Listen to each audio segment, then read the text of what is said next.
yeah, nigga, yeah. Shit real round here, yeah, nigga, yeah. Shit real round here, If you want it, you can get it, my nigga. Shit real round here, If you want it, you can get it, my nigga.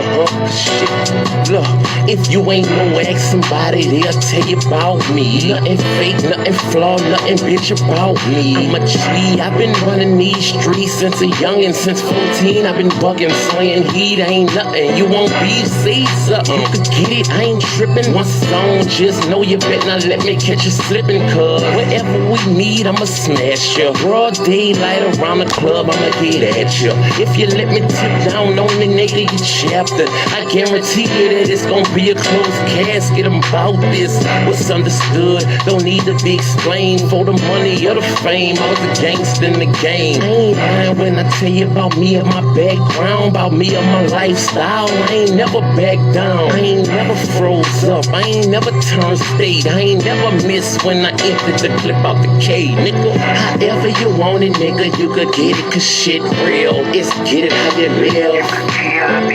However you want it, nigga, you could get it, cause shit real. It's get it how you live.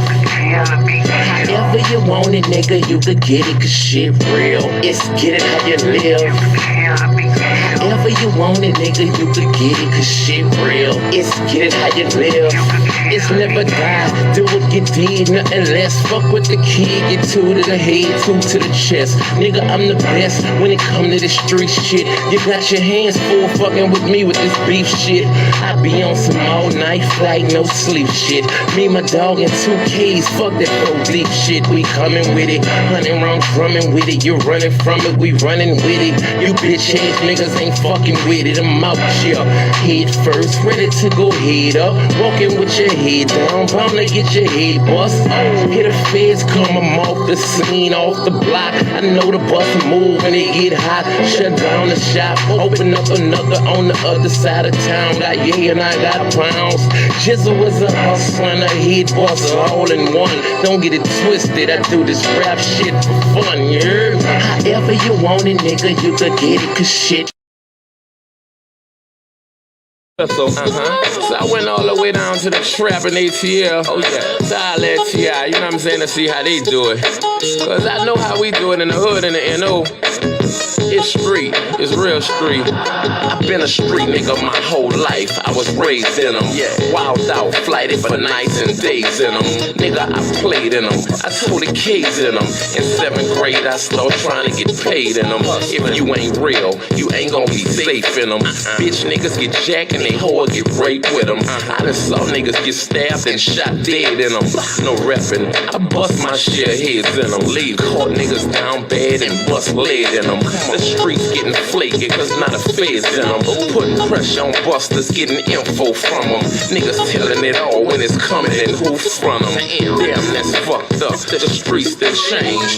These bitch niggas straight poison in the game. But Jizzle can't change the streets, that's me. I live and die by the street rules cause I'm a G. I'm a street nigga, a street nigga. That's what I've been and that's what I'm gon' be, nigga. I'm a street nigga, a straight street nigga. I was taught if I'm a play like a G, nigga. I'm a street nigga, a street nigga. That's what I've been and that's what I'm gon' be, nigga. I'm a street nigga, a straight street nigga. I was taught if I'm a play like a G, nigga. A nigga thorough as they come, was raised in the gutters in the slum, known as the number runner son, and the dope man nephew who uncle on the run, the candidate grandbaby hustle for the fun. The year was sold daily from the dust to the chrome. Like easy in the 80s, nigga stayed in the sun. I swore I'd never run, so I stayed with a gun. I kept my little 380 with the blade to the sun. All I fit with God, play my card, how it come. I'ma stand like a man till it's all said and done. And that's even if they run niggas, cause I know I run with a clique of wild, misguided, underprivileged young niggas. Give a fuck who you is or where you from, nigga.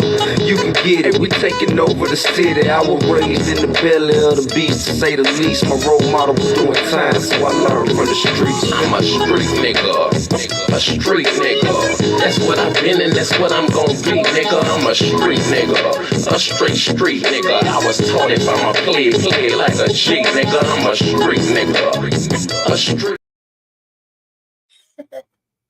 All right. Hold on a second. All right. Forgive me. All right. Sorry about that. Okay. Just to put on like a cushion on here, like lift me and move me around. It's weird. While you hear him in the back sleeping, so they must be really, really, really super tired. Welcome to the Revolutionary Agenda. I'm your host, Dutch and Doll, K Lady Che, co-host of Frontline Black News and regular consistent contributor to Shabaka's Black Experience Enhanced on Blog Talk, which I encourage you to go over and listen to tonight. Yesterday, Tuesdays, Black Experience Enhanced. The show was just, it was crucial. It was good. It was very good. Very good. I felt like we came to a lot of major understanding. So I felt like it was done pretty well. We did a good show. Shabaka's Black Experience. So yeah, that was excellent. Sorry for the late impromptu show as usual. Jesse's been here for a couple of days working on some stuff, and it's the first time I keep not saving my cues, so that's like always my fault. And so I have to go back and redo them, and by that point in time, so much has happened. So welcome to the Revolutionary Agenda. I first have to say a couple of things, three things.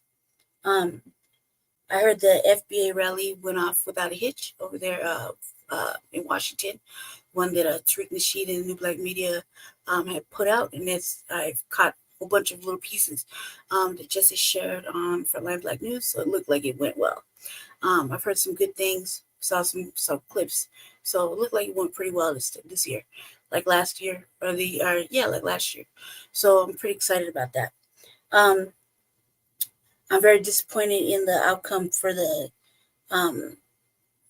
Tulsa, Oklahoma non-payment of reparations or even acknowledgement. That shit is really bothering me. So I'm very disappointed in that. Got a little bit of stuff to cover. So I want to talk about some shit that's happening here in the city, in Denver. In Denver, I want to talk about this. I'm just going to run through a couple of clips.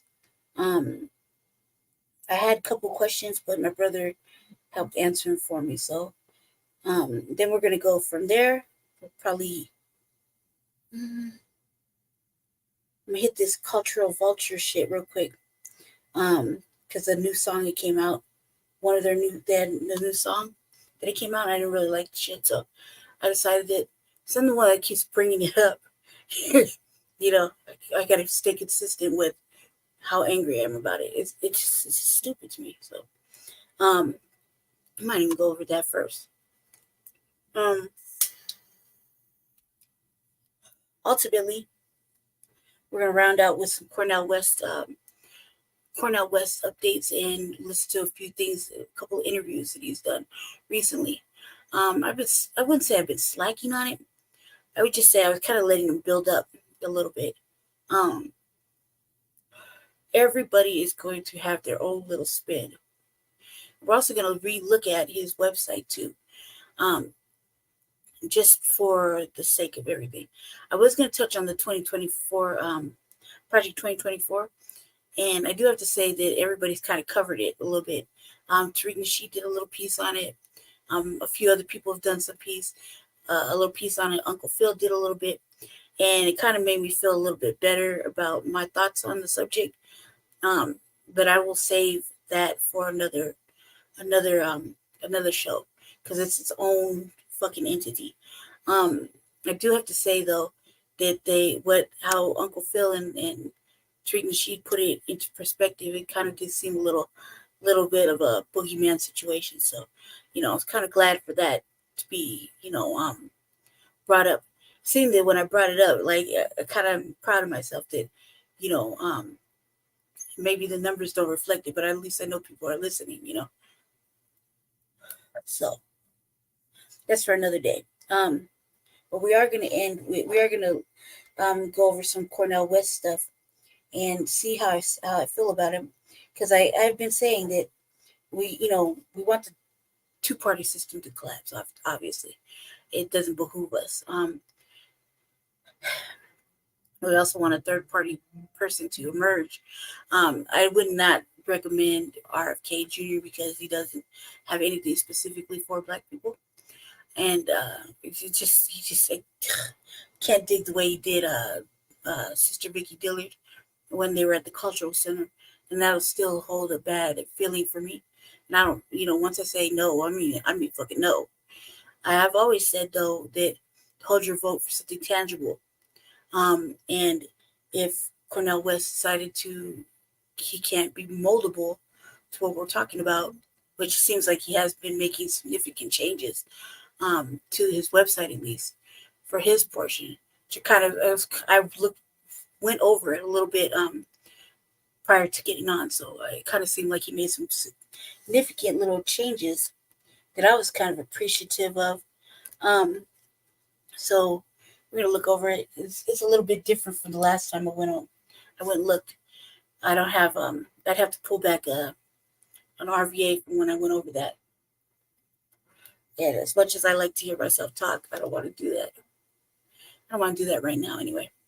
So I would have to say happy Juneteenth to everybody.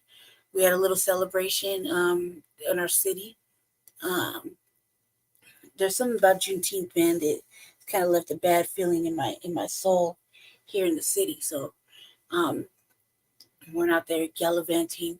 Not that it was like 100 degrees and shit. Not that really mattered, but just was not interested in seeing to see a white folk, even though they say that it cleared up. But I just can't believe it. I can't go for it. So maybe we'll browse through that later, later on. But currently, I want to address the shit in Denver, the culture vulture, and the fucking and Cornell West. Those are my top things that I want to go over. Anybody knows that I try to stay away from. I try to shy away from whatever Shabaka's covered and Jesse's covered, so that it be a different kind of you'll see some different shit on over here. But excuse me, let me say but. However, this is a Black First platform. Don't let the shade deflect the message. It is a very much a Black First platform, and I'm inspired from what I heard Tuesday night's Shabaka's Black Experience Enhanced with some of the Panthers and whatnot. And it only really got my brain to working to wanna galvanize some shit. So let's see. Where have I been this week too? While I get this up. I've actually been home. I've been chilling. Like I said, Jesse's here and we're sharing we're utilizing the house computer, which is this one right here. And when he's here, he bogart me out my seat. So I don't feel like tussling with him. Occasional, little banter here and there, but nothing serious. I gotta get another table and a fucking fan so I can use the laptop, learn how to use the laptop. I don't like it. I don't like the laptop. So I just don't like that it has a built-in mouse and it's like you're like closed in. I don't like that. So I've been home for the most part. Went to the doctor's Tuesday. That's some pretty stellar news. Ladies, I suggest, you go do those little checks, you know. I was concerned about something, but they put my little fears to rest. So I was quite happy about that. Let's see. It's,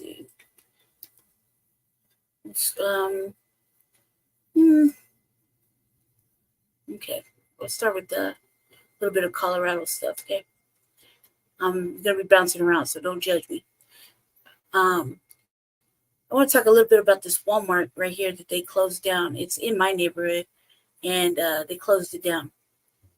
Said it's 33rd worst reviewed grocery store in Colorado, set to close. Right, it's a neighborhood Walmart. They sell groceries there, like food and stuff. Very little other things. Very little of other stuff. Um, but that's the Walmart I use. So now it's official. I'm in an actual food desert. So this is in my neighborhood. At Planet Fitness, $10 just became more valuable than ever. Join the judgment-free zone today. You don't see this very often. Grocery store shelves completely bare. That's because one of the worst rated grocery stores in Colorado and the country will shut down for good. Good evening. Is closing its door in several ways. I need this store because as a disabled senior, it's like where am I going to go now? It's too hard. That Colfax and your reporter Ashley Portillo spoke to her today. Joins us live from Aurora now. Ashley, this is tough for people who rely on public transportation. Still in that building when the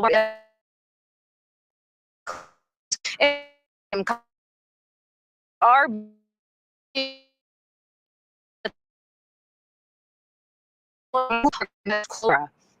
I miss it's a long bus ride for me, but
I don't know what happened, right?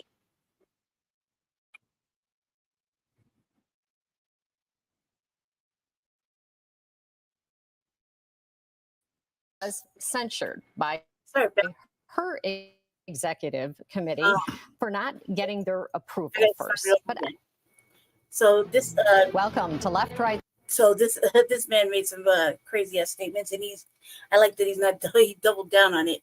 It's kind of funny to me. But I'm gonna give you a little context, and then we're gonna see where it goes from there. So we're watching this for the first time together. So make sure I got my thing up. Okay, yep. Yep, real quick. Real fast. I don't know what happened, but I lost everybody. Sorry about that. My fault. Um,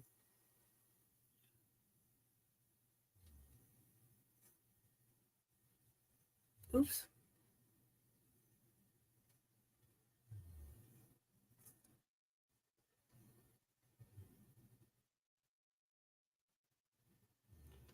Okay.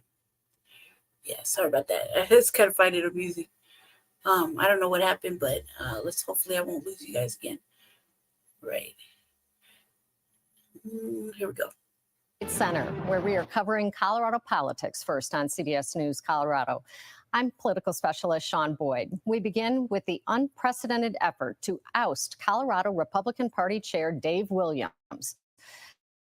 More than 100 Republican leaders signed a petition to force the GOP Central Committee to take a vote on whether to remove him. The move comes after he sent an email from the state party's account referring to the LGBTQ community as godless groomers and calling for the burning of all gay pride flags on social media. For many Republicans, it was the last straw. Since he took over as chair, Williams has attacked Republicans who don't meet his purity test, waded into GOP primaries in violation of party bylaws, and used state party resources to support his own campaign for Congress. Joining me are analysts, Republican Dick Wadhams and Democrat Mike Dino.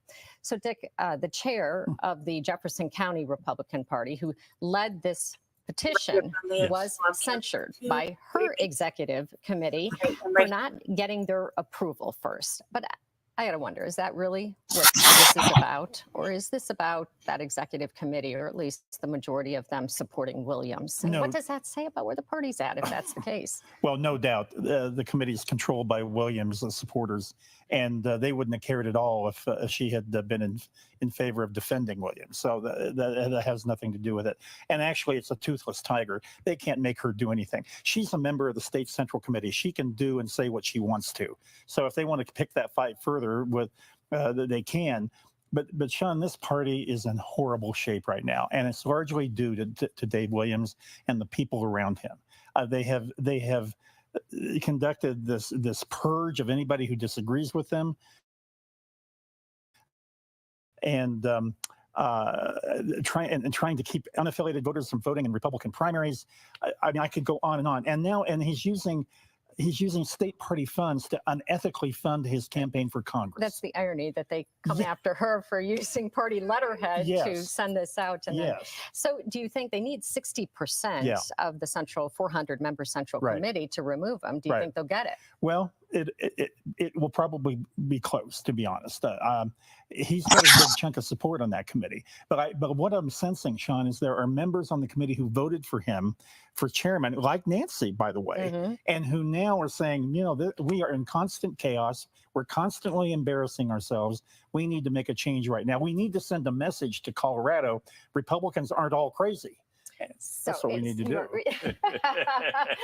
So, Mike, it could be a turning point for the party, but it really depends on who they replace him with, I think. So what kind of Republicans? So what do you see? Well, first off, I always remember the quote from Cousin Eddie in the movie Christmas Vacation. This is a gift that keeps on giving for the Democrats. Yeah. And I like it to keep on giving. But Dick and I were talking, I think the primary that's almost is about 10 days away, could be influential if the more moderate, or the less strident and rightist type candidates come out of the victorious, and more reasonable in here. We just nominated some reasonable people for Congress, and it's time to do the same for the party.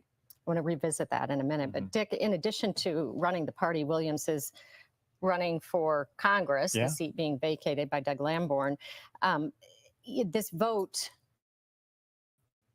on whether to remove him as chair is not going to happen until after the primary on June 21st. Do you think it will have any impact on his race? No, I really don't. I mean, the problems that Dave Williams has in that primary are so obvious, so strident that that this is kind of a sideshow right now, so it won't have any impact. But I think Jeff Crank is in a great position to win that primary, to be honest. And that's going to send a real message if Jeff can win this. And by the way, he is not some liberal. He's a very solid conservative guy in the tradition of Colorado Springs. And Jeff, I think, will win that primary. So Mike, I want your thoughts on this, because many primary races have a far right or a far left candidate. These primaries do, versus the more traditional Democrat, Republican. Do you think it's the fringe candidates or the centrist candidates that win out in these primaries? I don't really like how now that I'm paying more attention to politics and whatnot, I don't really like how it's so forced upon you to have one or the other. I really don't like that they don't, on any especially the primary ballots that went out for just recently. I don't like how there's no, they don't really want to highlight the third party candidates, which there are a few. I think that's kind of shitty. And it kind of makes it makes the work harder. The work harder for us to do, because Jesse's running for a House seat right now, and it's kind of like just the way they're putting it out there that the person he's running against is shooing for it. And I think that's kind of fucked up. I think that there's a whole bunch of things that I'm noticing that are really fucked up. But I'm looking at it from brand new eyes and really don't know too much about how elections and stuff are really ran. Even though like when I'm helping him, I'm not really ever asking. I'm just doing some work. I'm not really asking the questions that I've been asking him a lot recently over here. Like, why is this? And how come this is? And why not this? And, just brand new questions that people don't know much about how politics are, or like why you can't do certain things, or, you know what I mean? So I really don't like how it's just mandatory force upon you. So you don't really have any options, like both evil, pick one. And that shit's fucked up to me. It's in my mind. It's just like, God, man, this is horrible. It's just the way they want it. And it's like, well, how do you collapse it? Like, what do? You just have to make sure that person, that third party person wins it. However, if you we know there's some corruption going on in the elections departments. We know for a fact. So it's just it doesn't seem like it's a positive thing. And I know it depends primary to primary, but I'm talking overall. Well, overall, I think that it depends on where the money's going. I mean, we're seeing a lot of money in some of the metro races that are supporting what may be seen as the more left candidate, the more fringe candidate, and that may be what's the deciding factor. These are primaries. Voters, aren't going to pay attention right away. In my district, which we talked about on our last show, there's a lot of money going to support the more leftist candidate, and we're seeing that in the Senate race in Aurora with Mike Wiseman too. Right. And so I think that in a primary race, I think it favors those who are on more left on the spectrum, because they get better turnout too. They get better turnout, exactly. Yeah. Well, one of the primaries that may not be on your radar, but maybe should be, is the race for Denver District Attorney, even if you don't live in Denver. Denver has a large... So on that, real quick, before the lady starts talking again. We went to a forum at Brother Jeff's Cultural Center. And I was kind of in my best behavior, really. I was actually in the building this time. I wasn't just outside the building.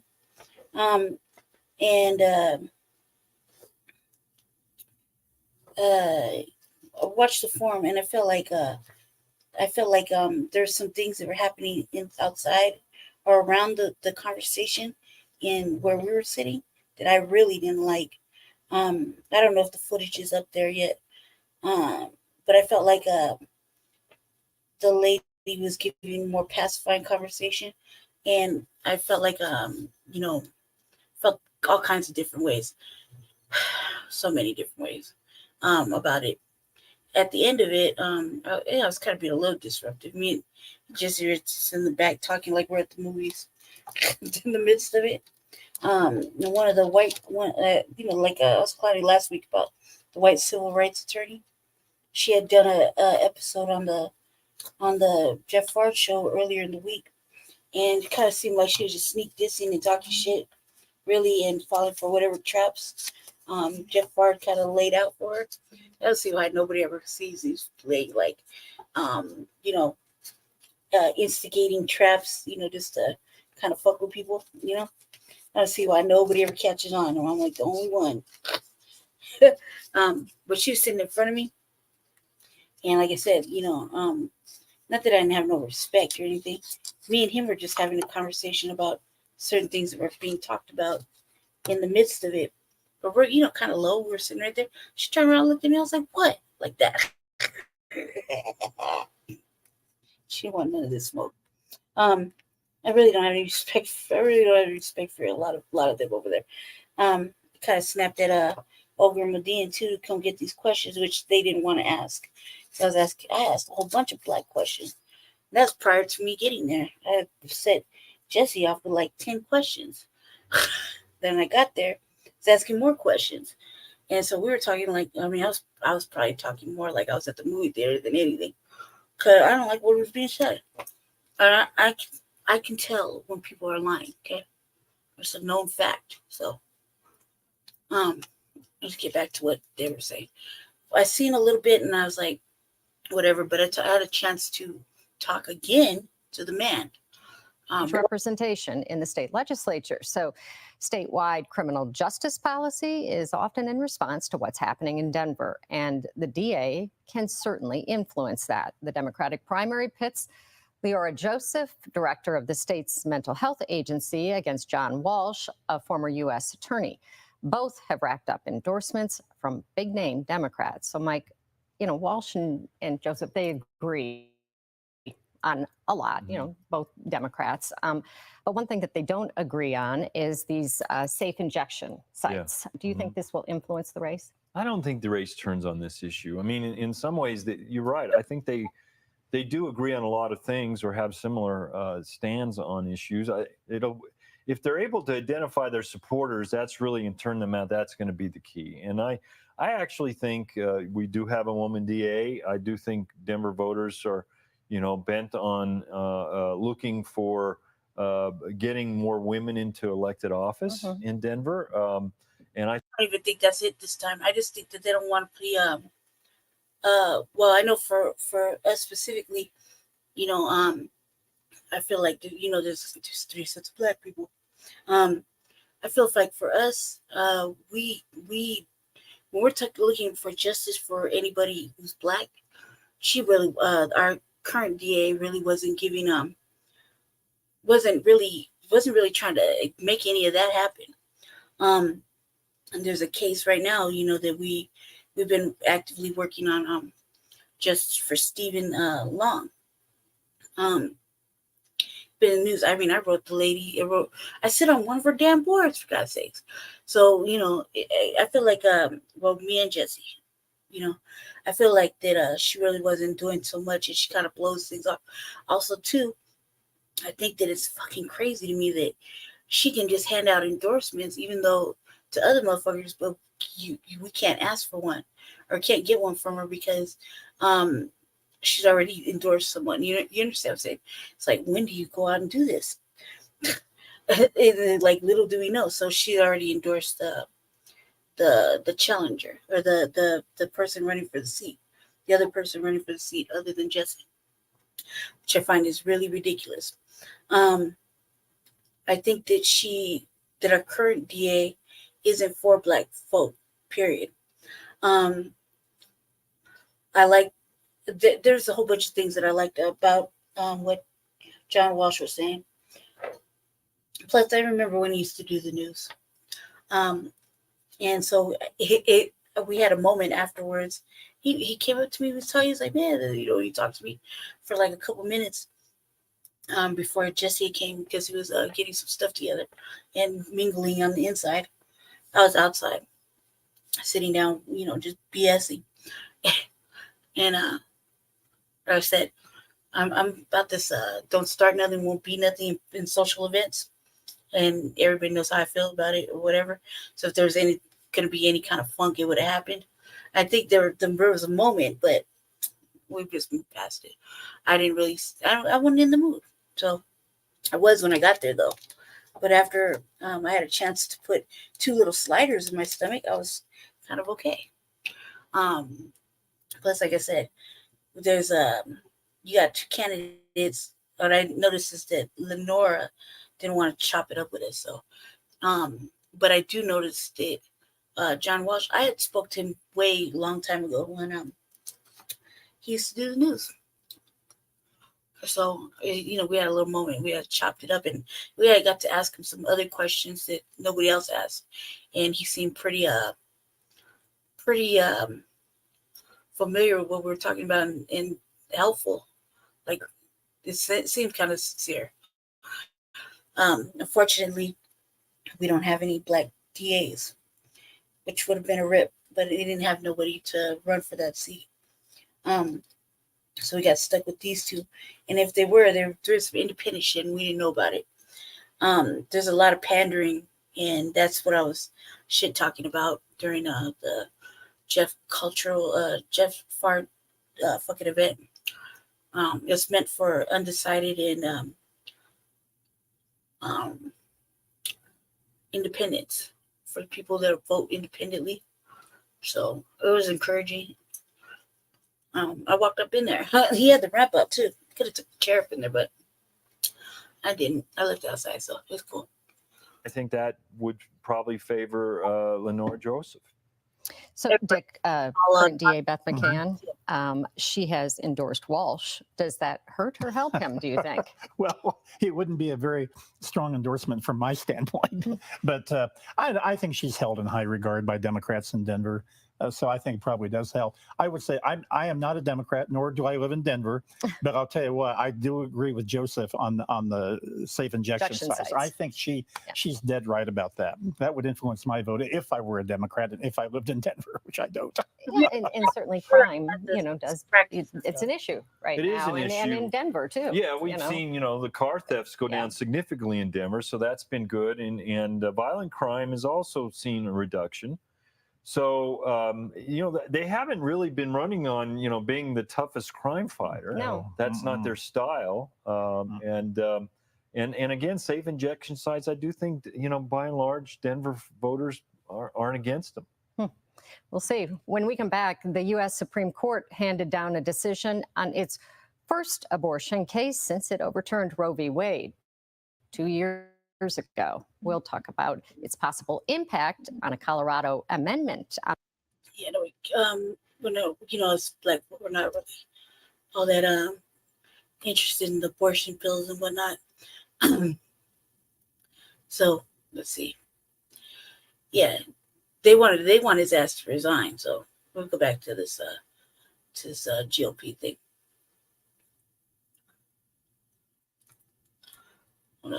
Get up to 35% off new windows during the semi-annual sale at Next. I want him to resign. He's not. He's double. Wicked. The untold true story of Colorado's Republican Party chairman, Dave Williams, faces a real reckoning on primary day, a week from today, next Tuesday. The GOP dropped neutrality rules to back Williams and his handpicked allies in their races for Congress. Republican primary voters will decide whether to reward that unprecedented move or reject the power grab.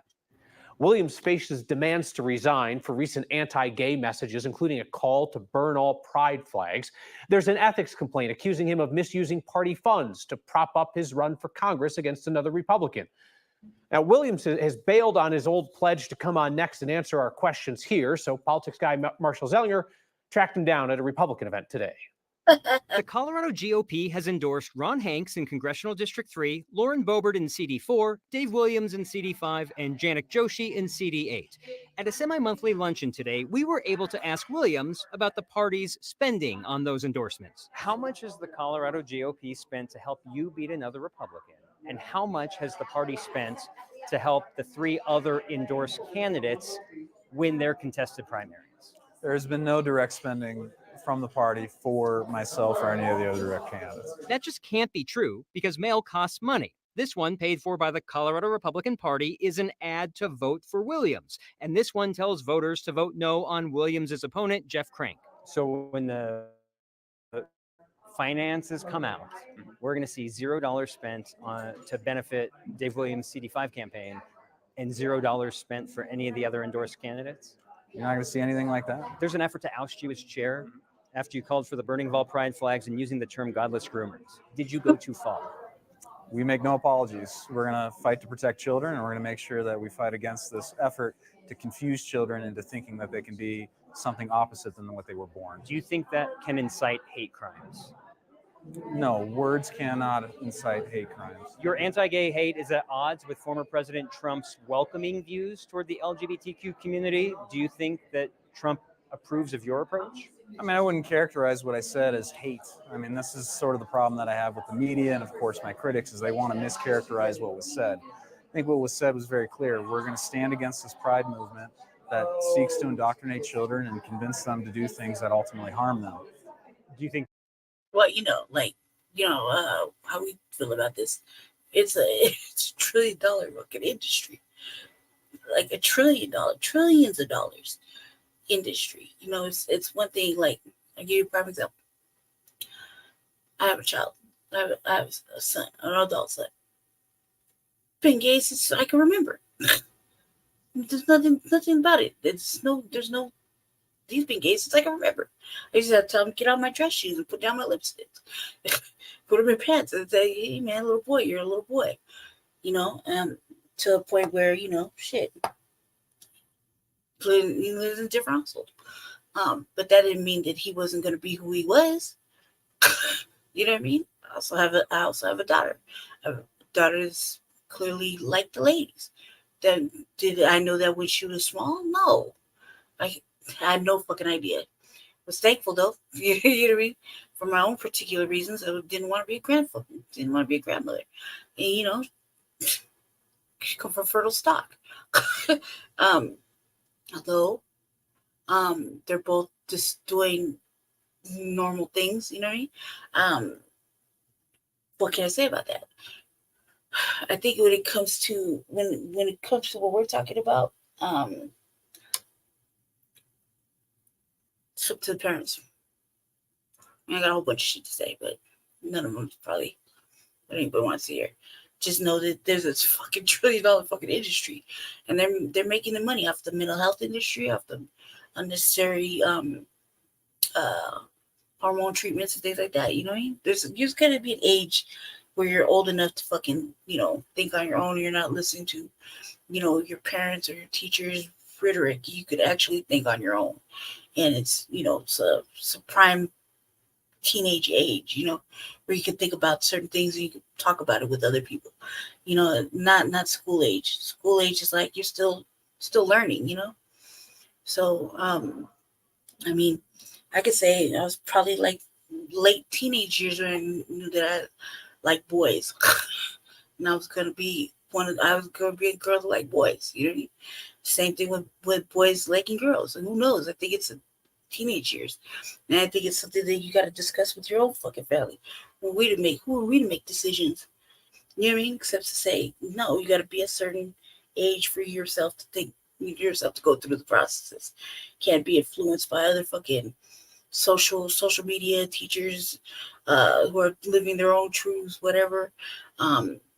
Parents, that are living a certain lifestyle when you come in the world, and they push that onto you. You know what I mean? You gotta be able to think for yourself. Like there's a proper age for that. So what he's saying is kind of a little rough. He shouldn't have probably said. Maybe he should have said a couple of things like burn down somebody's flag.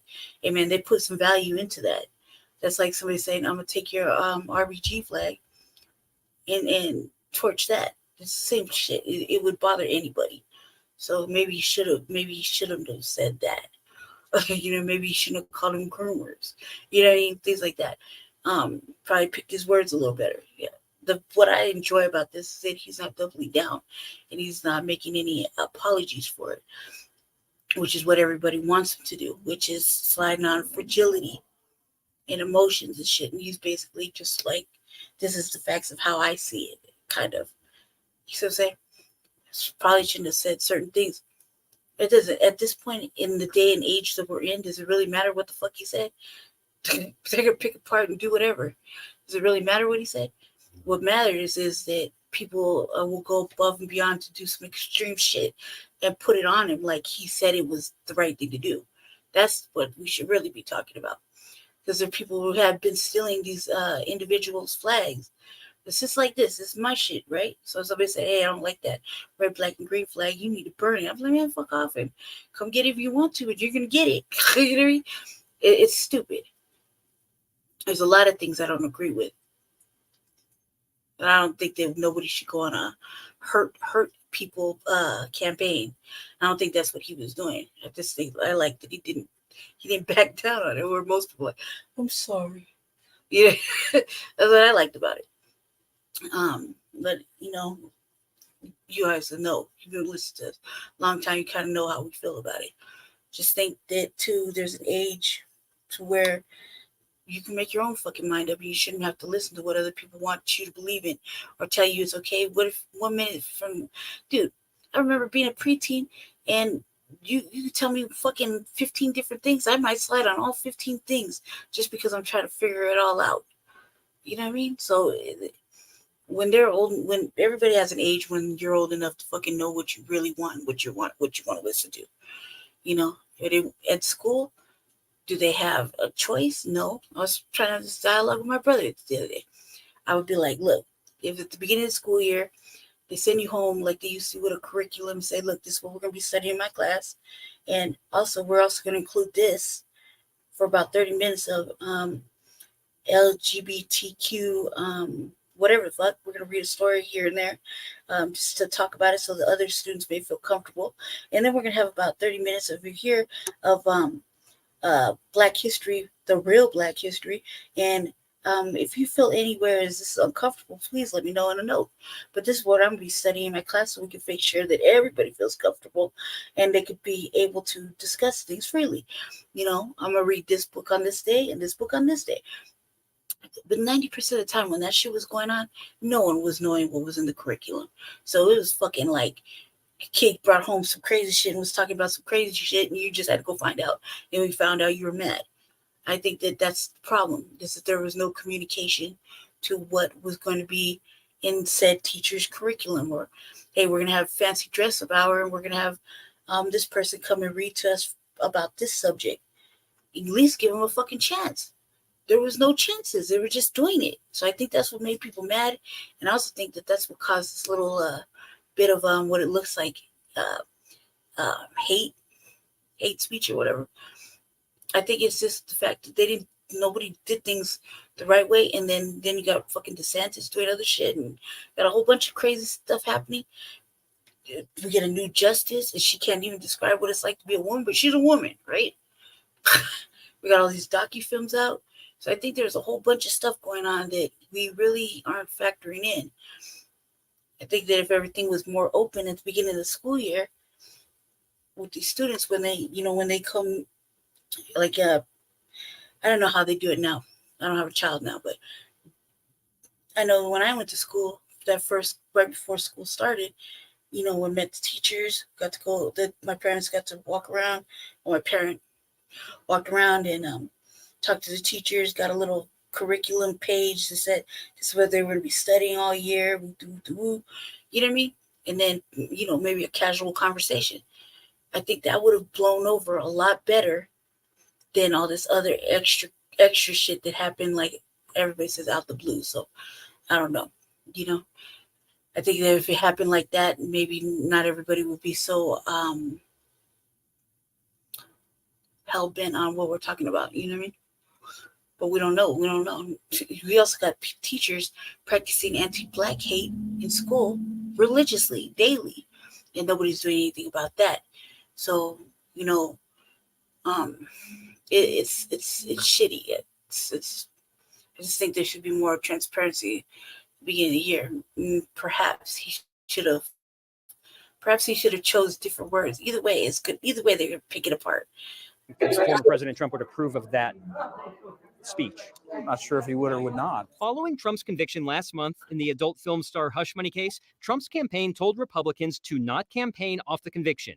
Yet the Colorado GOP sent out this email to donate to Trump and the Colorado GOP, but with a link that only went to donate to the state party. Do you know if former President Trump knows that you did that, and do you think he would approve of that? I don't think there's anything wrong with what we did. We put out a communication saying support Trump and support our efforts to ensure that we win in 2024. That's completely in line with what he was asking. Did they know that you did that? Because they said do not campaign off this conviction. I cannot say what they know or do not know, but we certainly haven't received any backlash, and we're here to raise funds to help him get reelected.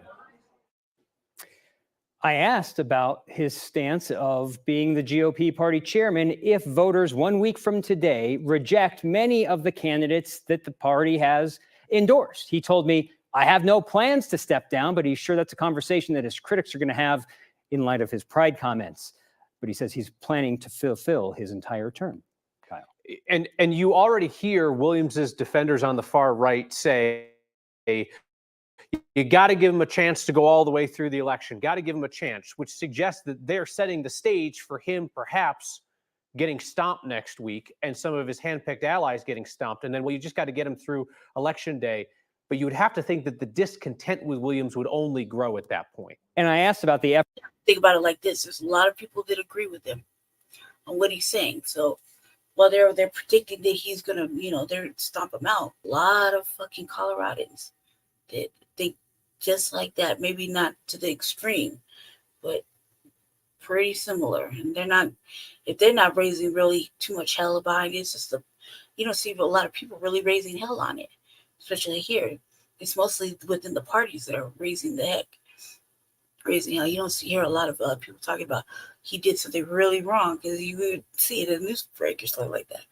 So there's a lot of people that really kind of believe that it really is on the same alignment. May not as what they're saying is extreme, but he's not the only person that's viewed these kind of things. So they're saying that he might get put out. Well, it's debatable. I'll tell you what though. All these Republican things, it's set up like this. Like it's a setup. All this is set up. Democrats want it to go one way, so they're trying to make their moves.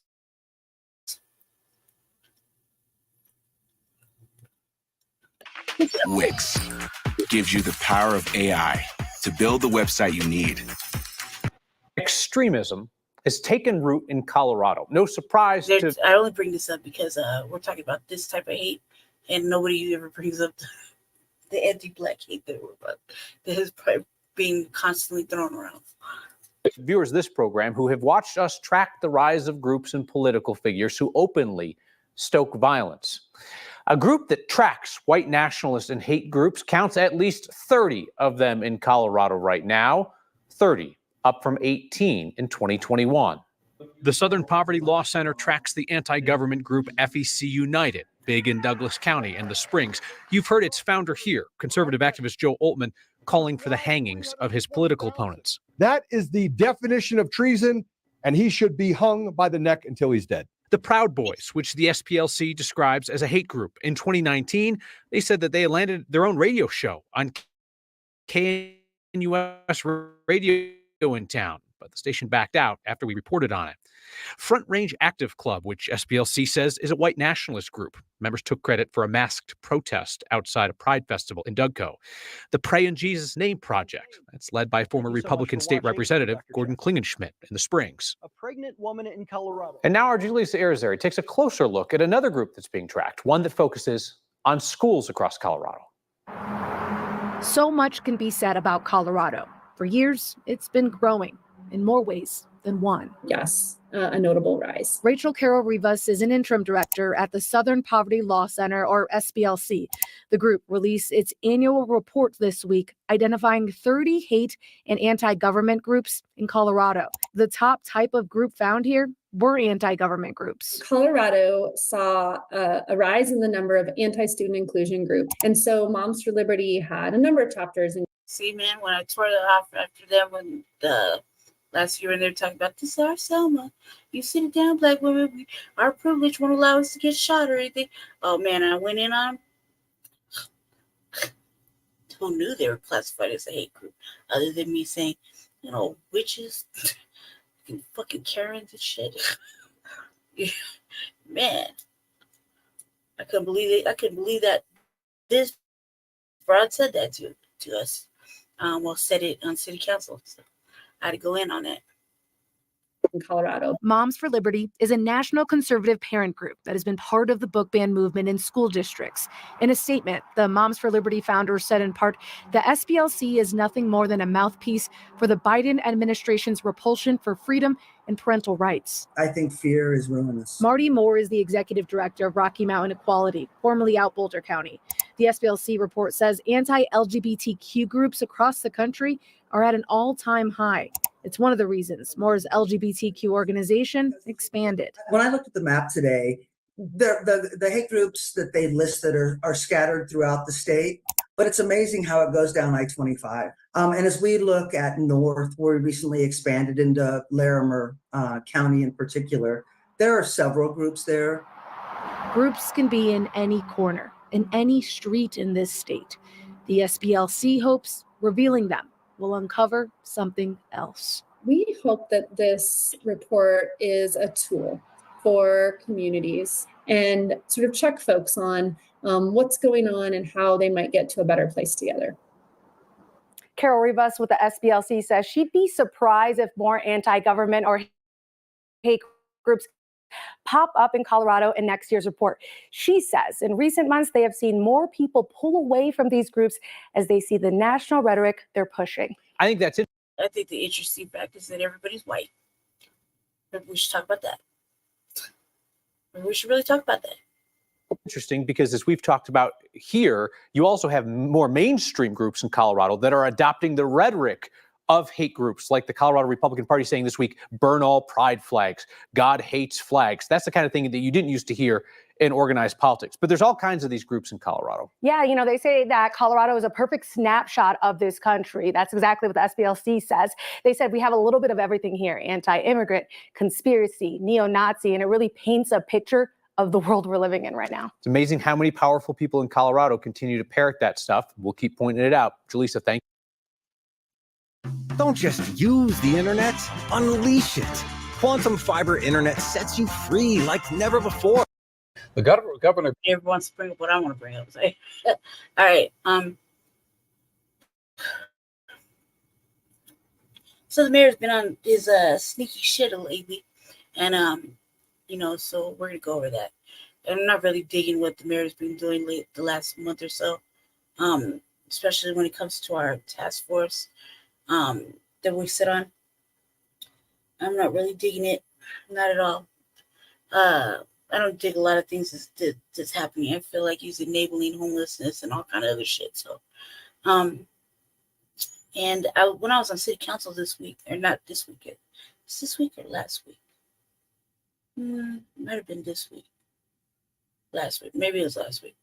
I basically was talking about how we're being laughed at, you know, nationally, because he came out with a newcomer book, basically welcoming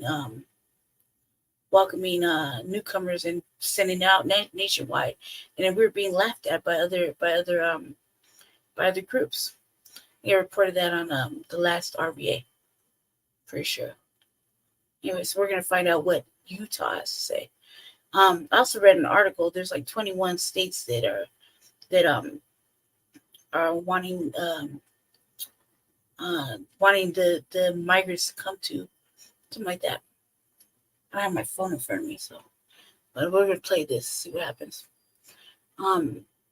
It's been a pretty incredible week over there with city council. So we got a couple of little updates. I'll play this right here. We're watching it first time together. The governor of Utah taking to social media today, calling out Denver Mayor Mike Johnston for sending immigrants to his state. Denver 7's Claire Lavazorio shares what the mayor's office is saying about these bus rides to Salt Lake City. No space in Utah. That's the message from the state's governor, Spencer Cox, after he says Denver's Mayor Mike Johnston sent immigrants to his state without prior notification or approval. But Denver says newcomers are sent to all 50 states, not just Utah. From the U.S.-Mexico border to Denver and then to Salt Lake City, Utah's Republican governor is now taking aim at Mayor Mike Johnston, a Democrat, over Denver shipping immigrants to his state. Calling out Johnston on the platform X, saying this is completely unacceptable and follows on the failed catch and release policy of the Biden administration. In the last 30 days, Denver confirms it's purchased 59 bus tickets to Salt Lake City for newcomers because they asked to be sent there. A spokesperson insists that no one is being forced to go anywhere. The message from Denver is don't stay here. Social justice advocate Amy Beck, who works with immigrant families, says after 42,000 have been served by the city, there's an overwhelming message that Denver is no longer here to serve you. They don't know what it's going to be like there. They just know they can't stay here. The governor's office in Utah tells us Denver must end this practice. that shit with the 9 News, man. That was like a hot mic moment where the dudes cussing around Spanish talking about that a week. That was a hot mic moment. You know, they didn't expect for that to have be shown. And when it was shown, they kind of pivot around it, which was kind of a smooth little move right there. Of course he is. I mean, of course he's sending them over there. Could you expect anything less? This is not the first time we've heard about that. And Congress and the president must do their job and fix this untenable situation. Governor Cox is getting pushback in his state. Utah's House Democratic leader Angela Romero saying we want to emphasize that Denver is not proactively choosing to send migrants to Utah. Instead of placing blame on one state, we need to come together. Denver says it has always been transparent with its newcomer operations, adding the vast majority of newcomers arriving in Denver do so on buses chartered from Texas and had no intention of ever coming to Denver. That's why part of our operations include purchasing tickets for newcomers to get to their desired location. In Denver, Claire Lavazorio, Denver 7. This isn't the first time Colorado has been called out for sending immigrants to other cities. Last year, Chicago's Mayor Lori Lightfoot and New York City Mayor Eric Adams sent a letter to Governor Jared Pollard telling him their cities were at capacity for shelter space. And they demanded Colorado stop sending buses. Well, we got a few little areas around Denver they're suing because he keeps sending them over there, like Aurora. I don't think we're suing them there, but they definitely got in his ass a couple of times about pushing the migrants from Denver over to Aurora. Like we kind of like, well, damn, we know we're unhoused and where the migrants are coming from. I'm in Aurora. I definitely know. So, but the Aurora City Council was not having none of that. So this isn't the first time that anybody's gotten in his ass. at the time, the governor said, Governor Polis, we refuse to keep people against their will if they desire to travel elsewhere. Polis did agree to stop sending buses to those two cities. Going deeper as Johnston's administration gets slammed on social media for sending immigrants to other cities. You may recall he was outspoken when Texas sent immigrants to Denver. Johnston scolded Governor Greg Abbott for sending buses from the southern border. See, the pot calling the kettle black. Calling it reckless and inhumane. That is not because there is a thoughtful or coordinated strategy to entry. It is because we are the first big city north of El Paso and the cheapest bus ticket and the shortest trip for the governor and others who are trying to find a place to send people. Since the end of 2022, more than 42,000 immigrants have made their way to Denver seeking support. I'm a therapist who goes to therapy, and some people think that's strange. The thing is, though, therapists are human beings just like you. If you've been thinking about or know that. Developing this morning a $5 million plan to house Denver's homeless population. Well, the idea is to get. Oh my God. Okay. This came out today. Oh my God, man. Just listening to these fuckers and the financing and oh my God. Just hear it, man. They don't. We're always like, where's the money going? This is a lot of fucking money they're talking about. hundreds of people off the streets. Let's get right to Lisa D'Souza with a closer look at that city council plan. Lisa. Good morning. An interesting concept here for sure. The proposal passing by a large margin at this point. It would be paid for using federal money from the American Rescue Plan Act. And it all comes after an apparently successful study earlier this year. Let's get into the details. It's called the street to lease concept, tried out with 12 people, proved successful. Officials say. Well, now the city is gearing up for a $5 million contract to put 250 people into rent. Look, this is like the first time we're hearing the street to lease thing, right? That we're hearing about on the news. They've had a whole bunch of different renaming of certain situations. There's been all kind of money going out to the to house unhoused and migrants and whatever. Lots of fucking money. And even some of these places that already have that they put the unhoused in are not up to par, not even remotely close. Haven't been for a long fucking time. So this is just another, I feel like this is another renaming of some other shit, but I haven't heard the street to lease fucking thing. They tried it with 12 people. Since when? And why do we know about it? See what I'm saying? It doesn't matter what they say or how they play it out. It just feels kind of scandalous. Rental homes with 1 year's help paying rent and the utilities. So the contract with Housing Connect, it's all part of the mayor's all-in Mile High plan, which is to get 2,000 people who are homeless into housing by the end of the year. Council member Amanda Sawyer says while the 12-person that city council plan, Lisa. Good morning. An homeless population.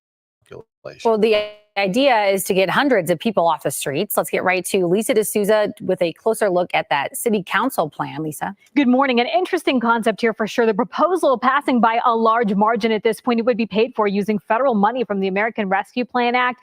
And it all comes after an apparently successful study earlier this year. Let's get into the details. It's called the street to lease concept, tried out with 12 people, proved successful, officials say. Well, now. When did they start and when did they prove successful? Because we didn't hear none of that. We also remember, just keep in mind, when he went to housing, to house 1,000, he didn't house 1,000 unhoused people.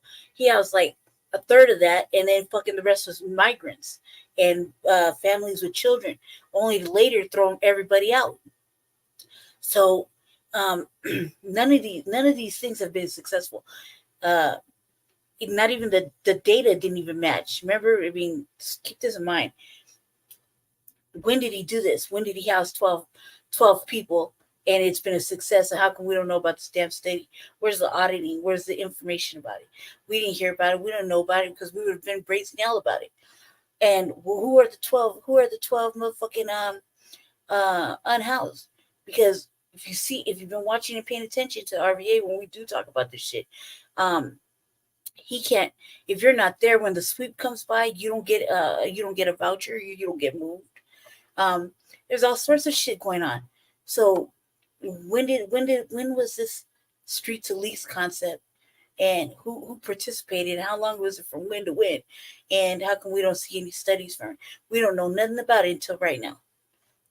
Now the city is gearing up for a $5 million contract to put 250 people into rental homes with 1 year's help paying rent.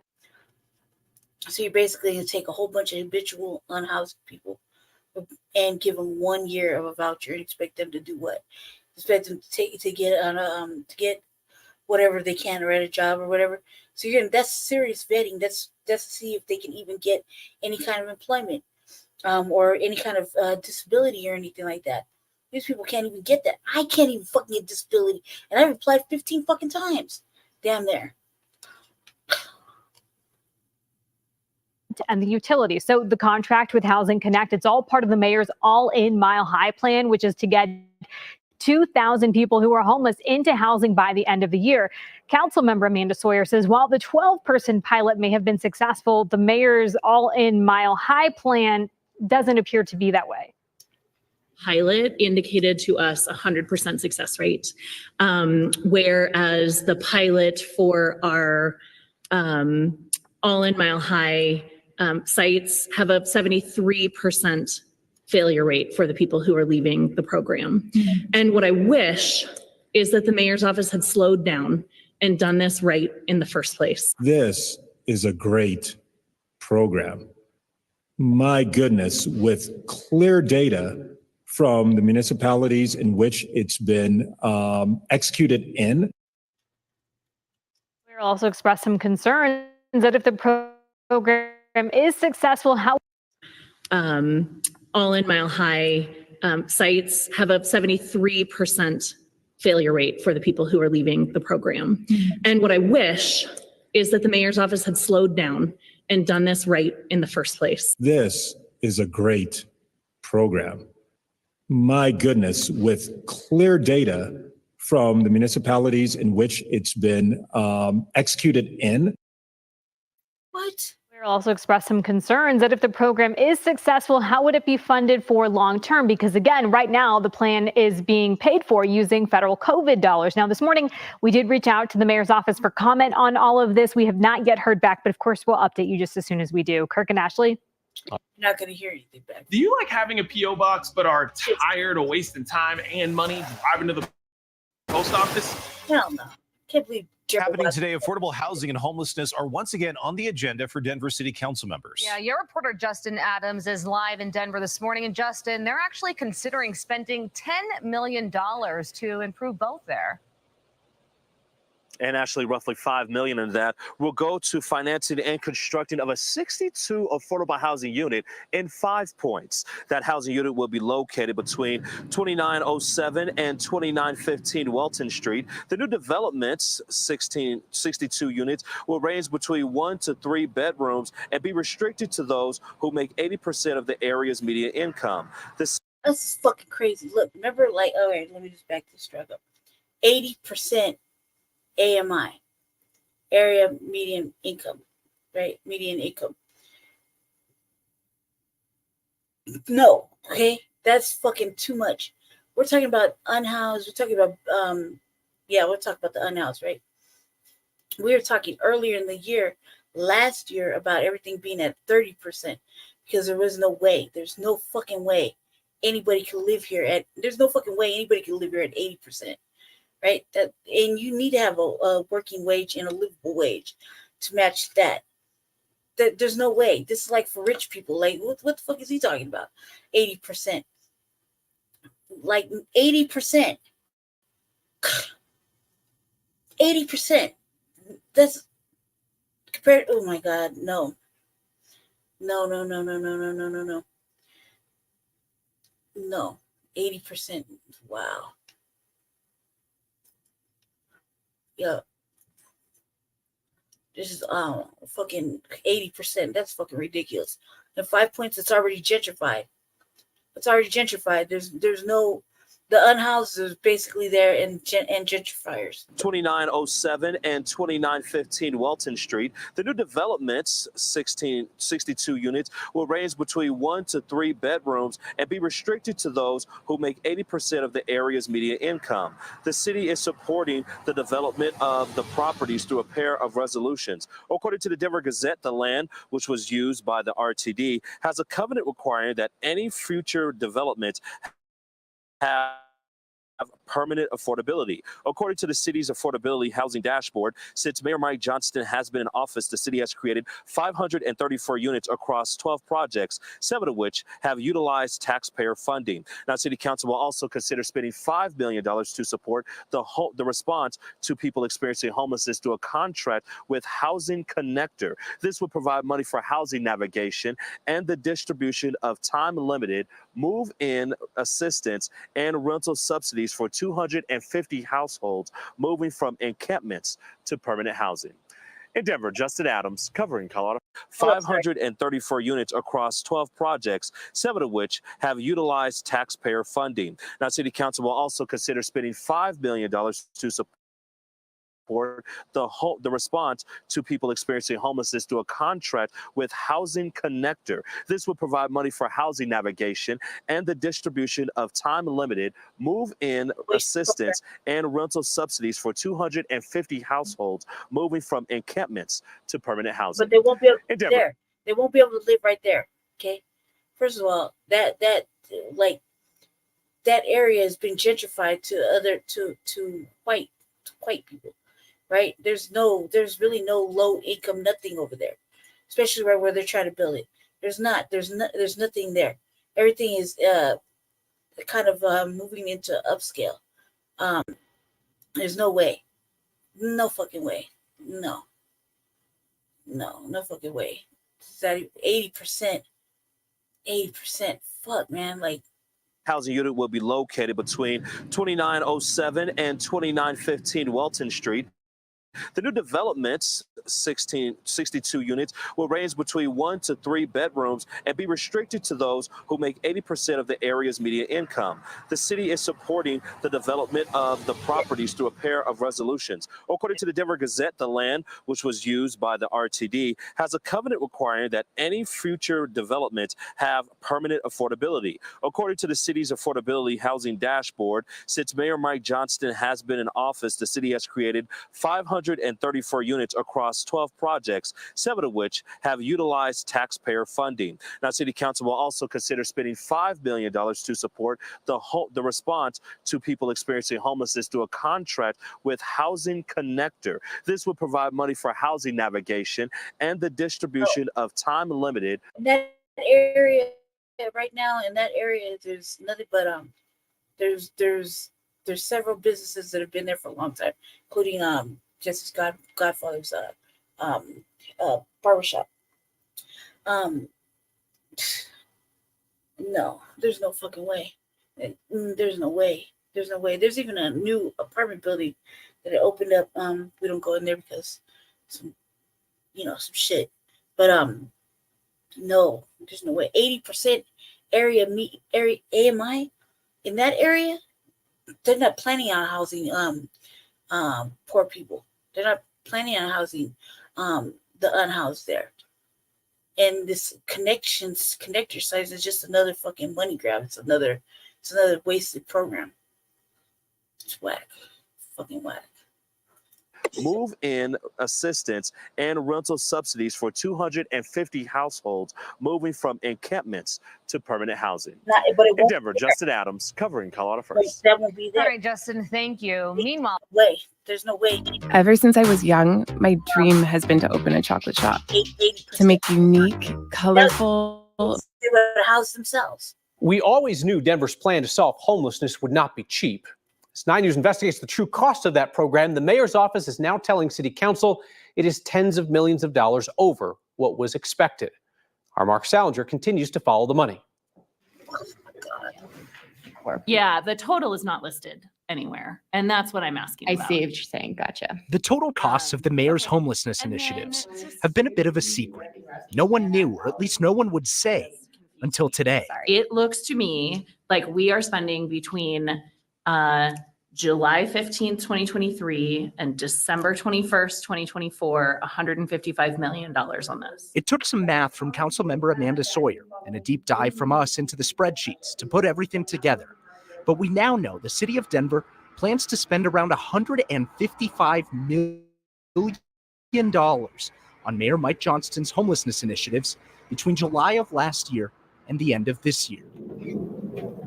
That's a lot.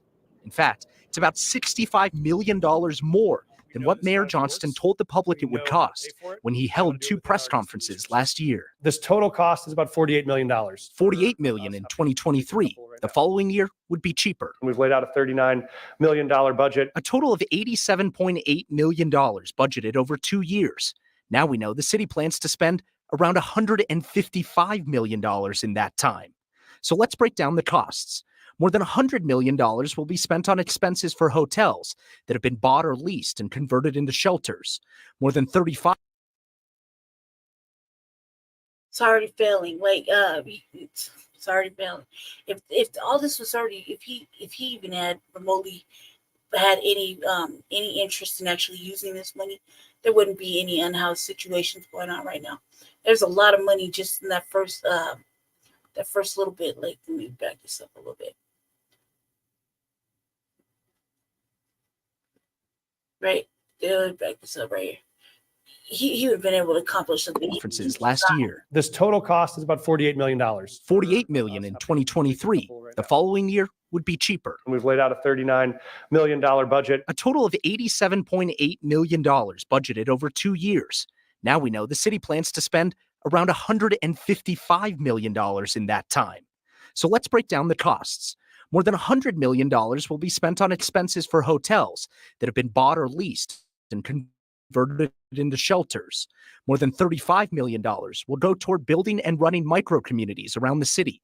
And another $14 million will be spent on miscellaneous expenses, like programs to put people in permanent housing. We're getting to a point where we understand now what it costs, this program costs moving forward year over year. Dr. J. I like how the fact that they just act so brand new, like they didn't know. And this is the first time anybody's gotten serious about this. So they're so brand new. What has actually been spent? Amy Reif with the Department of Housing Stability says the expected yearly operating. And a lot of these people need to be fired. A lot. I mean, like I've been saying it for like years. 10 people above, 10 people below. Man, start firing everybody. This is stupid. This is fucking stupid. Costs for the homeless programs has also grown. The city now expects to spend $57.5 million every year to try and solve homelessness. If we serve 2,000 people, which is what we anticipate serving, that is about a per person cost of $28,750 per. You got to separate it. 2,000 unhoused or 2,000 with the migrants. So there's a big separation, and we want it separated. That way, first of all, just be thankful that you want it separated, because then that way you can know what math belongs to what math. You know what I mean? Migrants are their own little money pot right there, and this has been going on for a long time. So this is its own section. So you gotta know exactly what has been spent, and why are certain things in disarray and fucking collapse. Like there's a lot of fucking questions that are not being asked or answered. Per person. Much of the $155 million the city is spending are one-time costs over these last 2 years, things like buying hotels and pallet shelters. However, when you look at the mayor's press conference from last September, his presentation clearly outlines that those costs were part of the budget that now seems to be, Kyle, tens of millions of dollars over. And asking for more. Yeah, today they asked City Council for $17 million more for what they call unexpected expenditures that were not in the original budget, things like upgrades to the hotels, HVAC systems, stuff like that. We do know that most of these funds are coming from federal funds. Still, a lot of money. I mean, you could fund all of this shit, but you can't fund the fucking hospital. Like, it goes without saying, Mayor Johnson's trying to do something that no major American city has ever done before, which is to end chronic homelessness. So, of course, it would be tremendously expensive. It's also important to follow the money. You've been doing that. Mark, thank you. Not really. Just... Wicked. The untold true story of. Thank you. Denver funding another affordable housing. What he will do and what he has done are two separate fucking issues. But how can you fund all this shit, $155 million, whatever, and you're over and you're still asking for fucking money, but you can't fund the fucking hospital that the people fucking need. You're gonna need that fucking indigent hospital. Not to mention, yes, we have other hospitals. We do have other hospitals. It's not the point. It's not the point, not at all, not even a little bit. Development. The condos will be built in the 5 Points neighborhood, really close to the L Light Rail station there. Denver's Department of Housing Stability able to provide these new apartments. There's one fucking train that is out on 5 Points still currently. Okay, they don't even ever look like they're even working on that fucking train in 5 Points, right there. It just goes from the 30th, and then I think it's 27th. Goes to 25th, I think. Don't quote me on it. I can see it. I could just see it because we went right past it the other day when me and Jesse were downtown. I think it's 28th. It's right before the 30th and Downey Station. That one's completely not being worked on. So we're that when are they gonna put that in order? Because then that'll draw more attention to that little section they're trying to put this at. This is ridiculous. Somebody should say no to this. Provide more than $1.6 million from the American Rescue Plan Act to buy the site. An additional $3.3 $3 million will go on to assist in construction. The 6-story building will have 62 units ranging from 1 to 3 bedrooms, all of which will be income restricted for those making no more than 80% of the area median income. No estimate yet on when construction will start. Tonight, community members in Denver's Central Park neighborhood have a lot of questions after discovering a registered sex offender was operating the neighborhood ice cream truck. Real quick, Colorado ain't shit, man. We just put somebody else in prison for like 444 years for sex trafficking in our state. So yeah, it's getting stupid.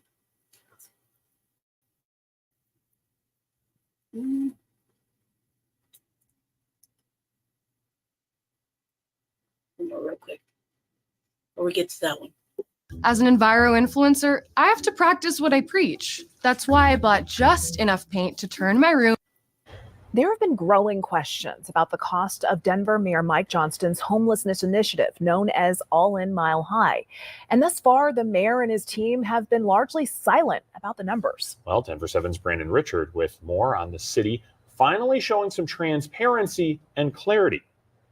Well, ever since the mayor announced his homelessness initiative, many have wondered how much the city would have to spend on it.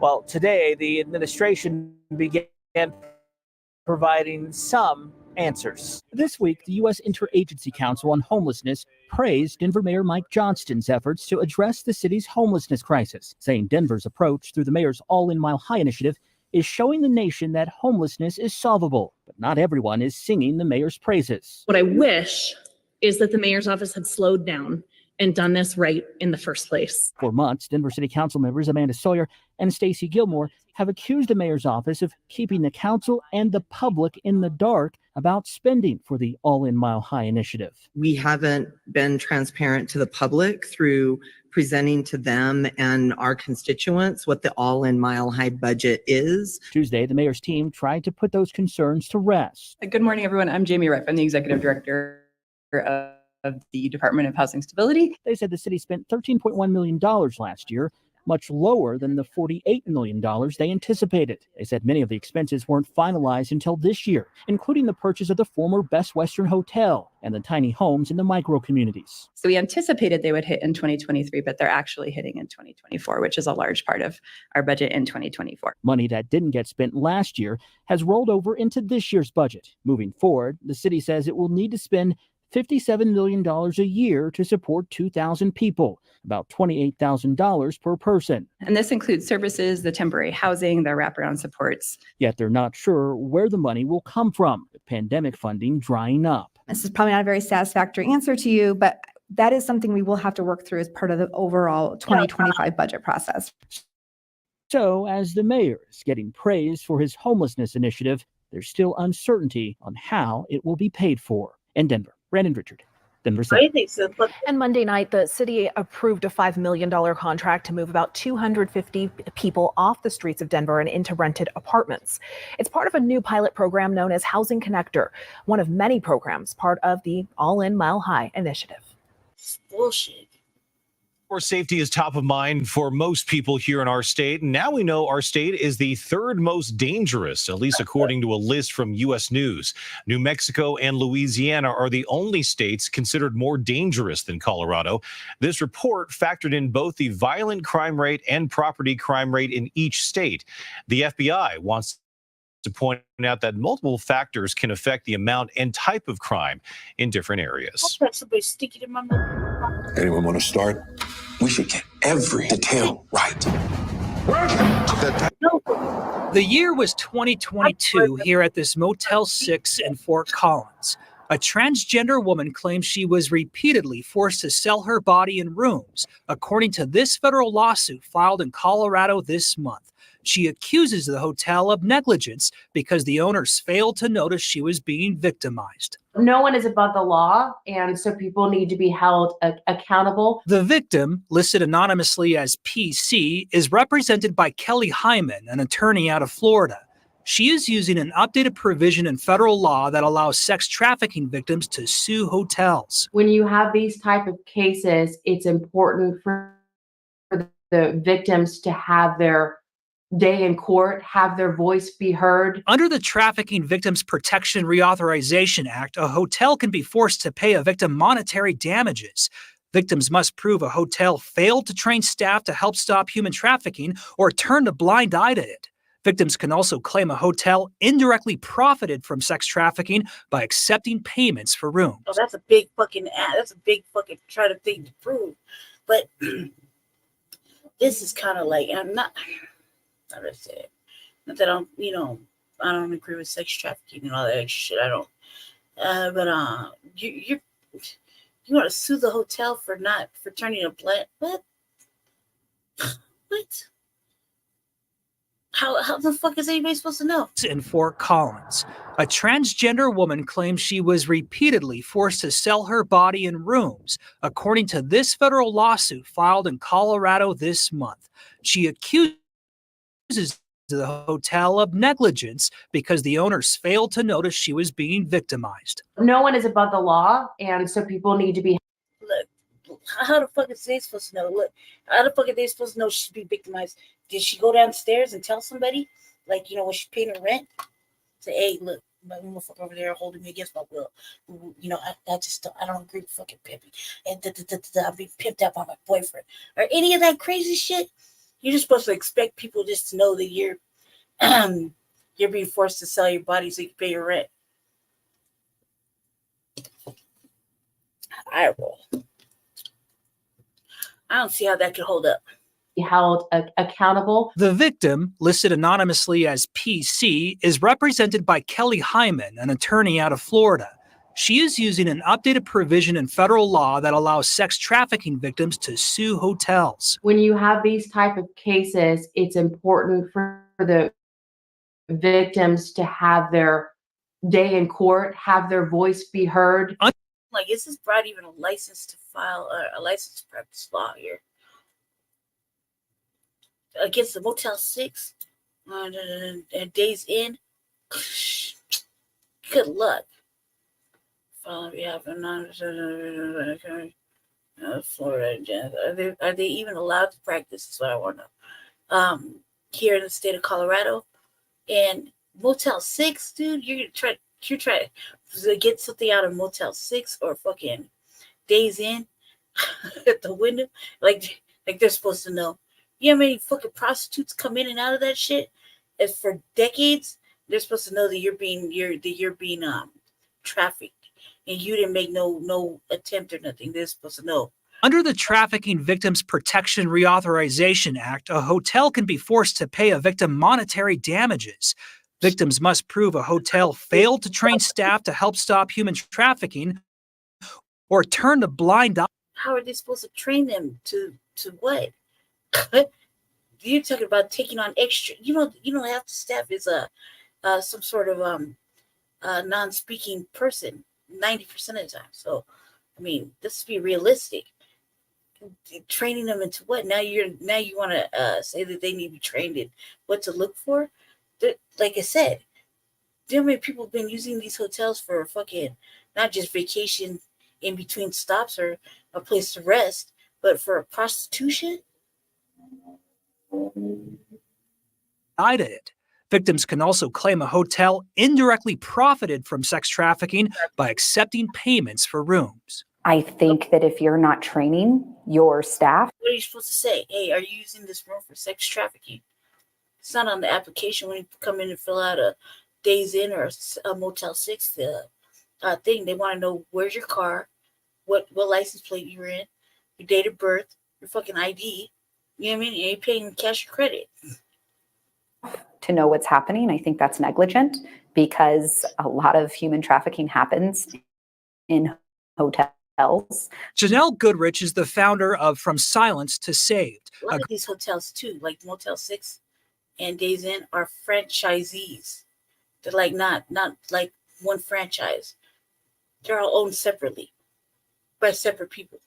Group that helps victims of sex trafficking from the moment they are found through the prosecution of their pimps. She's responded to hotels and also trains them to stop human trafficking. traffickers tend to know where they can operate and where they cannot. Goodrich cannot specifically speak on any case, but gave us her insight in general terms. Most of the time, in my experience, it's usually a manager or a desk clerk that has a outside relationship with the trafficker or pimp, and they're allowing them to operate there, and they're getting a little bit of the proceeds. I visited the lobby of that Motel 6, left messages for the owners, and contacted the corporate offices. So far, no response yet. If that was the case, please be all over it. The attorney representing this victim also represents another victim who filed a lawsuit against a hotel in Colorado Springs. So relatively a new legal method, Kim. Yeah, it is new. Most of us hadn't heard about that. Yeah. What are the signs hotels should be looking for, people that work at a hotel? Yeah, one of the big ones is obvious, looking for constant foot traffic of different people going in and out of rooms. And there are many other signs, and these are things that hotels do undergo training for. Okay, that's good to know. They should be aware. Yeah, all right. Yeah. Okay, thank you so much, Jeremy. Good luck proving that. You found a new place that checks all your boxes. Now make sure your connected home is ready to go with Quantum Fiber Internet. Smart speed. It has now been about a year and a half since hundreds of people who were homeless in Denver started to get money every single month from a nonprofit. That group is called the Denver Basic Income Project, and it also studied how the money affected their lives.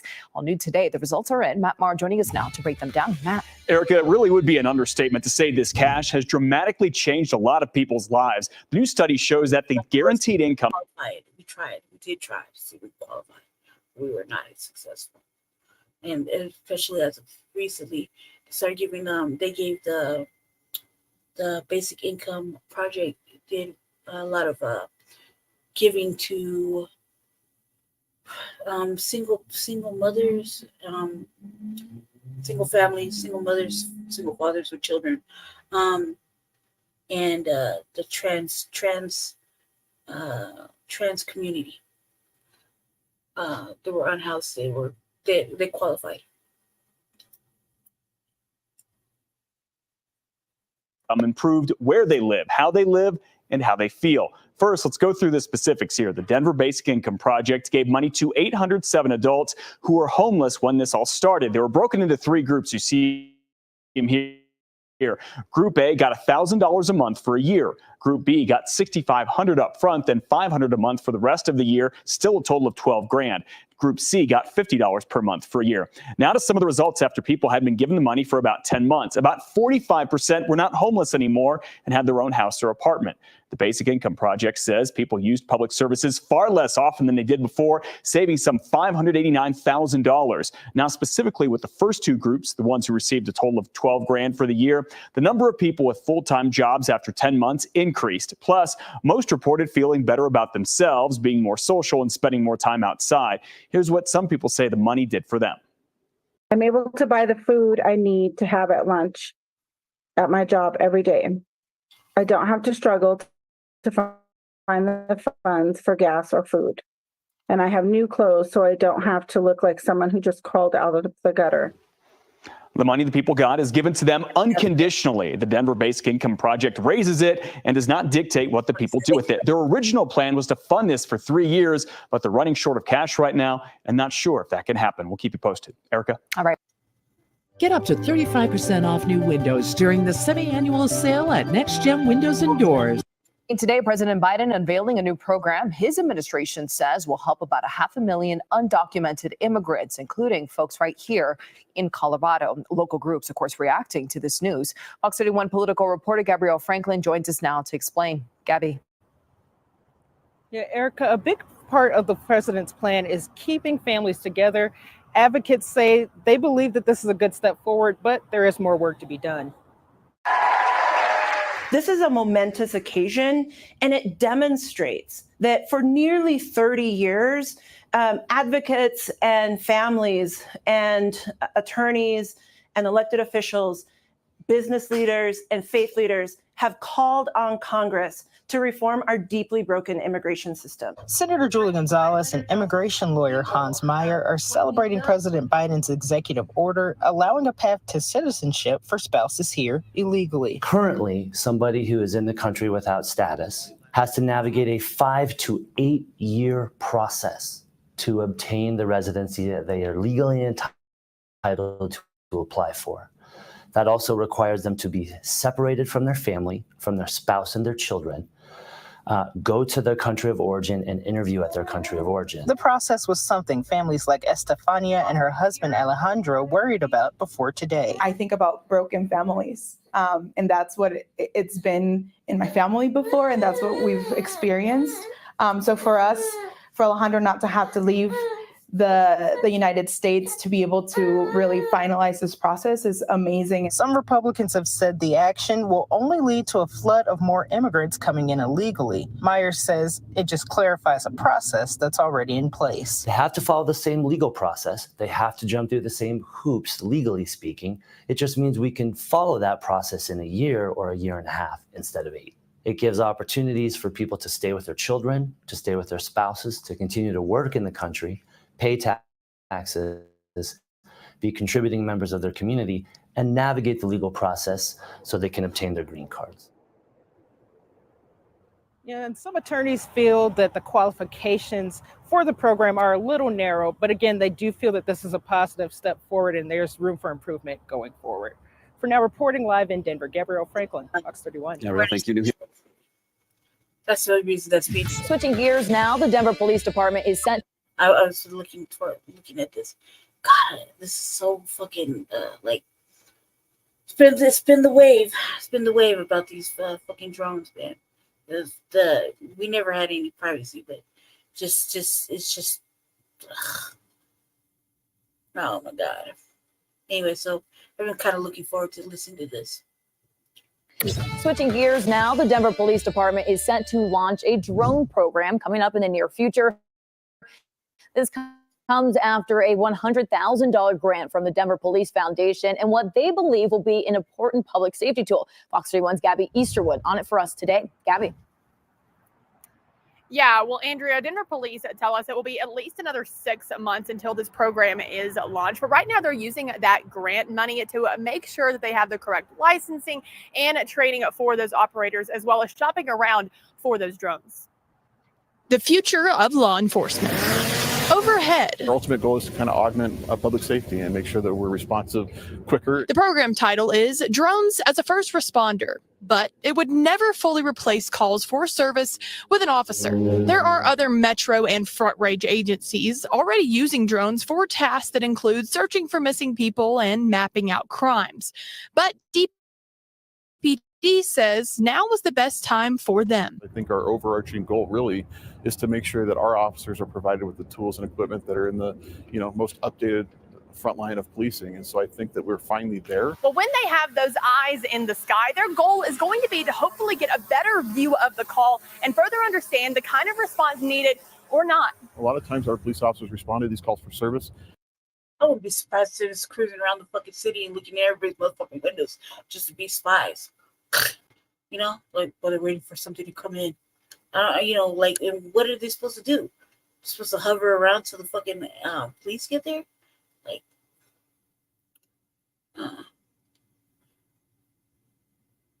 they have those eyes in the sky, their goal is going to be to hopefully get a better view of the call and further understand the kind of response needed or not. A lot of times our police officers respond to these calls for service and they're either gone or nothing is there. And so I think having the ability to respond first with a drone and having it fly over the scene to make sure, number one, it's safe. And number two, if it's actually really happening, right? And if it's not happening, then we can revert those police officers into other calls for service that are more pressing. The SWAT team is currently using drones for indoor emergencies. DPD has begun using one outdoor drone too in certain situations, like a missing child or tactical situations. So this is just another step in that direction. This is the first step, speaking with all of our media partners to make sure that they know and our community knows that we're here to use this tool basically to respond for calls for service, assess the situation, and make sure it's safe for them as well as our police officers to respond to. So many questions nobody's asking. Well, Denver police says they will potentially have up to 7 drones within this program, but they are wanting to utilize that grant to the fullest capacity. So they say they still are shopping around for those drones that will fit the program at DPD the best. Live in Denver, Gabby Easterwood, Fox 31. At Lemonade, we're changing insurance, starting with clearly explaining how it works. Our renters insurance. Tonight, community members in Denver's Central Park neighborhood have a lot of questions after discovering a registered sex offender was operating the neighborhood ice cream truck their kids were buying treats from. Your investigator, Karen Morfa, joins us now to talk more on this. And Karen, you looked into their concerns, and their biggest question, of course, is how in the world was he able to hold this job? Yeah, Karen, a judge denied his request to stop registering as a sex offender in 2021, saying that he was a risk to community safety. There are no Colorado laws, however, that limit where a sex offender can or cannot work. Of course, certain jobs have restrictions for who can hold those positions, teachers, daycare workers. The city of Denver, however, does have licensing requirements for ice cream vendors and the owners of those trucks that should prevent this. We found none of that was done. Scribbled on a piece of scrap paper was $22 owed for ice cream and the Venmo account for an ice cream truck driver. That would lead Central Park neighbors to an unsettling discovery. She came home and said he was super friendly. And Julie Sanger lives in that area. Her 13-year-old daughter and some friends were walking home from the pool when they stopped the ice cream wagon. Gave him their ice cream. They tried to give him money, and he said he only takes Venmo. And then at that time, he said, I didn't realize you guys were running for so long. Do you guys want to get in my truck and I'll give you a ride back to the pool? The offer immediately made Sanger uncomfortable. And when she saw a community Facebook post detailing a similar incident with information about that driver, Keith Frazier, who they had found on the state sex offender website, she panicked. My stomach just went in knots. Just very disturbing. In 1997, that driver pled guilty to indecent exposure involving a child, a misdemeanor sex offense. Court documents show while working as a babysitter for two 9-year-old girls, he was stealing their underwear, masturbating in front of them, and keeping journals about his time with them. In 2002, he was convicted of felony burglary. According to an article in the Greeley Tribune from that time, it was for breaking into two teenage girls' homes and stealing underwear and photos of them. Like, how did this guy even get a job with this type of company? We took that question to Denver police, who in a statement say it appears the individual is in compliance of sex offender rules. The investigation is ongoing. While Colorado doesn't have any laws that say where a sex offender can and cannot work, the city of Denver does have a licensing requirement for the owner of the truck and for each ice cream vendor, which does include an FBI background check. One of the main reasons there is a license requirement for ice cream vendors is not just the food safety aspect that we want to protect the public, but also we understand there's a lot of kids who come and get excited to see that ice cream truck on a hot day. Eric Escudero, a spokesperson for Denver Excise and Licensing, says they have no active license for that truck, the ice cream wagon, or for Frazier as a vendor. Escudero says while law enforcement will check those trucks when they see them, they rely heavily on the public for enforcement. Here's what people need to look for. They need to make sure they see a badge that's on the front, because it is Denver law that if you are an ice cream vendor, you have to have that badge visibly displayed. Sanger says for her daughter, there likely won't be a next time. Honestly, I think this has scared her enough. She doesn't really ever want to go to an ice cream truck after this. So I think it's sort of ruined it for her. We did stop by the company, the Ice Cream Wagon's location in Commerce City. No one was there. However, I did reach someone by phone and tried to ask some questions about their hiring process and those licensing requirements that they are not complying with here in Denver. We were told, quote, there is an investigation that is happening and we have no comment. Today, we also learned Frazier's photo would be taken off the CBI website. It was on that site in error. Only offenders with felony sex convictions are to be shared online. His, again, is a misdemeanor offense. And Karen, we did also try and reach out to Frazier for a comment and have not heard back. Sounds like some changes need to take place, Karen. And that's what these parents, these families are really hoping by sharing what they've learned that might happen. All right, eye-opening for sure. Karen, thank you. Leaving it wide open, man. The day you get your Clear Choice dental implants changes your struggle with missing. Developing now an incredibly lengthy sentence handed down in the last hour and a half in multiple human trafficking cases. The victims of this man, Robert Hawkins, detailing. This happened like last week or whatever. He got a cripple years 12 days ago. Yeah, so Well, I'm only bringing that up because the registered ice cream truck guy. But Jesus Christ, like. The horror they went through before a judge delivered that sentence, that'll take multiple lifetimes to fulfill. Fox 31's Nicole Fierro joins us live at the courthouse with this historic sentence. Nicole? Yeah, 448 years. Robert Hawkins is now facing, and the head prosecutor says that she believes this is the longest human trafficking sentence in U.S. history. The longest one before this, also out of Colorado, that was 401 years. News victims tell us they're happy that they faced their fears, they testified and spoke to be a part of this history. Now, 448 years came out of more than a dozen counts against Hawkins in 3 cases that covered 7 victims, 4 adult women, 2 juvenile girls, and 1 man. We heard from them, the 13-year-old girl who said Hawkins was 40 when she was manipulated by him. She is 17 today. The lifelong sentence these victims say they face every day after the trauma of sex trafficking and human trafficking under Hawkins. Now, with each count, prosecution read a victim's name it was connected to. Prosecution also pointed to a note in the pre-sentencing investigation report. It did say between 1997 and 2003, Hawkins was arrested, cited, or detained for 57 offenses in 20 plus cases. They were all dismissed. They also said he got probation in 2012 when charged with pimping of a child back then because that 16-year-old in that case was too afraid to speak. Now, we didn't hear from Hawkins himself. His attorney said he advised him not to speak because they plan to appeal. His attorney also said the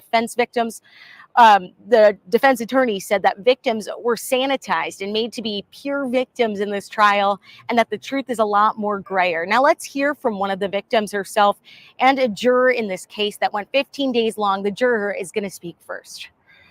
The weight of it, knowing that so many people had experienced such trauma and such over such long periods of time, it was really just difficult to hear. This just shows me the Colorado judicial system is just fucked. Like, you see how long they let it? Yeah, man, Jesus. If they would have did their job in the first place. Those testimonies and those stories. It feels great.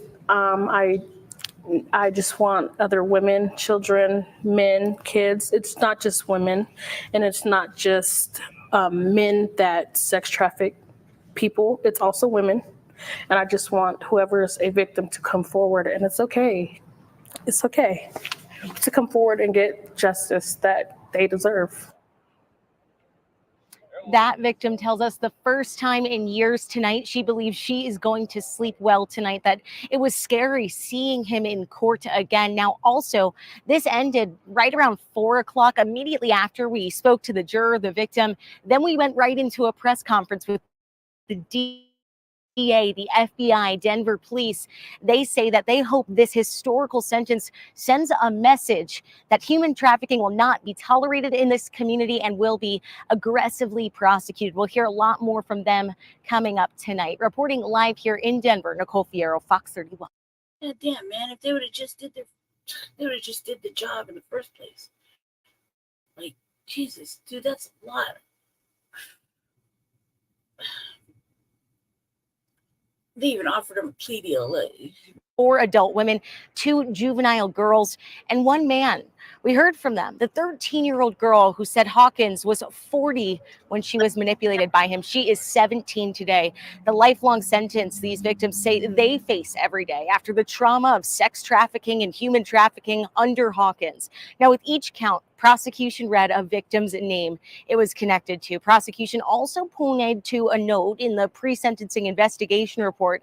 It did say between 1997 and 2003, Hawkins was arrested, cited, or detained for 57 offenses in 20 plus cases. They were all dismissed. They also said he got probation in 2012 when charged with pimping of a child back then because that 16-year-old in that case was too afraid to speak. Now, we didn't hear from Hawkins himself.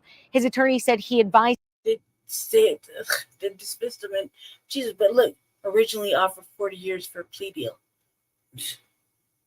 Him not to speak because they plan to appeal. His attorney also said defense victims The defense attorney said that victims were sanitized and made to be pure victims in this trial, and that the truth is a lot more. Mix up the loss right there, huh? Hell no. Family. What kind of?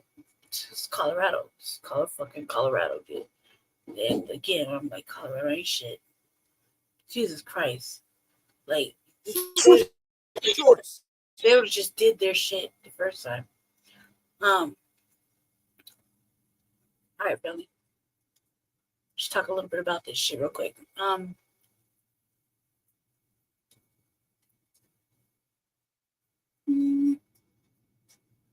Did I miss it? I didn't think I did. I didn't think I missed it. Let's see.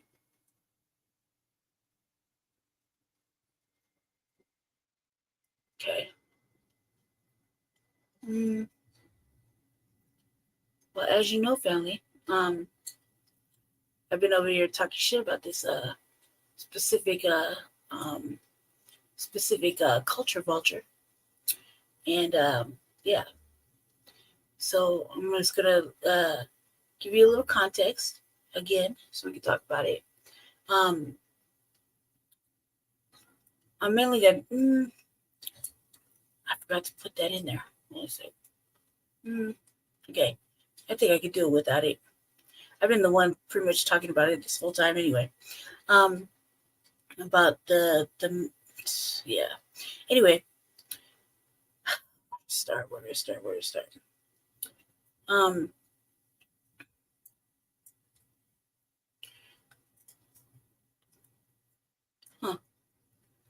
right, 1 second. Let me just pull it up real fast. Just because it's just easier that way. 1 second, family. 1 second. 1 second. 1 second. Let me see. I can't just believe that they would just do that like that. They just be letting all kind of shit just slide, you know? And those one things, these chomo cases, man, they should not be letting slide. Child molestation cases, these perversion cases, they should be sending them motherfuckers straight to motherfucking jail. No questions asked. Not even letting them do what the fuck are you letting them out for? An ice cream truck, and nobody, like, they acting like that dude just basically took the truck and just been driving off and doing the most. You know?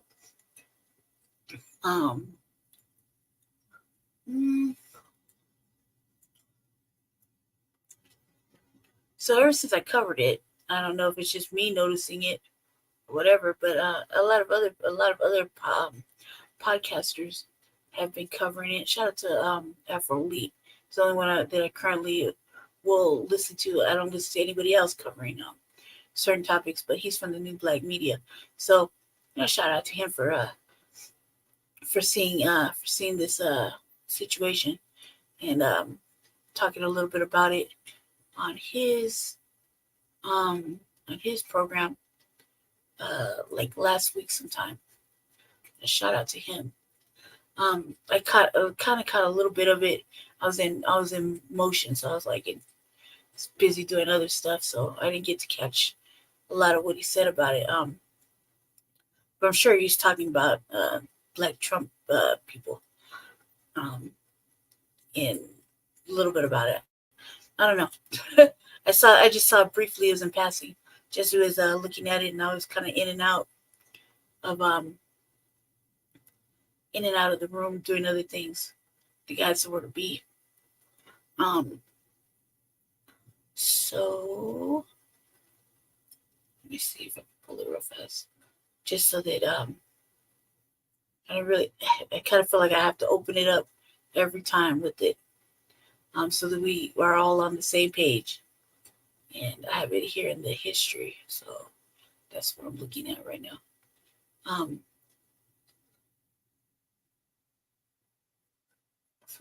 Dude, there's so much news, so much to catch up on. Yeah, I've seen AURORA cover a little bit of it. Since some other podcasters touch on it, but I felt like that's all like new, and and they didn't really give a lot of context like how I did. But you know, shout out to Afro Elite. At least he's on the same wavelength with it. It's kind of ridiculous with his okay, here we go. All right. Let me see now. Okay, really? Go over here. Put it back up. Where's it? Okay, hold on. Let me put it back into right where I want it to be. I'm just gonna quickly skim past it real fast, okay? So we're gonna skim, and give you a little context about what we're looking at, and then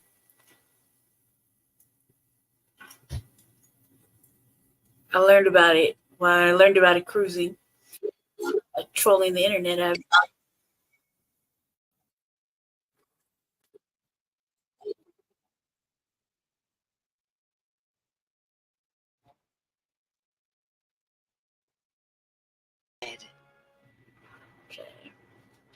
And then I'm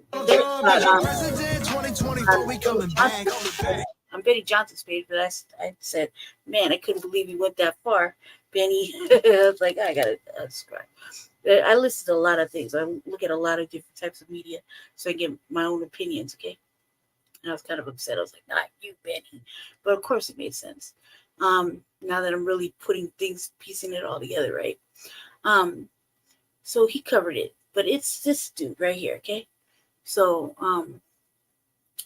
it's a white boy, obviously. When I say culture vulture, I'm gonna go ahead and make sure that we have a full understanding of that. Hold on one second.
Okay. So, give you a little context. I'm not gonna go through it all. But let me just put it up there. Bam. Okay.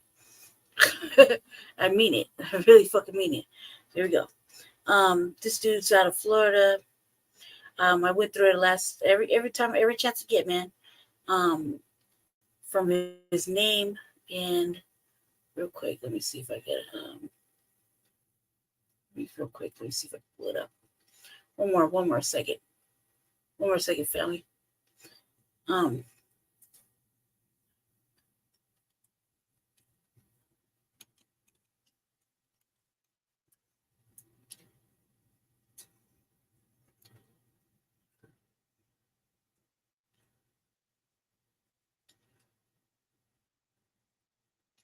Okay.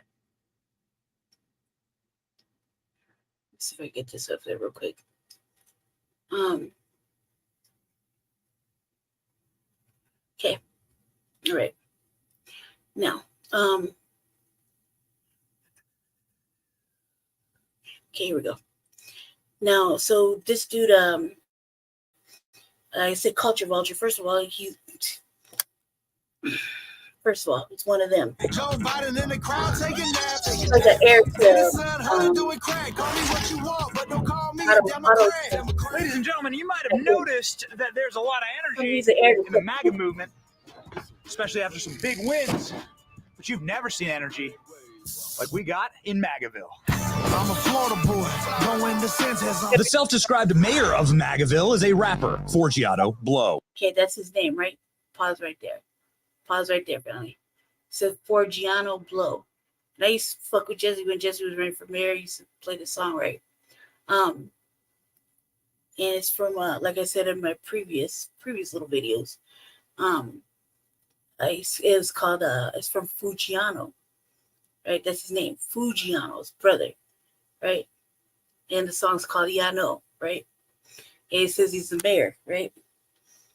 Copyright, fair use. Hold on a second. I'm gonna play 2 seconds of it, okay? Ace is just it's kind of like the hype up song. You know, just between me and him, just like something I would do. You know, just me and him. It's kind of like, hey, this is a song right here. You know, it's like the amp up for the running of the election. I was playing around. Okay, so this is a song, right? Keep in mind, the brother's name is Fugiano, okay? And he says he's the mayor, right? Hold on a second. Second. This is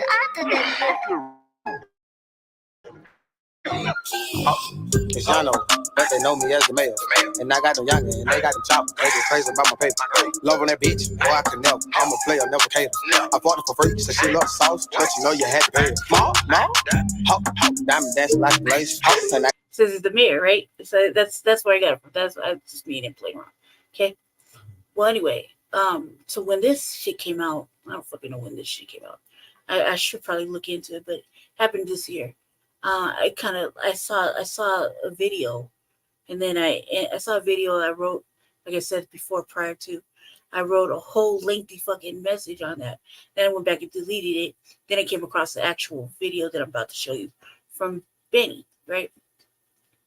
And I was like, no, brother, that was me. I was fucking upset. But anyway, this is culture vulturing, okay? Keep in mind, I just showed you who I was talking about. It's a brother. That's a brother that I play around. I play that song. I play his music all the time around here. You know, because I just like the way he talks. I like a lot of things about him. But I would never, you know. So Forgiato has been a Trump supporter since 2015. His MAGA raps have topped the Billboard charts, certified platinum, the #1 songs in the world. With this success comes rapper Bling, MAGA Bling to be specific. Today we're going to investigate the unique luxuries of being a MAGA rapper right here in Magaville. Mayor of Magaville, Forgiato Blow. Life's been good, baby. Man, it's been great. Been working hard on music. I see you. Been everywhere. Campaign trail, working hard. Okay, we got new whips outside. Only color of that Kool-Aid that I drink is red. I'm a Florida boy, going the Santa zone. Listen, so this right here is my Rolls Royce Ghost, one of my favorite cars. These are about $350 to $425,000 for one of these. I got 47. It used to be the 45 truck that you guys probably Scat Pack, wide body. Now this is where I got pissed off about. We got two now. Everybody loves everybody loved young Dolph, right? And Dolph is no longer with us. It's the power. But I made this statement, which I believe thoroughly. And I saw something to back that up too on a previous podcast. Someone was talking about young Dolph's camouflaged whips, right? And that the family, something about the family, right? But I know this dude don't have permission to run around like that. So I was like, and he's in Florida. I was like, that's a violation. We got Trump on there. He will be your 47th president with the lift and all the wheels and everything together. I got stars in the ceiling of every single car I got. This car right here, I got about $200,000 in. Like I said, a lot of people aren't saying Ashley Babbitt's name, so I'm keeping her on there. Trump right here. So if you see this out, make sure you take a picture and make sure you post it on Facebook. Black people don't care about what's happening right there with that. He said a lot of people weren't saying her name. Shoulder shrug. Look, so all your liberal friends can see it. This is one of my favorite cars. Scat Pack, wide body. I'm like, you're in Florida. I don't understand why nobody's handled this little situation right here. Just hear what he says, okay? Hear what he says, and I'm not wrong, man. I'm not wrong. I lived in Florida for 5 motherfucking years, especially with people that feel some kind of way about certain artists. And don't give a fuck how much motherfucking money you got. You know what I mean? Right here. He comes up. Sounds great. You probably heard of the rapper Young Dolph? He was murdered So he did all his stuff camo. I used to like his music, so I went ahead and wrapped this camo just like he did. This has stars in this. This car, I say, altogether was $100,000. I'm a Florida boy, going to Sanchez. I make Hot Boy statements. It's the red wave with 4 Giados on. Auto trader money, Bobby Boucher. Auto trader money, yeah, that's right. The auto trader. Air the auto trader, okay. So now look, we're gonna fast forward to this. So this motherfucker got all this I want to thank everybody for the tremendous support that you've given to me and shown to me jewelry and stuff over the last. You know. Donald Trump is your president. 2024, we coming back. Joe Biden in the crowd taking naps. And his son, how to do it crack. Call me what you want, but don't call me a Democrat. They want to put him in jail, but I write him in even if he's in a cell. I write you in. Y'all need the dead. I'm still coming through your hood in my red hat. Trump train still going, no it ain't stop. So it's been a minute since we've talked. You've had an enormous amount of success. Worst thing that ever happened. Now suddenly, lo and behold, I'm down with Trump, he says. When the teeter-totters, Yeah. you know, he came with a new thing now the other day saying, I see everybody out here trying to say Donald Trump got him that money. But, you know, Ross was more like, were y'all stealing money under Trump or were y'all working for your money? And honestly, that's a bunch of BS. Because the only times things are getting stolen from is with this Biden administration. They're taking everything from us. You have met Donald Trump, showed him a tattoo on your life. Clearly the Trump team knows you. I see them share your stuff. What would you tell Donald Trump about the community that you represent, your millions of listeners? What would you tell Trump about them? How to reach them? They're going to win the election. We need them. We need the different culture. We need the Spanish people. We need the young children vote. We need the next people coming up. We need someone that can reach them that nobody else can reach. We're reaching them through music. We're reaching them on foot. We're being on site. And we're out there letting people know it's like, hey, I had an idea that was very simple the other day, right? I think that's a brilliant idea. I told the Trump team, I said, hey, send me 100 Make America Great Again hats signed by Donald Trump, right? Send me 100 hats. And I'm going to go with me and the Trump Latinos through every hood in America. And I'm going to wear the hat. And when people ask me about the hat, I'm going to say, hey, you want this hat? And I want the reactions. And I guarantee 100% of people are going to take that hat that they thought they wouldn't take that hat. You want a signed hat by Donald Trump? Yes, I do. This is my president. That would show the world that Donald Trump is our president and Joe Biden is not the president. Yo, what's up, ladies and gentlemen? Ben Shapiro's got nothing on this drip. We are riding with Don. And Forgiato, what's up, man? What's up, America? Patriots, Trump 2020. You create culture. Forgiato Blow is the man actually doing it. We need more of this in our movement. Politics is downstream of culture. Andrew Breitbart said that. For Trump. Rick Ross. Well, Ross is the only one. I got songs with him too, but he's the only one that teeter-totters. Yeah. You know, he came with a new thing now the other day saying, I see everybody out here trying to say. There's one part that I just.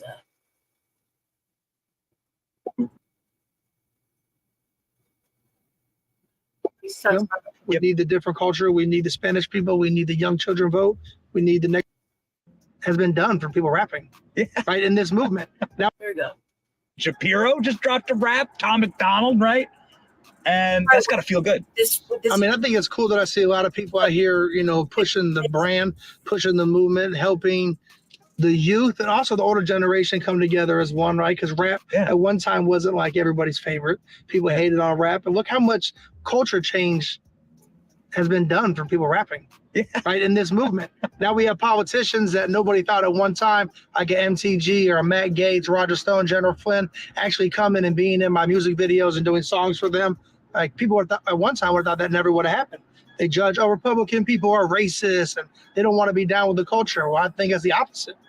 What does it feel like to... First of all, you can't say the culture at all. Somebody should say that. You finally have the movement, like, understand what you've been doing. Because I think for a long time, people were like, who's this Forgiato guy? Yeah. Right? Like, what? Like, who is this guy? What's he doing? And now you just seem like someone who knew this all along, knew where it was all headed all along. You were right. Well, sometimes you got to create things, you know what I mean? It takes 10 years, but overnight success.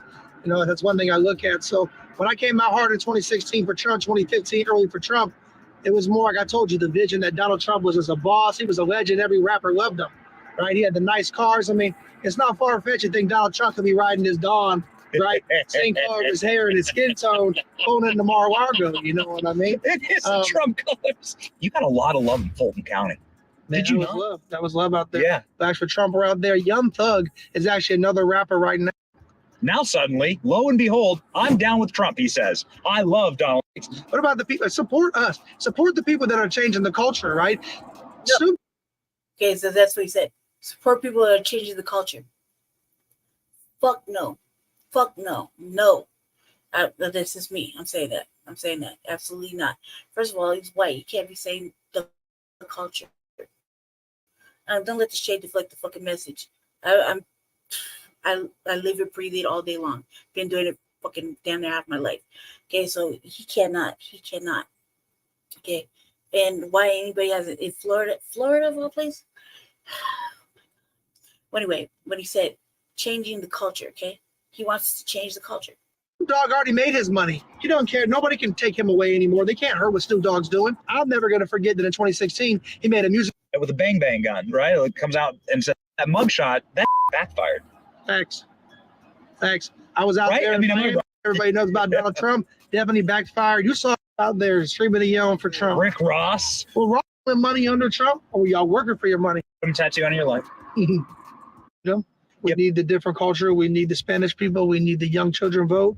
We need the next people coming. About changing shit for whatever. This is another fucking co-opted situation. So I'm moving along from that. So I'm like, you know, my thoughts about this. Fuck no, I was so fucking upset. Ugh. Make my skin crawl. Okay, and then I came across this video. Get up to 35% off new windows during the semi-annual sale at Next Gen Windows and Doors. With all right, kids. He's kind of excited. I like. I'm here to support President Trump. You want to know why I'm here to support President Trump? Because they done did black men like this for decades. Make up charges and put them, so I know Trump is innocent. I support Trump against this corrupt, two-tier justice system. That's why I'm here to show my support as a black man for Trump. And I'm wearing my shirt for Trump 2024, and I mean that. What do you think about the indictments? Oh, it's a bunch of bullshit. That was Derek Gibson, also known as for Trump. Plural, but not they, them. 2 years ago, Gibson ran for governor of New York, but was disqualified from the Republican primary. That per Ballotpedia. Not sure of why that is, but according to his website, Mr. Niggas is a New York City native living in Queens. He worked in the auto and construction industries, eventually opening his own businesses in both. He's also a Proud Boys supporter with a podcast where he once compared the January 6th criminal cases to the enslavement of black folks. Quote, when people say, forget the nuts, this is an insurrection, they shouldn't have been out there. This is the same way that they did black people during slavery and after slavery. And if you couldn't tell black people apart, you may be racist and confusing Derek Gibson with Maurice Simonet, aka Michael the Black Man, founder of Blacks for Trump. You know, the dude who attends a bunch of Trump rallies and is always conveniently, strategically in the background shot over 45 shoulders. Yeah, he's a former member of a violent cult whose leader, Yahweh Ben Yahweh, was jailed for leading a conspiracy to murder 14 white people in initiation rites. Simonet, born Maurice Woodside and maintained that name until 1992, was among the Miami-based Nation of Yahweh cult members charged in 2 of the murders, but he was acquitted. After the trial, he switched to his father's surname before eventually reinventing himself as Michael the Black Man, whose anti-queer, anti-Semitic, conspiracy theory-filled posts can be found online and heard on his radio show. All of that to say this, somebody should do something about these niggas. That came out wrong. That's the video of David Duke, former KKK Grand Wizard, admitting why he's voting for Trump, for y'all to know that. White people want their country back. They need black people's help to get it, and these people just happen to be willing participants. Being obsessed with race and identity is why the Virginia Republican Party essentially deemed the state's lieutenant governor, Democrat Ralph Northam, a race traitor for his call to remove Confederate monuments. Being obsessed with race is why the Fox News vice president said this 6 years ago. Quote, unless it's changed overnight, the motto for the Olympics since 1894 has been faster, higher, stronger. It appears the U.S. Olympic Committee would like to change that to darker, gayer, different.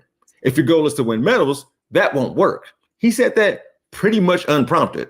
If you just let them talk, the right, along with Nazis and the Klan, who are on racist will fix the problem. That won't make racism go away. You don't have to tell me that leftist media talks about the advancement of white people due to them allowing blacks for Trump. So how the right doesn't really care about black men and women with family values and good work ethic and are community oriented and crime free, or else they would love the LeBron Jameses of the world. Oh, that's right. Bron has had choice stuff to say about the police. Well, they're killing Trump for no reason. And then they're using black guys like this here.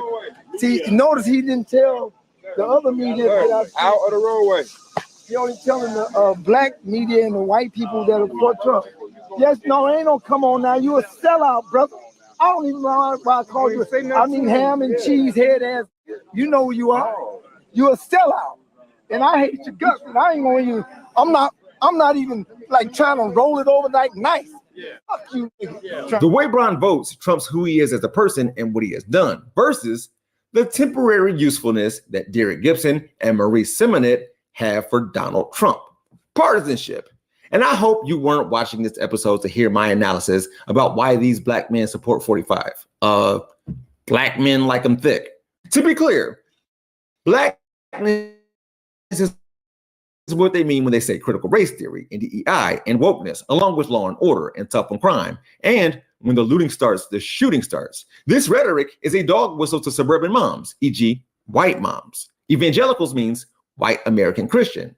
If we can see through the signs, then we can be all right. If me telling you as a white Christian audience about anti-Christian persecution makes you think about anti-white persecution as well, then I never have to mention race at all as a president, do I? I can just say Christian. yeah, so okay, glad we got that out of the way. Now let's get to it. So we've seen a little bit of what started the fucking the seduction. To get started in data analytics, you don't need previous experience or a degree. The Google Data Analytics Certificate. Yeah. Hey, it's real Trump supporters out here, you feel me? We ain't robbing nobody on this song, baby. Salute that boy, you know, we coming in, we coming hard, we going tough. Let's go. Donald Trump, yeah, that's my president. Hey. Donald Trump, yeah, that's my president. Let's go. Donald Trump, yeah, that's my president. Hey, Donald Trump, yeah, that's my president. Black MAGA, black MAGA, black MAGA, black. He's wearing all this dude shit right here. I was so fucking irate. And he's wearing the gold ass fucking Trump kicks too, okay? Yeah, I had to point that out right there. Sorry, not sorry. Black MAGA, black MAGA, black MAGA. He's wearing the white man's chain, that white man's ring, probably the bracelet, okay? All the way to dancing in the back, okay? Black MAGA, black MAGA, black MAGA, black MAGA, black MAGA. Donald Trump, yeah, that's my president. Donald Trump, the first black president. Ever seen a black patriot? Trump. Yeah, we exist. The Democrats use my color just. Oh my God. Oops. Okay. And yep, I mean it. Stay rich. Indict my president, you might as well indict me too. Call me for that. Look at Uncle that. Topo really what Obama do. Not a damn thing, Trump was just that Chick-fil-A. Taking flicks with my people, he really showing face. Hey, Joe Biden, yeah, I really want to taste some. Poor kids is just as talented as white kids in this country. 3.6 million black kids in poverty. But these liberals putting illegal immigrants right in front of me. Surprised if he's wearing his own drawers. We should make them vote at the gas pump. We got fake news mad cause us niggas out here voting Trump. Donald Trump, yeah, that's my president. Hey, Donald Trump, yeah, that's my president. Let's go. Donald Trump, yeah, that's my president. Hey, Donald Trump, yeah, that's my president. For real. Black MAGA, black MAGA, black MAGA, black MAGA, black MAGA, black MAGA, black MAGA, black MAGA. Donald Trump, yeah, that's my president. Donald Trump, the first black president. I know your mama can't barely buy the groceries. They push agendas on our kids, not rosaries. You get a Glock in these streets before you. I can't do it. Can't fucking do it. All right, next one. This one happened. Give your kids the space to dream big. There's no limit to what you can discover. That's last New worlds. on it. Black president, that's Trump. No, we got President Trump, not President Trump. I'm trying to tetherish to that old boy. He will never back down.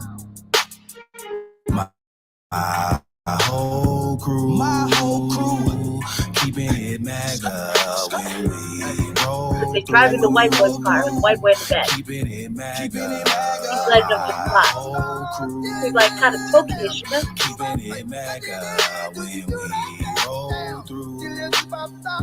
Keeping it MAGA. You know blacks voting Trump, I heard Biden's gonna fire us. But that's okay, cause Donald Trump's about to hire us. I pay the IRS, they send my bread to Ukraine. They killing babies, getting abortions, that's the new wave. 100 bands up on my chain, baby, I'm a rich slave. You voting Democrat, just know that come with 3K. The glove don't fit, they must have quit. OJ in this bitch. A message to Alvin Bragg, Uncle Trump is innocent. I was just in the Bronx, I seen it with my own. And I went over the Bronx thing, how they did not want him there, okay? So we already went over that last week. Last time I did an RBA. Okay, but that's his shit. All of this stuff is his shit. That's his chain, that's his everything. Okay? They don't have nothing on that. None of that shit belong to them. It's a red wave, baby, I'm a patriot for life. Robert De Niro, ooh boy, we laughing at you. Let me guess, Donald Trump raped you too? Trump just ain't running against Biden at all. I blame the fake news, baby, they divide. ABC, NBC, CNN too. I blame Obama and Bush, the Clinton family too. So all this shit kind of sound real tetherish, right? So till you hear old boy's voice again, like when you hear old boy's voice, he don't sound nothing like that. Like he don't sound nothing like that. All right, kids. Just or those who explain the plight of Black America, or even make excuses. Reason. And then they're using black guys like this here. See, notice he didn't tell the other media that out of the roadway. He only telling the black media and the white people that are for Trump. Yes, no, ain't no come on now. You a sellout, brother. I don't even know why I called you. I mean, ham and cheese head ass. You know who you are. You a sellout, and I hate your guts. I ain't gonna even. I'm not even like trying to roll it over like nice. Fuck you. The way Brown votes trumps who he is as a person and what he has done. And then you got this shit right here. Black president, that's Trump. Right, listen to the fake news, baby, they divide. Niggas make me I'm Michael Black man. Blacks for Trump, nigga. You hear what I'm trying to tell you to your face? If you don't understand it, get out of my face. Democrats gonna say, when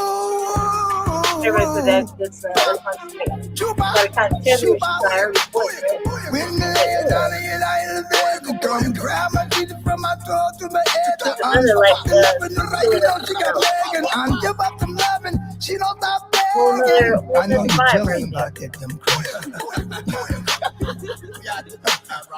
Black president Donald Trump. Been spending most their lives living in a future paradise.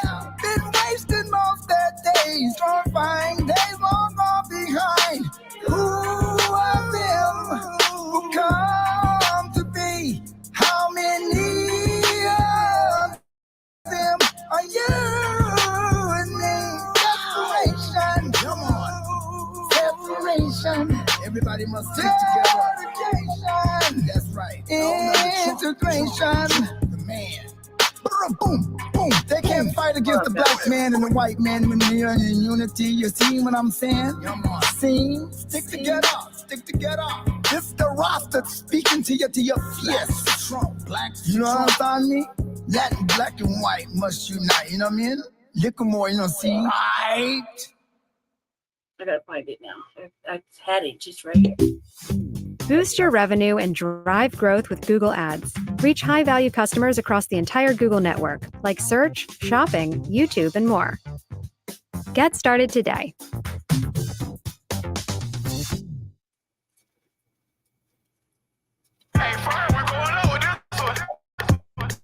Yeah. Hey, it's real Trump. Hold on 1 second, Valley. feel like I moved it and did I move it in the wrong spot? Let me make sure. Oops, I accidentally took it out. Hold on 1 second. So that we can get the right shit on sex value.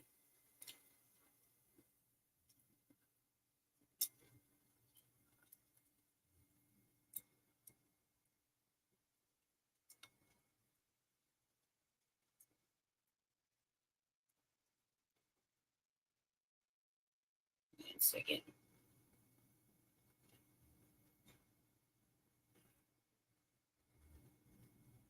Okay, scrolling fast past it real quick.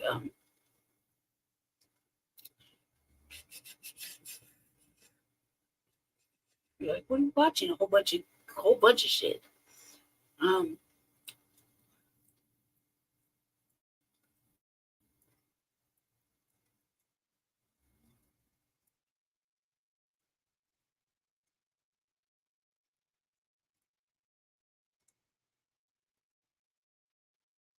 Okay, here we go. Here we go.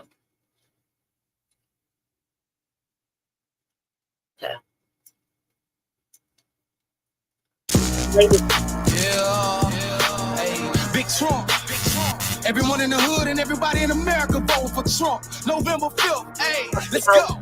Hey, let's go. You know the hood voting Trump. It's too big to read. Tell the DC swamp it's too big to read. Someone tell the fake news it's too big to read. You know that Trump 24, that's the victory. 100,000 people plus at the rallies. Stars and stripes, mega hats, yeah, we style. Lock them up, Joe Biden was on that island. This a message to you rhinos, it's too big to read. Wildwood was sold out, Hialeah sold out. Blacks for Trump, you know we always gon' show out. It's a patriot party, you know that red carpet's rolled out. Mark Zuckerberg probably gon' take this post down. Unvaccinated for 3 years and I'm still breathing. Unvaccinated blood is worth some money, believe me. 60 billion to Ukraine and Biden still got shit stains. Now you Who says shit like that, man? Like, especially being like, especially black and melanated. Who says shit like that, for real? You know how much melanin is going, like really, motherfuckers coming up missing based on that. Like, what the fuck? Like,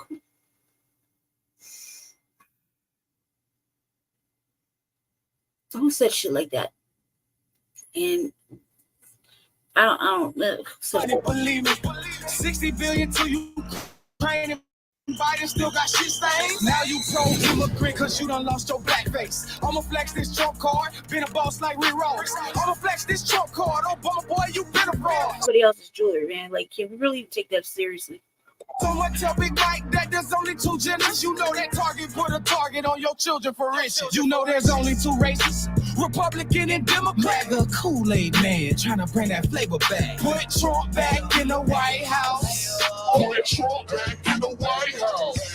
Put Trump back in the White House. Put Trump back in the White House. It's too big to read. Thank God that's over. All right, so I had to get that out of my system, man. This like, I've seen a couple of people do a little bit about it. But can we really take it seriously when you're flexing white man shit? Like, honestly, really, seriously, can we? No, we shouldn't. We would never do that. We would never take that seriously any other time. So I don't see how this time is any different. Secondly, no, you're a token. You're a fucking token. You're a token for this white man pushing all his bread and shit and his motherfucking his thoughts on it. You ain't got a whole bunch of motherfuckers. You ain't got some Latino folk. You ain't got some black folk to do this. And no, you shouldn't take this fucking shit seriously. Especially like what he's saying. About oh my God, I can't even take it seriously. Let me stop that real quick. Plus, everybody's like, "Oh, it's so catchy." I don't think so.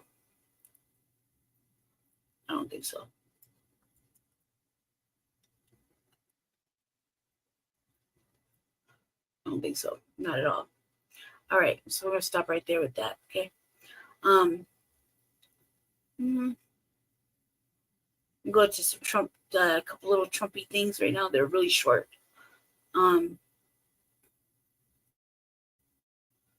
Really short.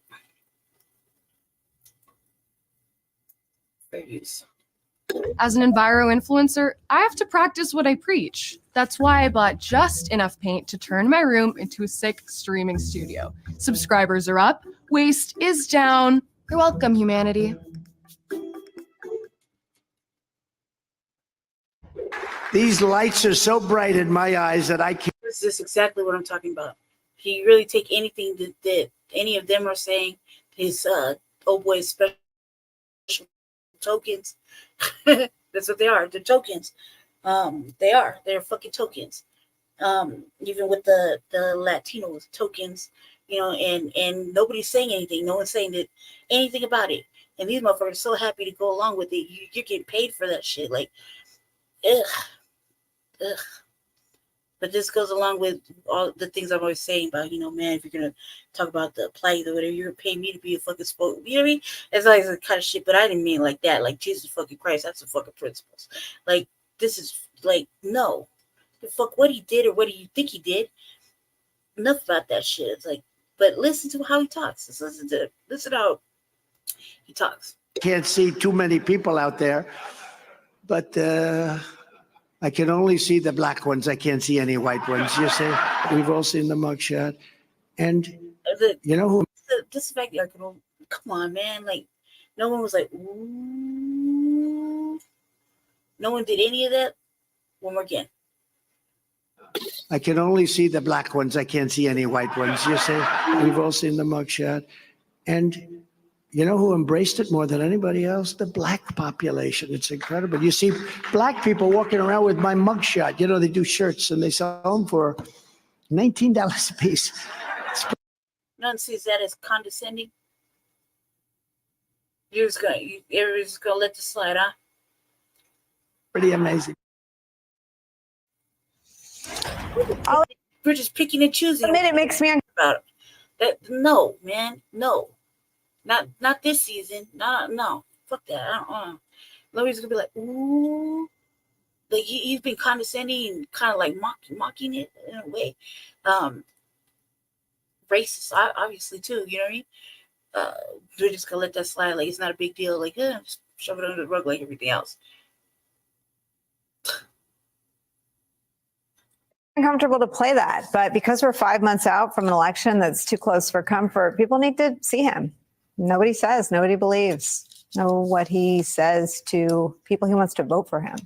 Because it's amazing that those words come out of the mouth of someone who was one of our two choices to be president of the United States in 2024.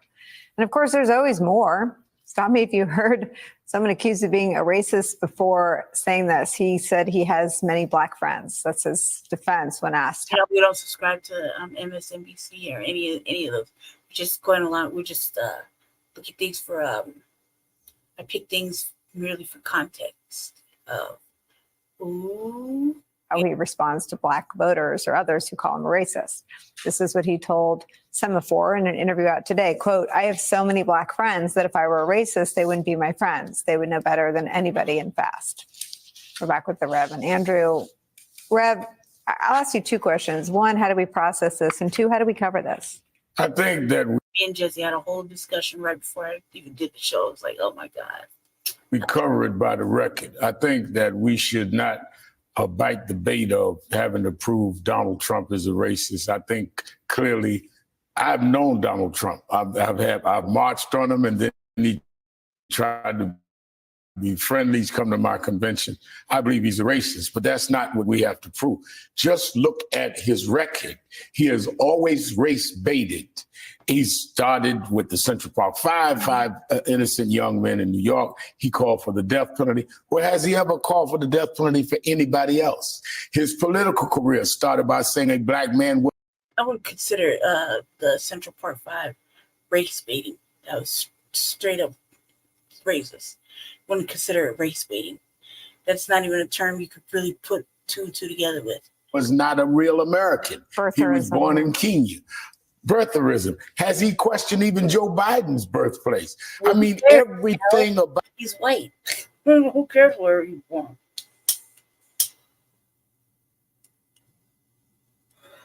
About race, he's always race baited against blacks. So all you got to do is look at his record. And I've said to any of those that support him, show me where he was on the right side of any race issue. We forget. This is the man that said when we saw the march in Charlottesville, where they were saying things to protect a Confederate statue, Robert E. Lee, and saying anti-Semitic things. He said there are 5 people on both sides. He was the president, sitting in the White House, president, during George Floyd, probably the biggest race case of our time.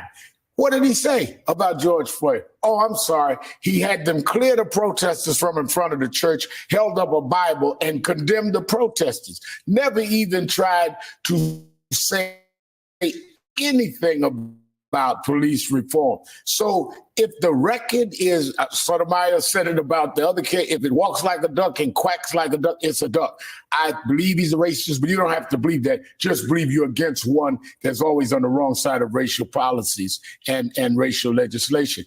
And I don't believe everybody that votes for him is a racist, but I believe every racist votes for Donald Trump.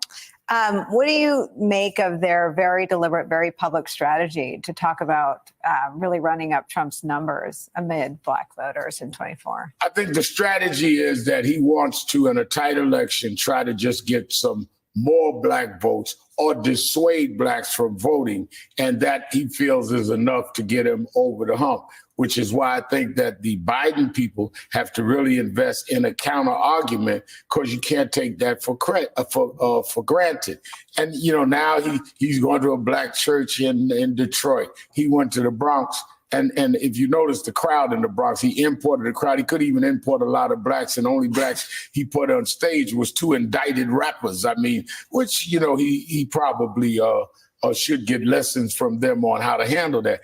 But for him to say, when we've spent generations telling our kids, this is Father's Day Sunday, to do the right thing, follow the law, do what is right.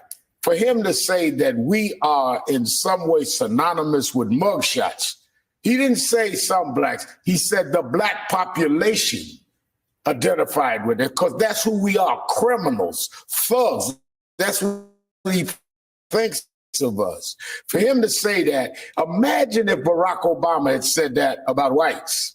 Imagine if anybody had said that about any other race, but he gets away with it in the name of he has swagger. I think he gets away with it because we're not calling it straight out what it is. This is not even dog whistling. This is straight out saying, I'm playing to racism. And Donald Trump has done that when he got away with birtherism, where people wouldn't call it what it was, because all that was saying he's not one of us.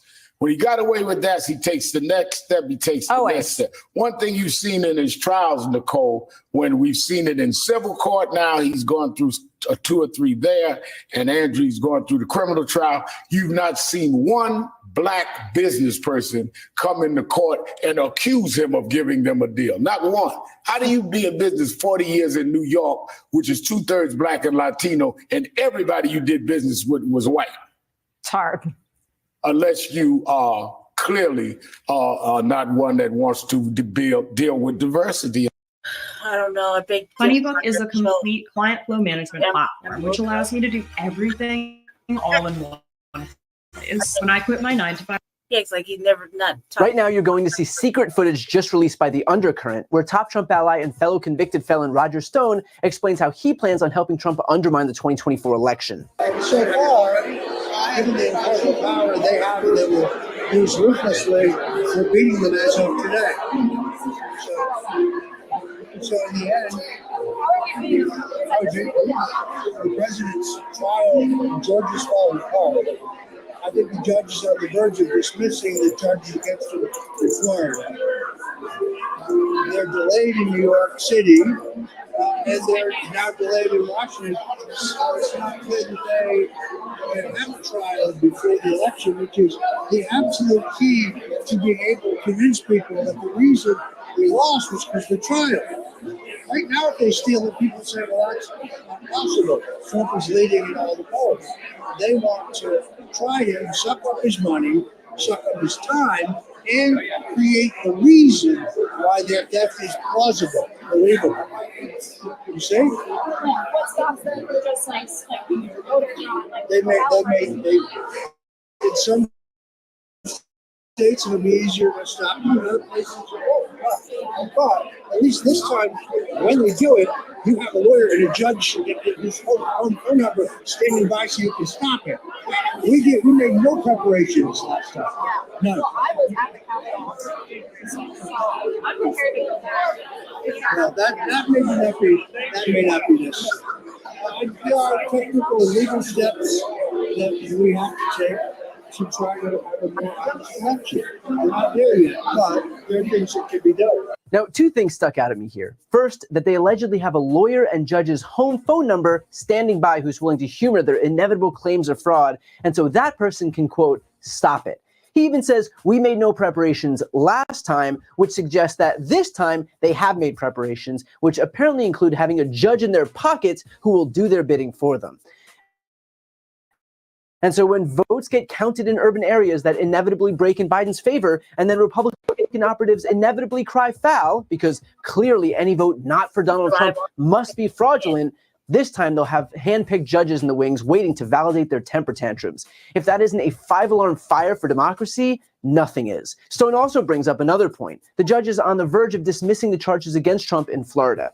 Now, in fairness, I don't know if this claim is conjecture or whether Roger Stone or other Trump allies have some inside track into Judge Cannon's thinking here. But regardless, it is clear that Cannon is overtly, aggressively hostile to Jack Smith, who is prosecuting Donald Trump in the Florida case, and has basically served as Trump's most effective defense counsel during this trial. She was already rebuked by the 11th Circuit Court of Appeals for interfering on Trump's behalf. She's already attempted to give the jury bogus instructions based on Trump's erroneous interpretation of the Presidential Records Act.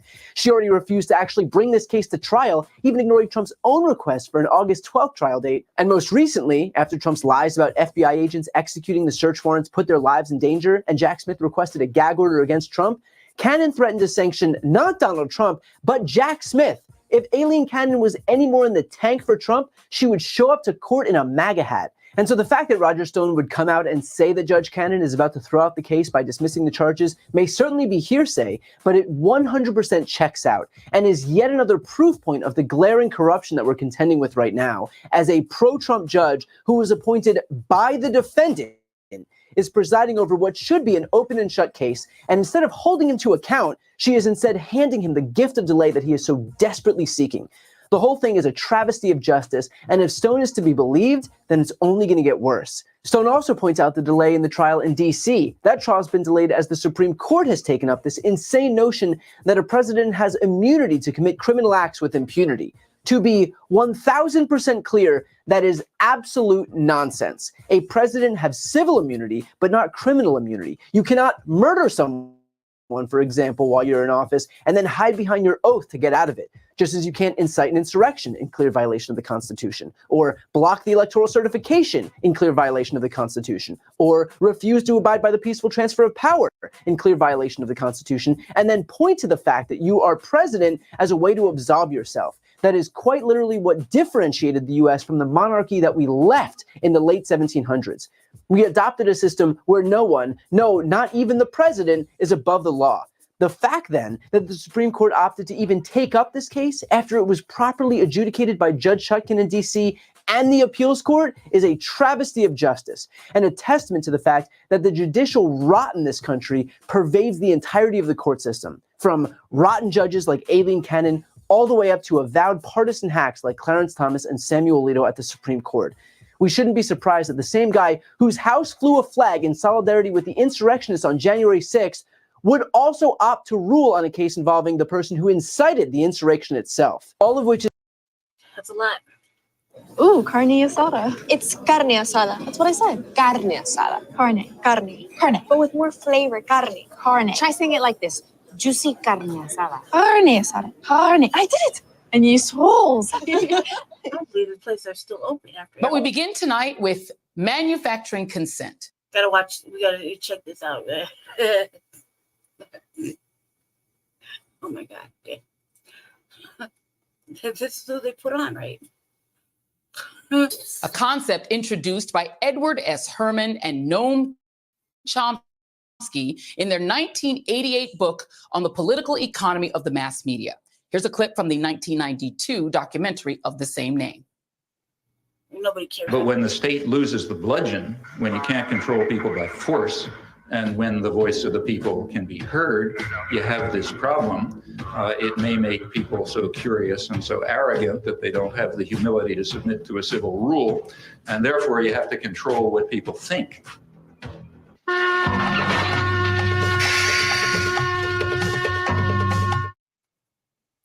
In short, it is the job of the media, our job, to not just tell you what happened, but to give you some context around what happened in a way that informs you and helps you make decisions in your busy life. But too often, what the media actually does is create a mass consensus around the preferences in the race to snag major cash from the richest families in America.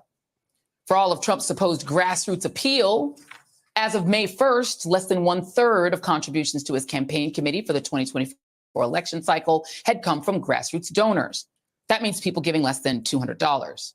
According to Open Secrets, large contributors accounted for 69% of Trump's $121 million total, whereas President Biden's campaign committee, which took in $195 million, got 54% from large donors.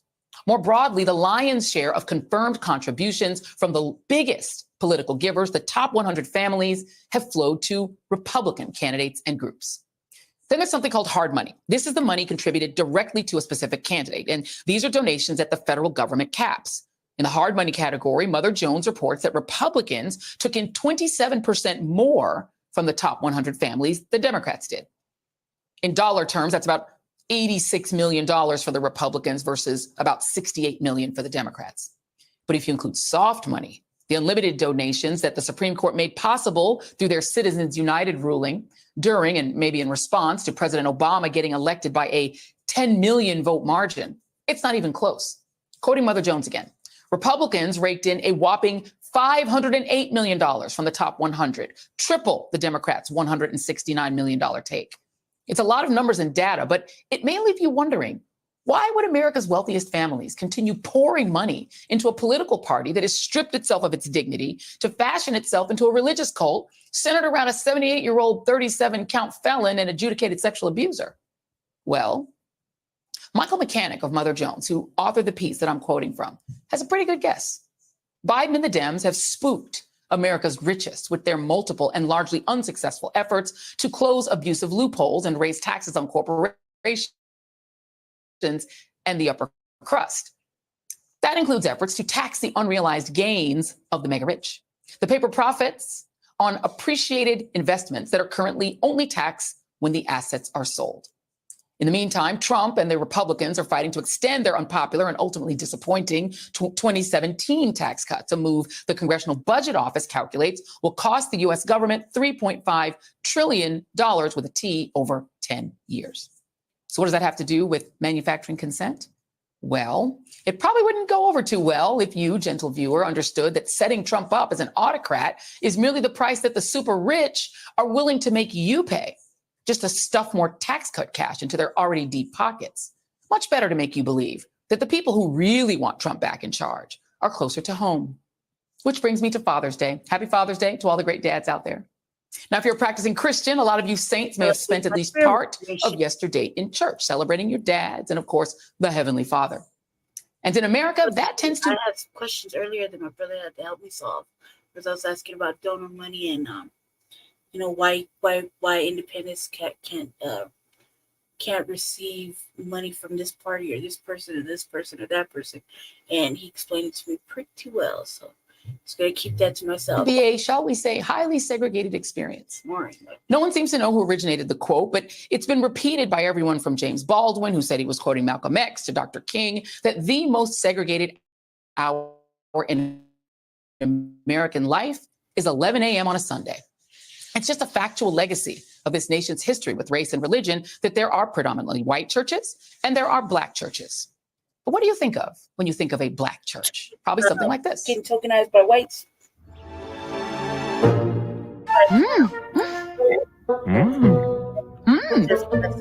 Delicious creamy milk chocolate and whole hazelnuts. The Lindt Hazelnut Bar. It's beyond words. Find your at checkout.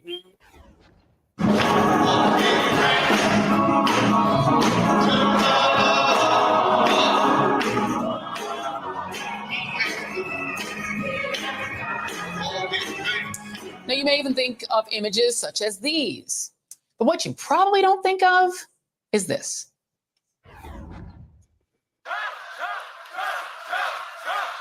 Oh, yeah, like we see that all the time, especially when it's election season here, with the churches, with the black churches here in the city. There's, just like I said,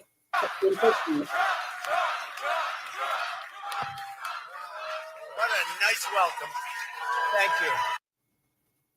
That is the reaction to Donald Trump at what nearly every major media outlet reported was his visit to a black church in Detroit, Michigan, one of the 10 blackest cities in America, with a population that's about 78% African American and a poverty rate topping 33%. In other words, it would be hard not to fill a Detroit church with black people. So now I want you to look with your eyes. Just look with your eyes again at this crowd. Is what you're seeing here what you would write in a headline is a black church? Hell no. And yet, here was the headline in the New York Times: Trump, in pitch to black voters in Detroit, cast Biden as anti-black. And the Washington Post: Trump portrays rampant crime in speech at black church in Detroit. In the Associated Press: Trump blasts immigrants for taking jobs as he courts voters at a black church MAGA event in Detroit. The Detroit Free Press even ran a photo series online with the headline, Trump visits Detroit church to woo black voters. What they somehow forgot to show was how overwhelmingly white that crowd was, and also how many empty seats there were in that sanctuary. In fact, if you looked at the carefully selected images in their online story, you would probably guess the crowd inside that sanctuary was overwhelmingly black and pro-Trump, literally cheering for him and chanting his name. And you would be forgiven for believing that this reinforces what seems to be the new hot narrative, that it is black people, specifically black men, who are driving Trump back into the White House with their overwhelming and historically growing support. When the actual reality that you can see with your own eyes and know, if you peel back the layers just a little bit, is that Trump spoke to an overwhelmingly white crowd inside a large Detroit church that, yes, does indeed have a black pastor, but which merely served as a venue. And that the people who participated in the roundtable, like those in the audience at that church, were already Trump supporters, not some new historic black supporters of Trump. Trump was in Detroit to participate in something called the People's Convention, a weekend-long gathering arranged by Turning Point Action, a conservative grassroots group founded by activist Charlie Kirk. It would have been easy enough to ask some of the attendees at that roundtable if they came to that church from the convention. And while several of these stories note that Trump harped on crime as part of his presentation, doesn't it seem kind of ironic and pretty relevant that the guy saying that just recently got convicted of 34 felony counts in New York? I mean, Trump raised the crime rate in Detroit just by being there. And one of his new friends at that event, Kwame Kilpatrick, Detroit's former mayor, is just 4 years out of prison himself, where he was sentenced to 28 years for his role in a wide-ranging racketeering conspiracy that included fraud, extortion, and tax crimes. Kilpatrick extorted city vendors, rigged bids, and took kickbacks and bribes. He used funds from nonprofit civic organizations to line his pockets and those of his family, steering millions of dollars to himself and his friends as Detroit plunged deeper into poverty. Kilpatrick was released because Trump commuted his sentence in 2020. So, of course, now he's endorsed him. But it's weird, right? How many of the black men endorsing Trump are formerly prominent and famous black men who have criminal records? Not like the criminal records this country has racked up for black men through things like the war on drugs. Nope. For crimes they committed after they were prominent and or rich. Kind of like Donald Trump. Also on hand as part of Trump's Blacks for Trump coalition, Black Republican Congressman John James, who represents an overwhelmingly white, affluent district in Macomb and Sterling Heights, Michigan, meaning not that district, whose congresswoman is Rashida Tlaib. Also, Detroit native and former Trump HUD Secretary Dr. Ben Carson, who hasn't lived in Detroit since he was a child, and more recently has lived in mansions in places like Virginia and Florida. The ever-present Trump apologist Byron Donalds, whose majority white district is also in Florida, and a claque of local Detroit rappers who, apologies, I confess, I've never heard of. The church where Trump held this town hall is called 180 Church. The pastor, Lorenzo Sewell, is a Detroit native who grew up in an abusive home, with his father going to prison when he was a teenager. His experience with the criminal justice system did not happen when he was already rich and famous. He became a drug dealer and gang member as a troubled kid, the way it tragically happens for so many Americans in communities with high rates of poverty. But he had a conversion experience his senior year in high school in 1999, according to his church bio, and later became a pastor. Here he is, claiming Biden and Obama never visited the hood. President Trump, I'm so humbled that you would be here. President Obama never came to the hood, so to speak, right? President Joe Biden, he went to the big NAACP dinner, but he never came to the hood. So thank you. Is it really the big war right now with all the white people in there? Question, just asking. Part where I point out that President Obama came to Michigan 15 times as president, including Detroit. Pastor Sewell also claimed it's hard to find a black barber in Detroit for his Blasian kids, which honestly was weird. And in an interview on Fox after the roundtable, he quoted something you've probably never heard of called the Platinum Plan, a black wealth plan he claimed Donald Trump created, but which actually was the idea of rapper Ice Cube. So not a Trump plan at all. And I'll add this. It is ironic that Trump is attempting to court black voters in Detroit just 4 years after lying about black voters in Detroit and claiming their votes were inherently fraudulent. Michigan was one of the states whose votes Trump, Rudy Giuliani, and their little cabal tried to steal in their insurrection. The Attorney General in Michigan has charged 16 people with felonies for trying to steal the votes of black Michiganders from Detroit. Oh my God. Oh my goodness.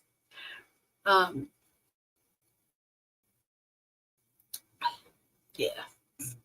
Yeah, get behind it. I can't get behind such shit. I'm just amused. I don't really think it counts as black church when there's all the white folk in there, and so much to pick apart from that. I just hear the animosity in Joy Reid's voice. Shit, put animosity in there. That voice was heavily filled with animosity and disdain and discontent. Totally filled with that. Oh my God. Okay. Yeah. I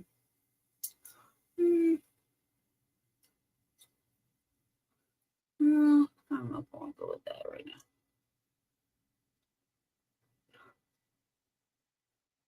Okay. We're gonna start heading into the little bit of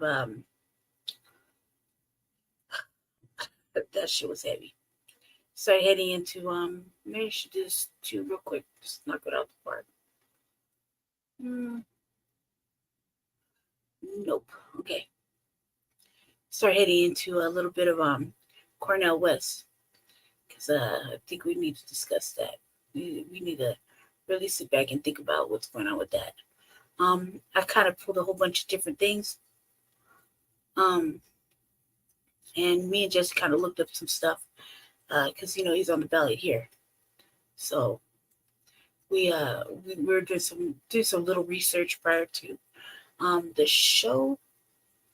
So let me see.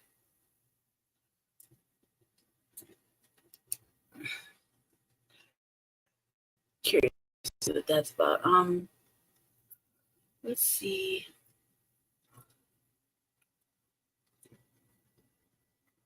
Okay. Let's see right here. Get up to 35% off new windows during the semi-annual sale at Next Gen Windows and Doors with no payment. Fucking Benny, man. I was just like, oh my God, who says shit like this? Who does this? We gotta look at everything all around it. Kill him until he is dead. Kill the white man. Right here. What's up, guys? Boy Benny. There's an entire psychological operation to try and demoralize you right now, trying to stop you from thinking that you live in a free country anymore or that there's any hope. But you have to take a step back and actually look at the freedom movement writ large.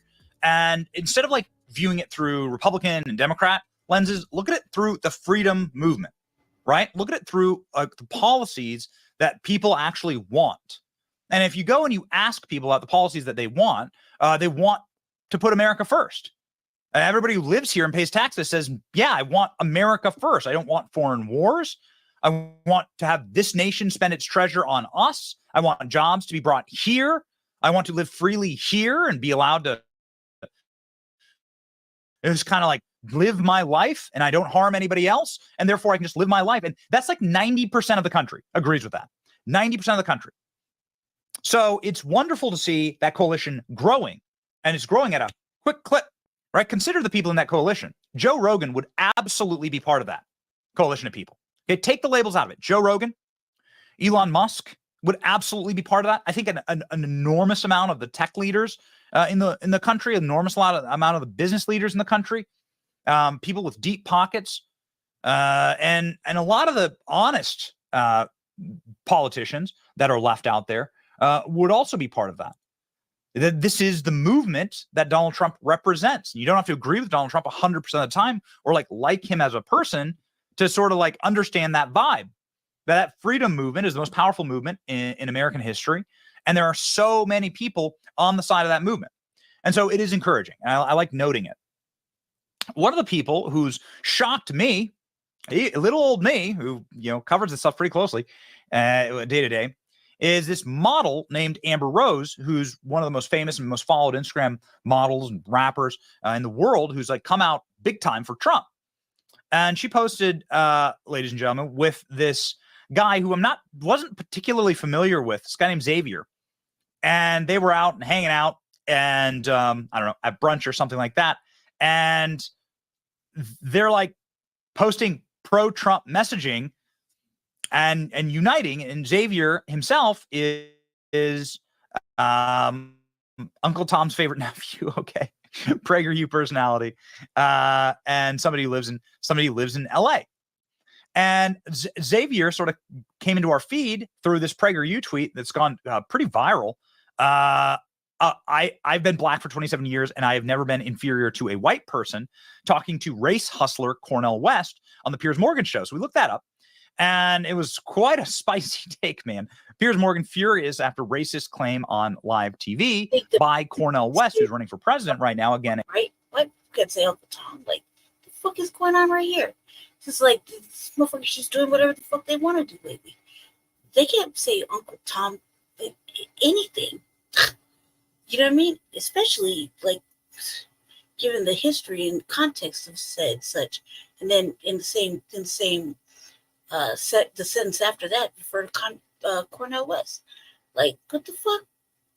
He did say, man, some things are just without words. You know what I mean? Xavier sort of came into our feed through this PragerU pro-Trump messaging and uniting, and Xavier himself is Uncle Tom's favorite nephew. Okay, PragerU. He can't say that. Personality, and somebody who lives in LA. And Xavier sort of came into our feed through this PragerU tweet that's gone pretty viral. I've been black for 27 years, and I have never been inferior to a white person. Talking to race hustler Cornel West on the Piers Morgan show. So we looked that up. And it was quite a spicy take, man. Good. Piers Morgan furious after racist claim on live TV by Cornel West, who's running for president right now. Again, a race grifter, lashing out because that's the grift. The grift is you have to stoke race hatred in America. If there's no race hatred in America, you don't have a job. So if people just like live happily and like don't hate each other, then these people are out of business. Entire industry is built on that.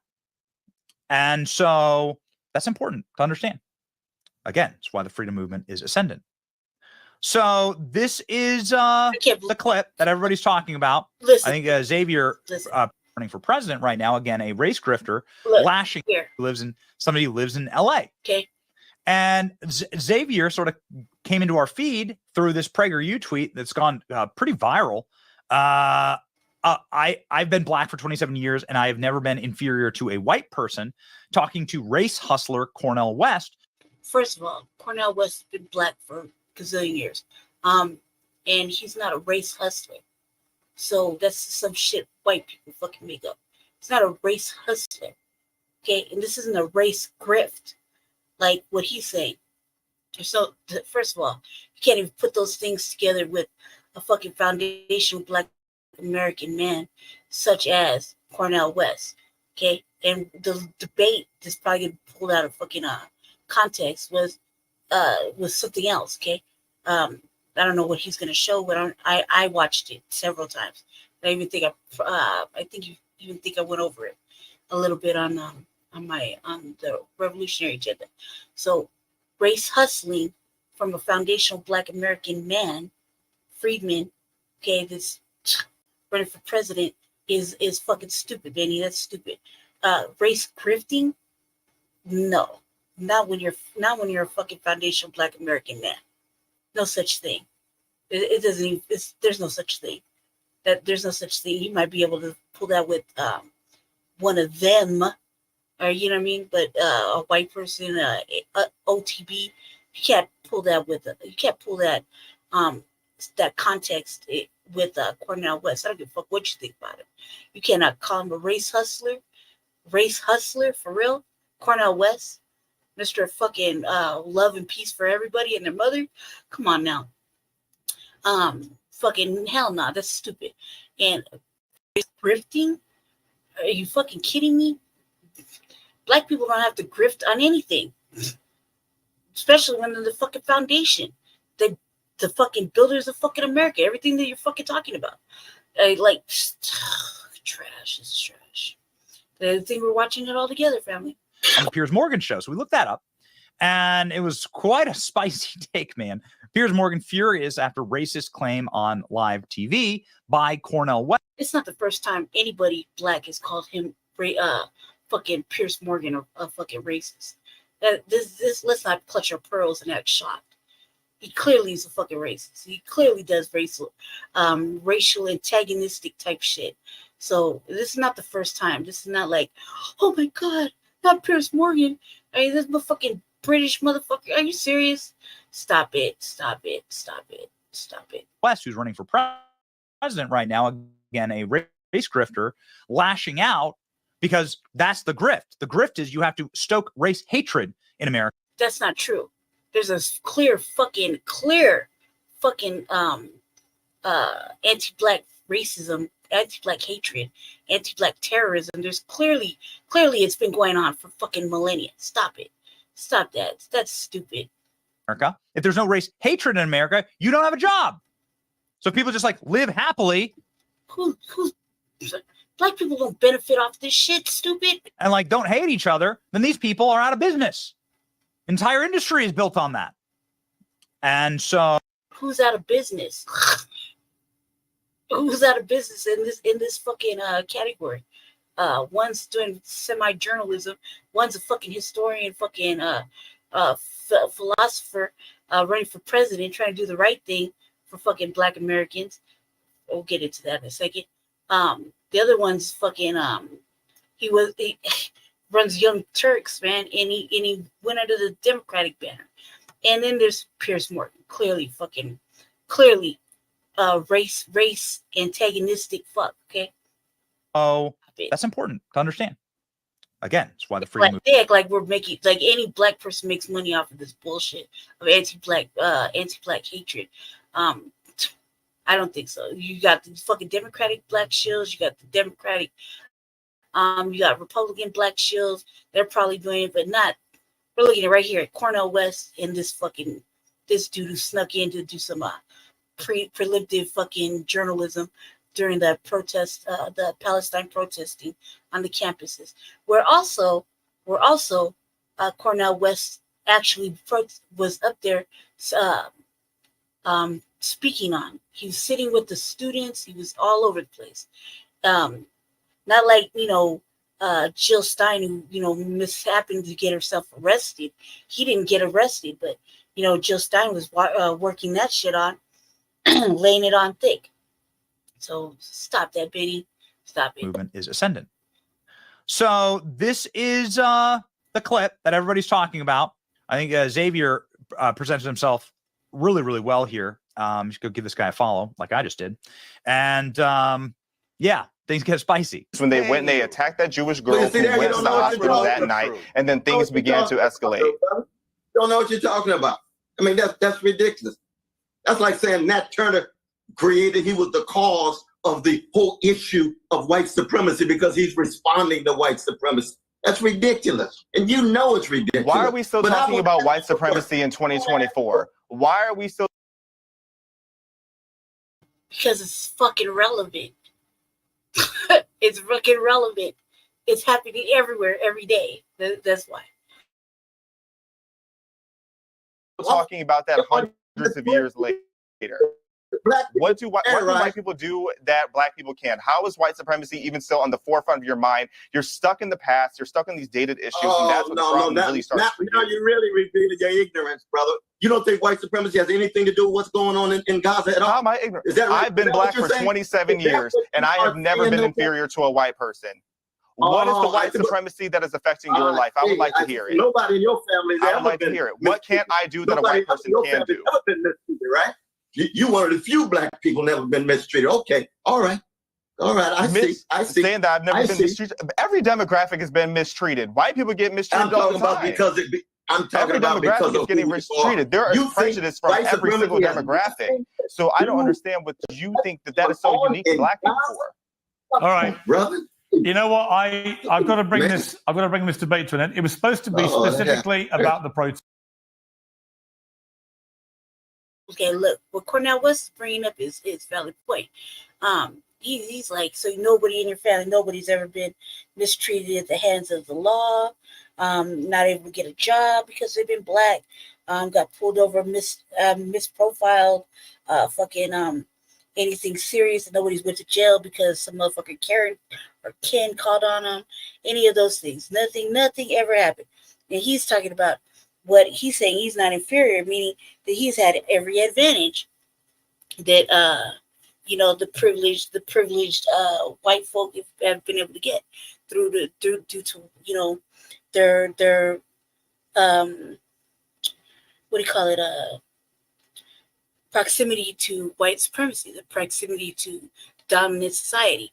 He's one of those that Cornel West is basically saying, oh, so you're one of the privileged types. You're one of those types that have been coddled by the dominant society, and nothing has ever happened to nobody. And he's like, well, what can I do that white people can't? And I was just like Cornel West, like, shit, like me, motherfucker. The Cornel West was like, oh, if you were those special types that gonna side with the racism and white supremacy here on this panel, and you're just gonna buck the system. You're not gonna be honest about this shit. So, and he could have. Cornel West could have went in a couple different directions with his brother. A couple of different directions. He could have said, so you've never been targeted for any of your anything. You've never been targeted because you've never been targeted or denied anything because of your skin, being black, or your lifestyle.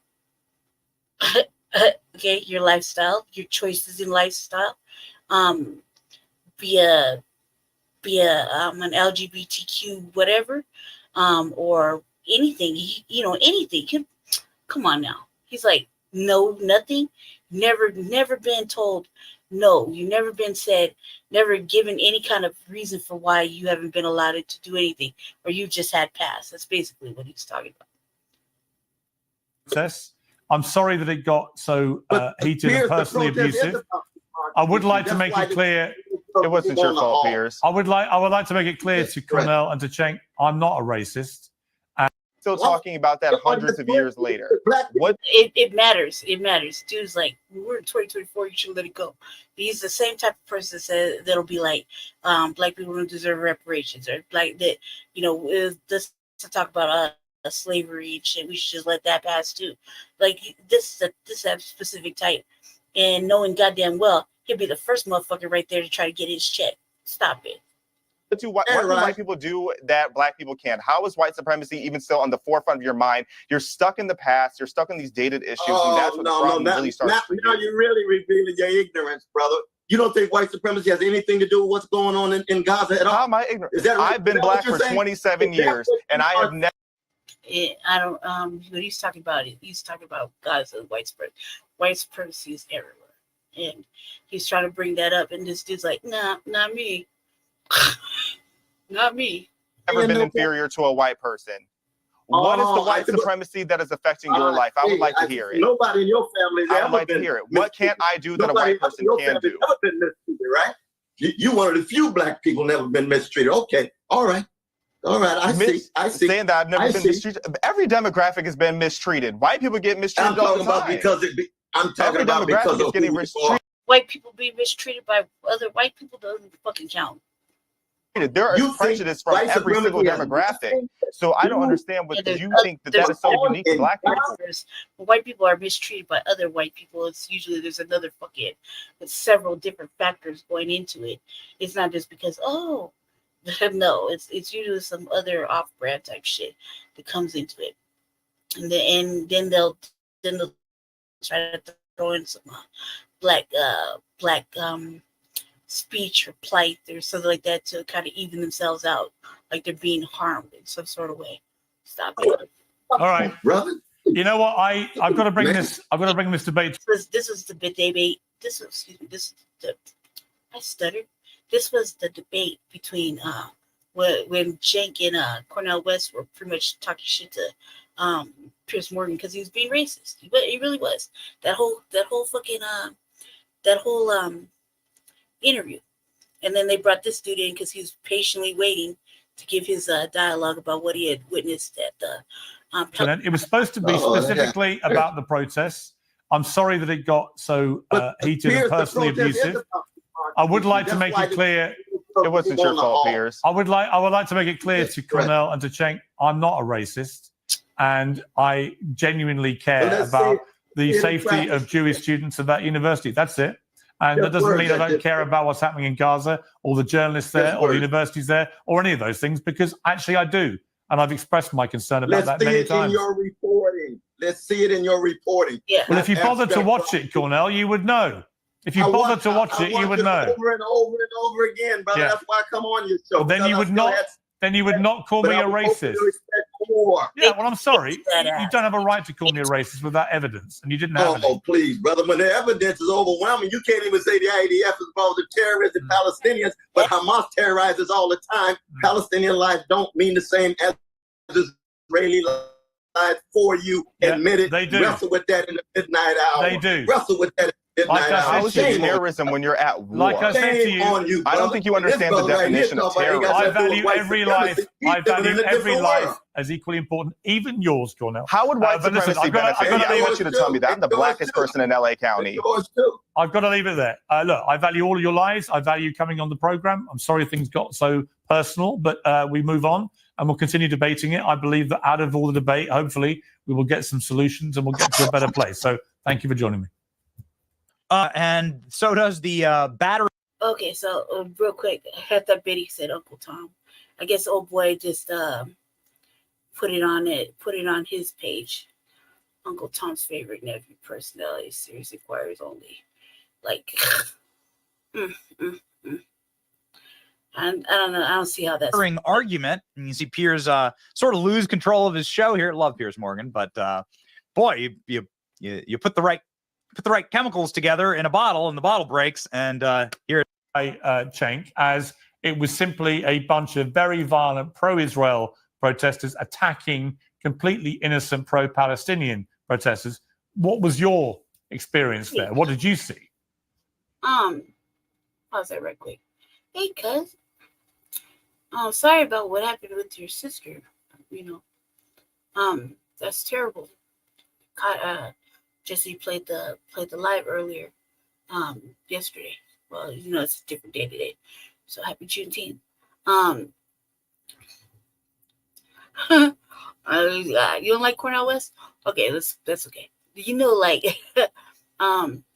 it's not for everybody. But over here, Jesse's the junior chairman of the Unity Party, so they endorsed him here in Colorado. So I had been, avid third party candidate, and I liked what he had to say because he was specifically speaking. We've been talking to black folk. You just got to really listen to it.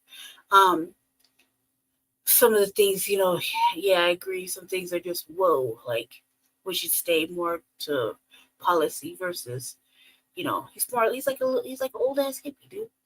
But this was an interview. I was talking shit about the fucking person running it.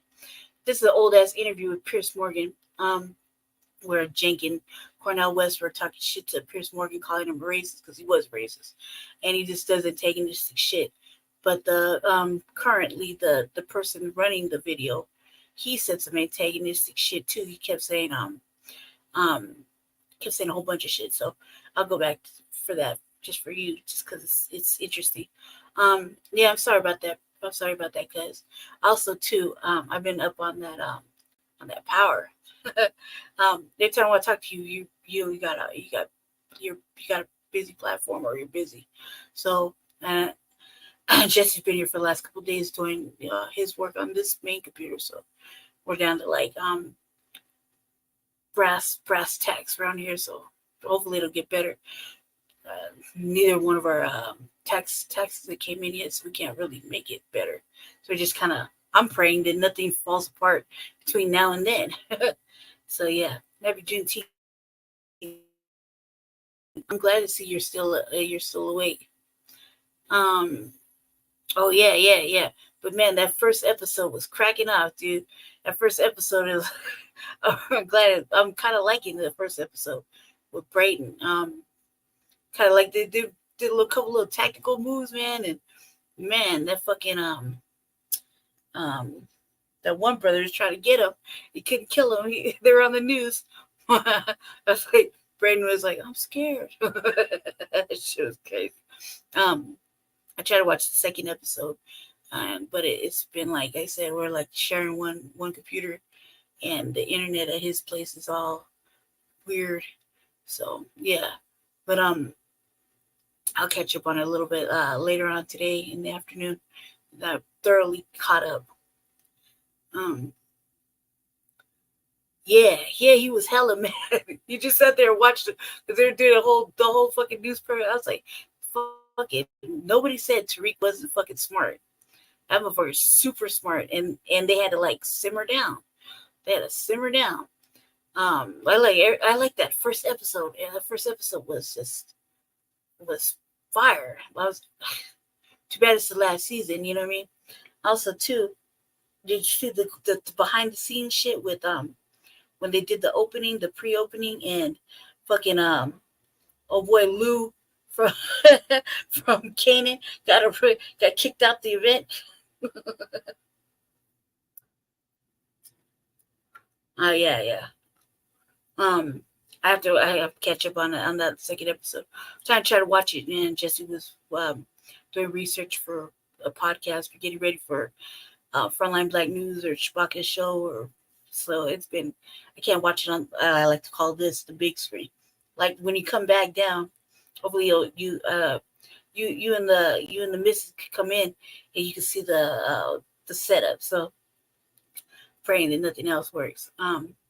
You guys come in here and do some actual Black news with us. Yeah.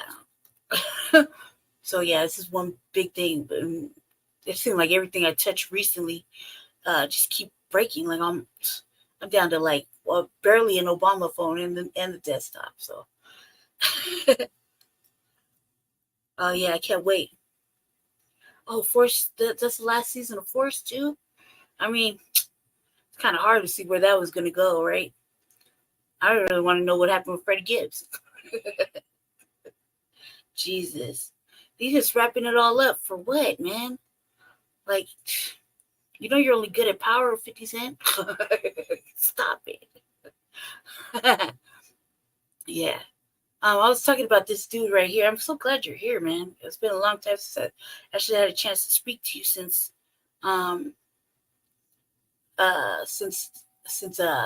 you were out here, and then you got sick and shit. It's been hell for me. I was talking about this dude. He said he called the Cornell West a race hustler and a race grifter. Right now, again, a race grifter lashing out because that's the grift. The grift is you have to stoke race hatred in America. And I'm like, it's not a grift. As a first of all, when it's Foundation Black Americans, we don't do race baiting and race grifting. The fuck is that about? That's stupid. Like, I went into this whole thing because of the lawsuit starts as against 50. Well, he got to come up with something else. This other little side projects that he got going on is like dumb. You know what I mean? Okay, where was I? Okay, yeah. I'm enlightening people about Cornell West lately. I kind of been like behind the times on it. Let me see. I can't believe that's would be the last season. Man. And where could they really have gone with it? You know what I mean? Because it's kind of like they really couldn't have gone very far with that, with the Force. I think they needed a better storyline, or at least another fucking character that from the Power franchise. You know what I mean? That might have took a different turn.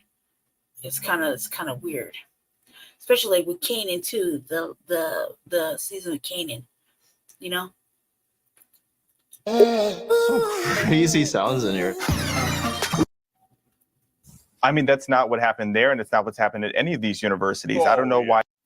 Change, as it was simply a bunch of very violent pro-Israel protesters attacking completely innocent pro-Palestinian protesters. What was Black person calls himself the Uncle Tom. Uncle Tom's nephew. your experience there? What did you see? I mean, that's not what happened there, and it's not what's happened at any of these universities. I don't know why he's trying to portray it as if the pro-Palestinians are there peacefully. I also have a video on my Twitter of a pro-Palestinian chasing after a Jewish man trying to tase him because she didn't like what was on his sign. I also saw a man go and spit on a woman's dog simply because she was on the Zionist side. So no, it's not this situation where you have the pro-Palestinians who are just sitting there in their encampment and not doing anything. These people have continuously been violent. And I mean, even just looking over at what happened in Colombia, you're not busting into windows and breaking into buildings if you're there to be peaceful. And the when they get arrested, man, they were on city council talking about they wanted their charges to be dropped. Rick keeps bringing that shit up, and I'm like, fuck no. I'm like, anytime you sign up for an action, you sign up to protest somewhere, you know exactly what the fuck you're getting involved in. You know exactly that you could be getting arrested. So you don't get no fucking, oh my God, one day is one fucking day, man. There's been protesters been in fucking prison still. Okay? Seriously. Just for protesting.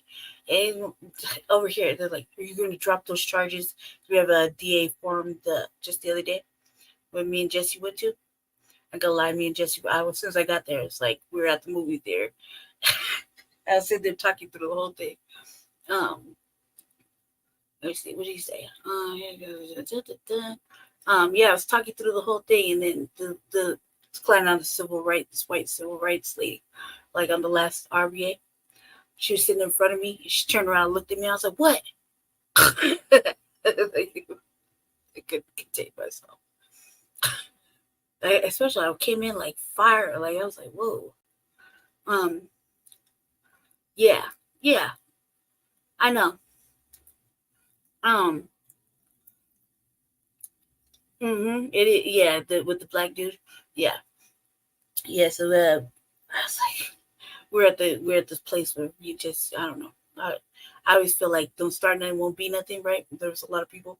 So I was kind of on my best, kind of semi-best behavior, kind of within reason, you know, best I could. But as soon as I got there, me and him, I was listening to what they were talking about. I was like, no, don't really listen to me. Like talking to, like we're at the movie theater. Like, can't take me to the theater. You can't take me nowhere. So, because I'll be like, and old girl decided she could hear me. I was talking loud enough that people could kind of hear me. You know what I mean? I definitely didn't have no definitely there's no lowering this voice. You know what I mean? But I was like, no, right? I don't remember what the fuck I was telling him, but whatever, it was relevant at the time. She was turning around, looked at me like she'd been trying to catch little glimpses and look around, and I was like, when she turned around, looked at me, I was like, what? What? I didn't realize I did it till after I did it. But it was kind of funny. That and I snapped at the other one that to be protesting peacefully. That's not the case. So you are disingenuous, saying if you're going to sit here and pretend like the pro-Palestinians are just being innocent. I don't understand how you could even see it in that way. Brother, Are you going to sit here? There's videos online.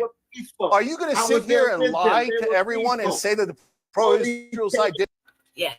I hear name call and be childish like you at your big age, but you just called them the pro-Palestinian side. There is a woman who was put in the hospital. This guy created. He was the cause of the whole issue of white supremacy because he's responding to white supremacy. That's ridiculous, and you know it's ridiculous. Why are we still talking about white supremacy in 2024? Why are we still talking about that hundreds of years later? What do white people do that black people can't? How is white supremacy even still on the forefront of your mind? You're stuck in the past. You're stuck in these dated issues, and that's what the problem really starts. Now you're really revealing your ignorance, brother. You don't think white supremacy has anything to do with what's going on in Gaza at all? How am I ignorant? Is that right? I've been black for 27 years, and I have never been inferior to a white person. What is the white supremacy that is affecting your life? I would like to hear it. Nobody in your family has I would like to hear it. What can't I do that a white person can do? Never been mistreated, right? You one of the few black people never been mistreated. Okay, all right. I see. Saying that I've never been mistreated. I would end it just like that. Yep. Yes. Okay. Because he's like, so and Cornel West could have went a couple of different ways. Like I said, with that, he could have said, all right. So, okay, so they never attacked you about your color. All right. Especially California. Okay. Let's, eye roll to that. So nothing else. What about, lifestyle? Clearly on a lifestyle thing right here. You know what I mean? Clearly. No. Okay. Let's go right here.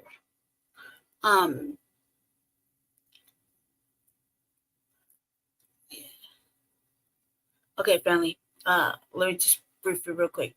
Honeybook keeps your proposals, contracts, invoices, and payments all in one place. My name is Laura Gomez, and I'm for different views, so we can all look at it together. But prior to all of that, real quick, that dude's clearly he's like one of those younger people that act like everything's like made up, like especially white supremacy. Like nobody's talking about that now.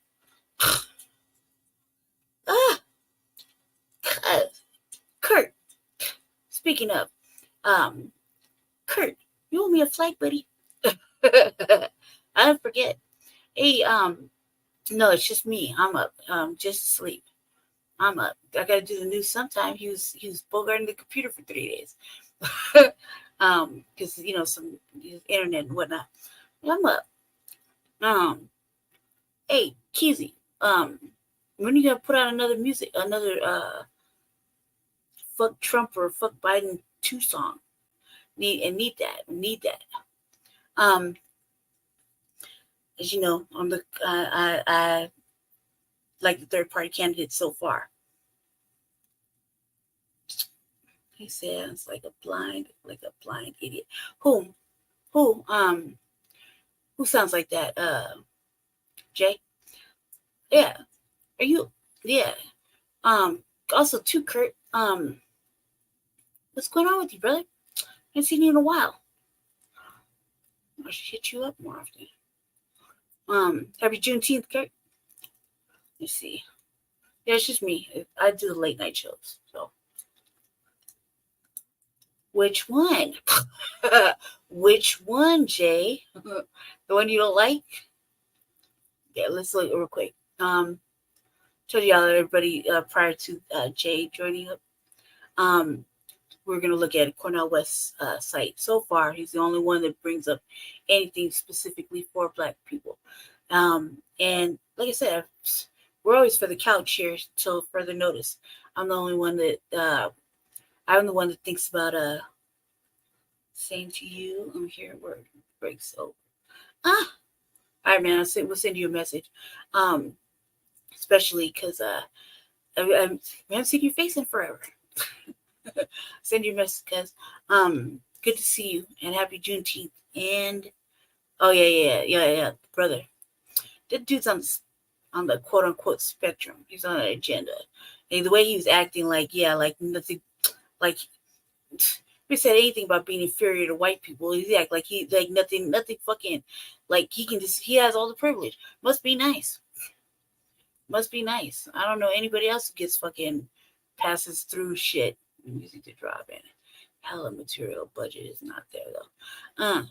Whatever we could do to help you promote your shit. We at least on two of our podcasts, that we put them in clips, so we play them as soon as so we get a chance. Except everything kind of fell apart. I haven't made any new clips recently, so. And I like the reparations one with Tariq in the cartoon. I think I also think that you should do another one like Talk Black to Me, like you did with Vicky Dillard. That shit was good. That was really good. I really think they should push that more. Yeah. How's the family? Tell the wife and everybody to say hi. I'm glad to see you. We'll get back with you after. We'll send you a message probably tomorrow. I don't want you to not, go back to work or anything. Still listen. All right. Yeah, no, that dude's straight on the LGBTQ fucking thing. He's not saying it, but he clearly is presenting it. All right. Let's see. Like I said, family, until further notice. So I'm keeping an eye on it. And this is the update episode about my thoughts. So we're gonna just only look at a few of the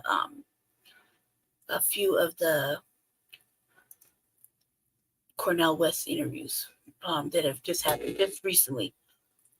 Only. I was still very confused about the Cornel West thing. You started by talking. This is Mark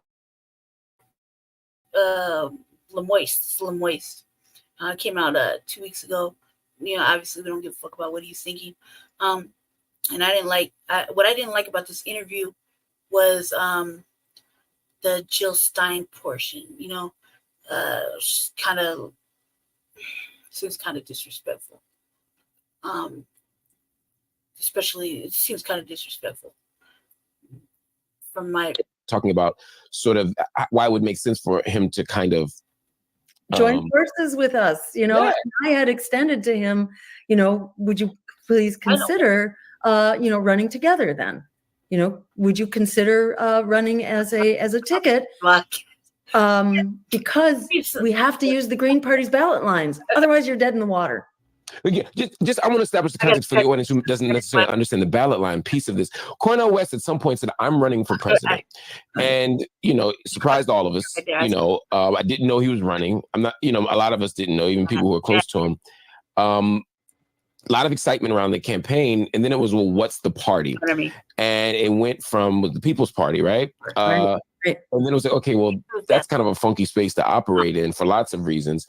And it's like, oh wait, the Green Party is here.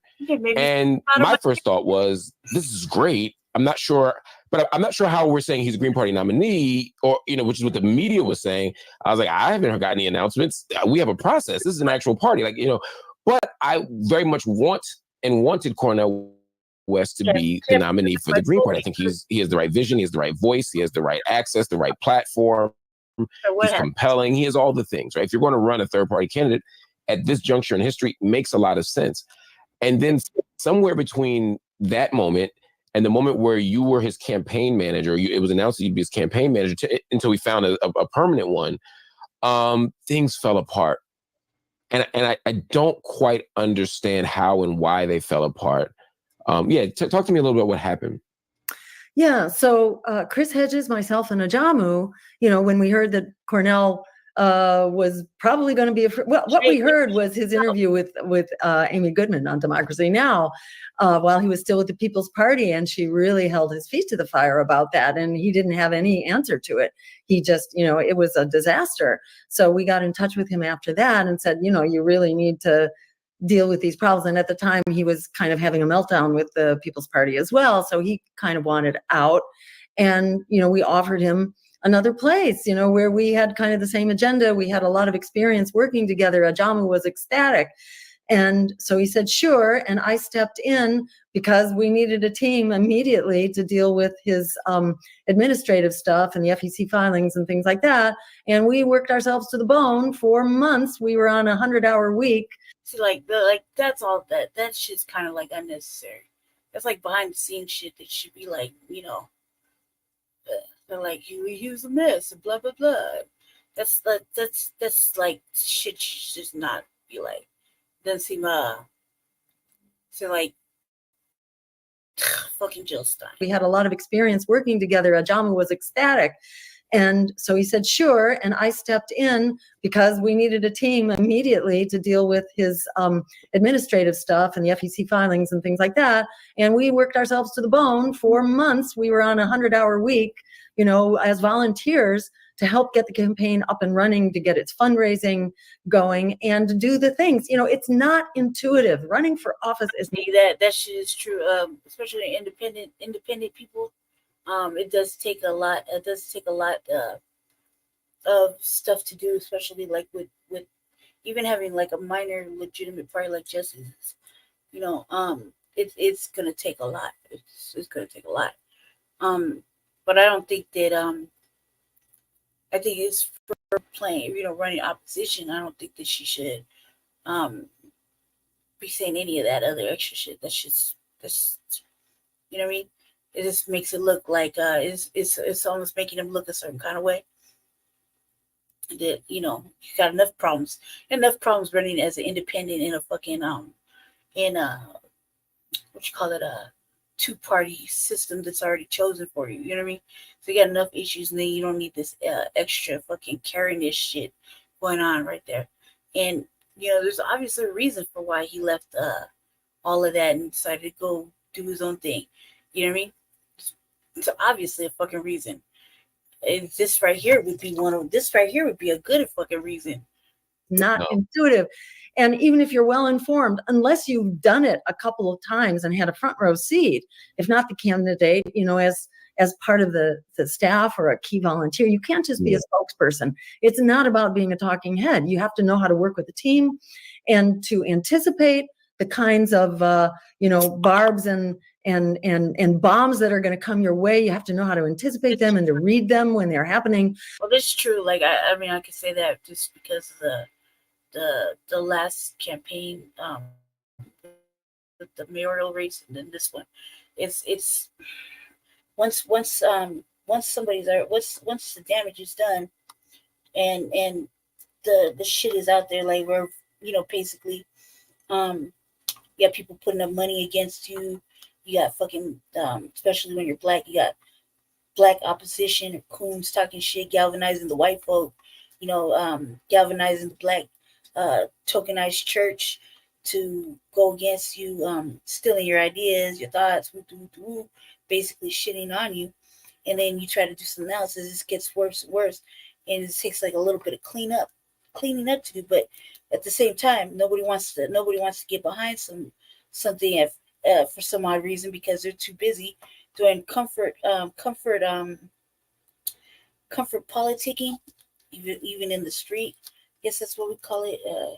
But I guess that's what I would call it for the street. So, you're chopping it up with everybody that you see on a regular, and they're like, oh well, so and so said this and so said that, but instead of calling and asking, especially when you can just call and ask, especially like in our city, there's black folk that we talk to pretty much on a regular basis, maybe like months ago in between, right? But if there's some fucking issue or something, they could call up, they could hit a messenger. Like Jesse's very easily accessible, They choose not to. Instead, they choose to talk bad about it or talk about him or whatever. And then you'll hear it in certain circles. And it's just stupid. It's like, look, if you really had a question, yeah, you could hit a motherfucker up on their messenger, or their phone, or an email. I mean, shit, just go down the road. He only lives right there in Park Hill, so it's right there. You know, you can catch him anytime outside. He's only in one spot every Sunday. I mean, like there's ways you could find out if you had a question or something was bothering you or someone said some other shit or whatever. But they don't. They just choose to listen to whatever the fuck they want to listen to, and then come up with their own opinions. And then when they see him in person, it's like, oh, hey. So he needed an experienced team, which is what we tried to pull together. But then it was clear, no, he wanted kind of people he had more trust in, that he knew, people that he was more familiar with. So it was clear that we had very different ideas about how this thing would be managed. So I pulled back because I really wanted to hire people who had experience in this stuff, and he didn't feel that way. What was your sense that he actually wanted to happen? He wanted to hire people that he trusted. But I mean, like, are we talking academics? Are we talking like movement folk who just haven't done political campaigns? Like, what does that mean? Trust could, a trusted network could be lots of different people. Right. It could be. And I can't say what determined it for him, but it definitely was not the body of people that I could. The fucking worst one, just to be like, you won't let nobody help me. Like that. He doesn't say it like that. Basically, he's like, you won't let nobody help me. And it's not that. It's that I'm all about vetting. Right. So part of, New Black Media educational insight, be like, we have to ask questions about everything, doesn't matter. We have to ask questions. Some people, most everybody's, let's say there's 50 black people in Denver, hypothetically, right? And everybody talks to each other. But some of them are really aligned with people that we do not fuck with. Period. We may see them in passing, casual, heads up, whatever. But when we don't, like, for example, I'll give you a prime example. We do not fuck with motherfuckers over there at the Jeff Park Cultural Center. For various amount of reasons, okay? Does not mean that we don't show up if there's a forum going on, or he can't just walk up in there and act like he's been there. None of that. We're not talking about that. But we just don't fuck with those people. And we don't fuck with people that are known for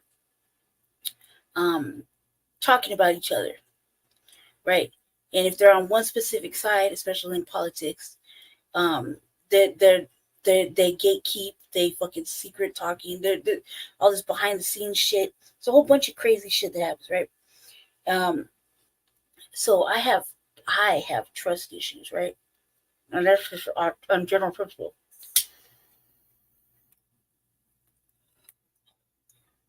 Listen, I was conditioned a certain way. I'm not going to apologize for that. You know what I mean? I was conditioned a very certain way. Thank the Lokes for that. I was conditioned a certain way. And some people, when they show themselves, they cannot be trusted. They cannot. Doesn't matter what they say, especially when I seen it. I lit the wrong side and nobody stopped me. It's because I got the sunglasses on. It's the wrong side right there. I seen it during his last campaign run, but I also seen it in my own shit. Okay, when I had that little brief thing that I was going to try to run for city council, at large in Aurora, and they wouldn't even let me turn in anything. That's how much they didn't want me there. Okay, and I'm still kind of salty about it. That's just me personally. But I got trust issues. So, meaning, for example, if we think you're solid, and you might be one of those few black folk that are solid. That's why, like, I don't give up policies and shit that I be drafting up, like, that we actually need, because I can't trust them. I can't trust the black people that are in the House seats now to do the right thing, because they're so fucking wishy-washy and just straight coons.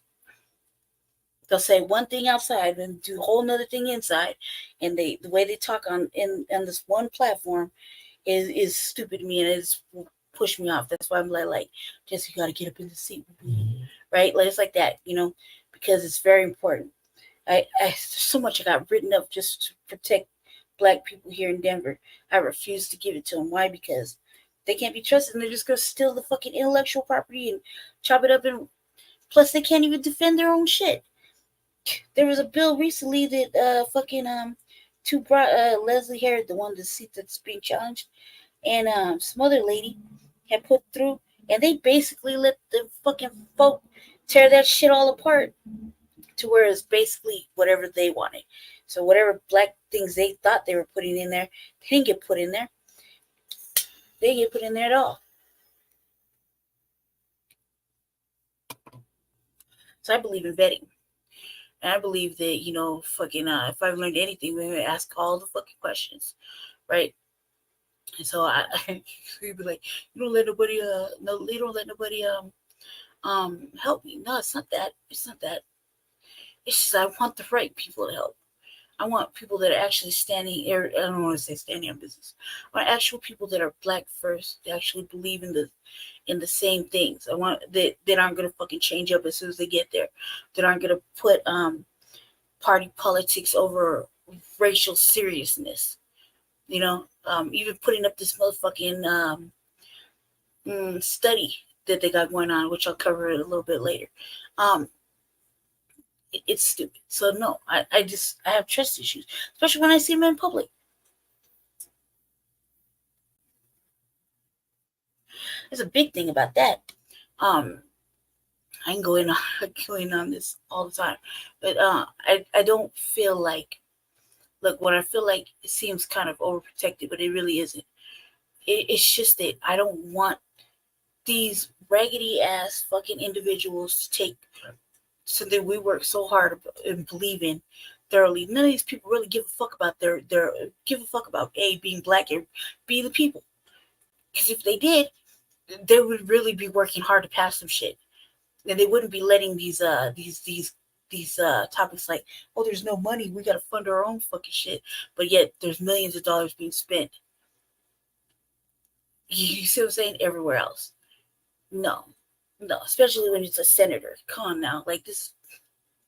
I don't think that I just can't trust. I can't, me personally. I mean, and I don't think that he should have to settle just because those people are available, you know, and they're not really available.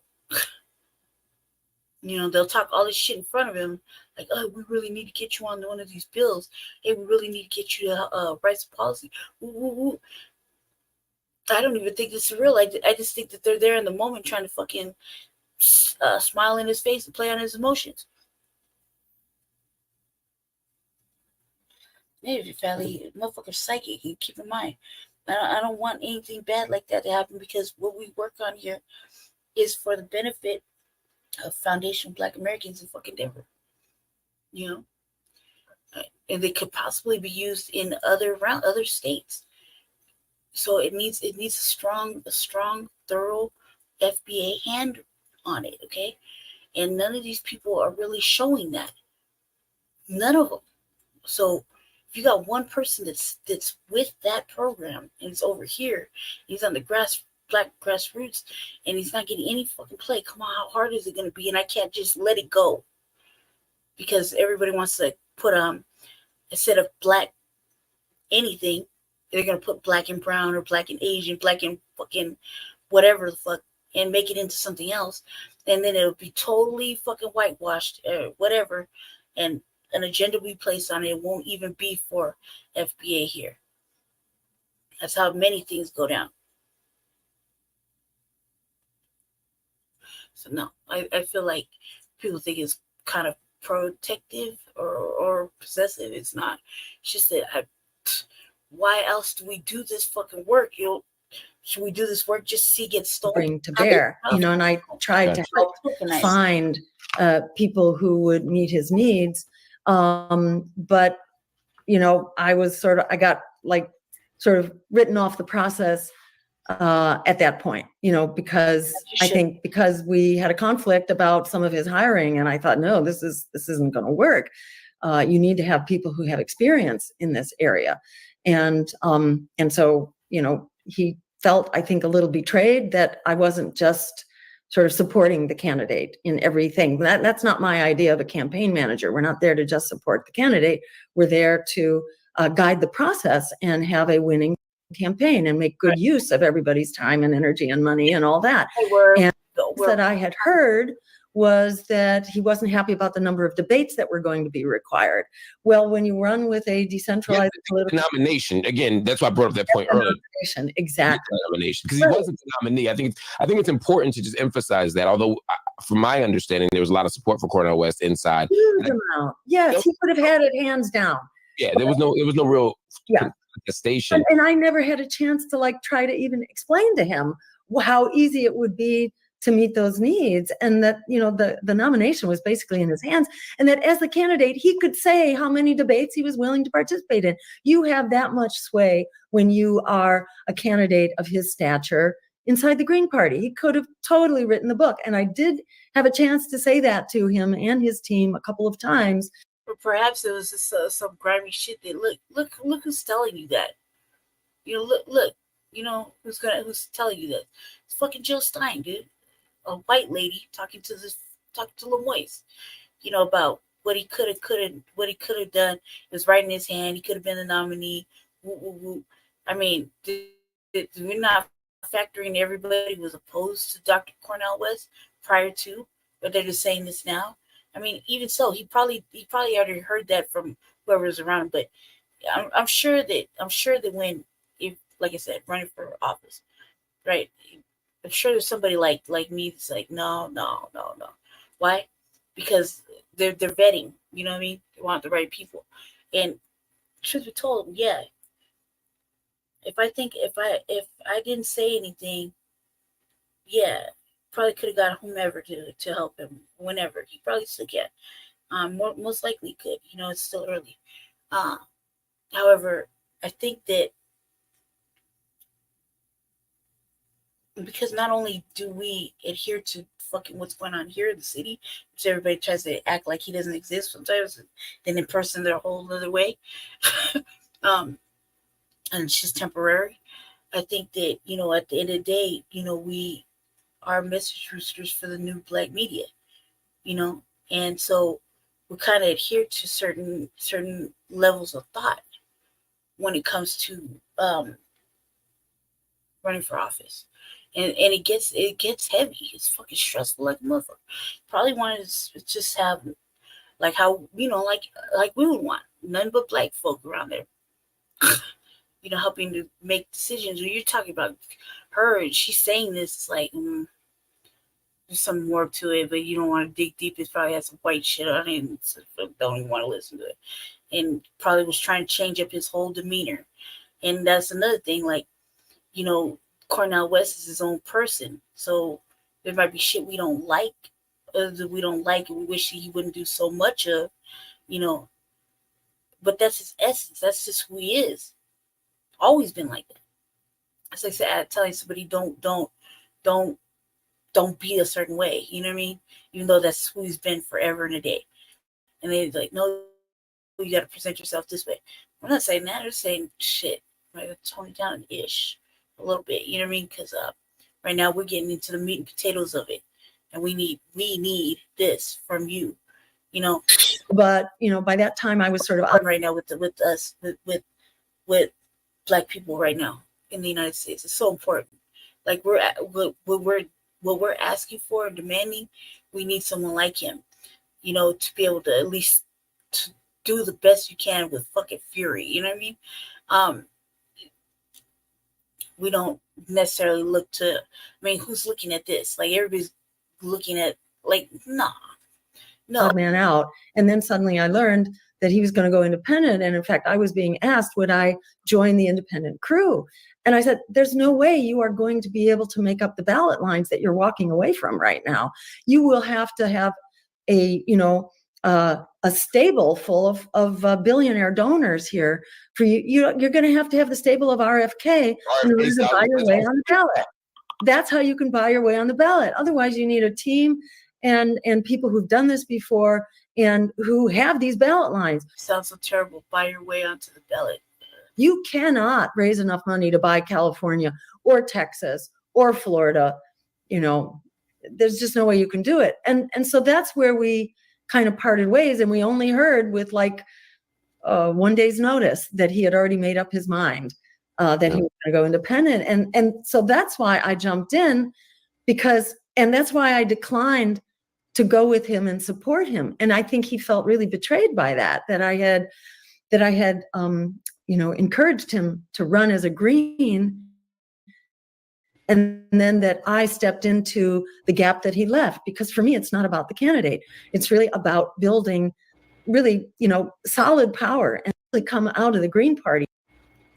If it was a perfect world, I guess everybody would. It didn't matter if you were really behind him in the first place.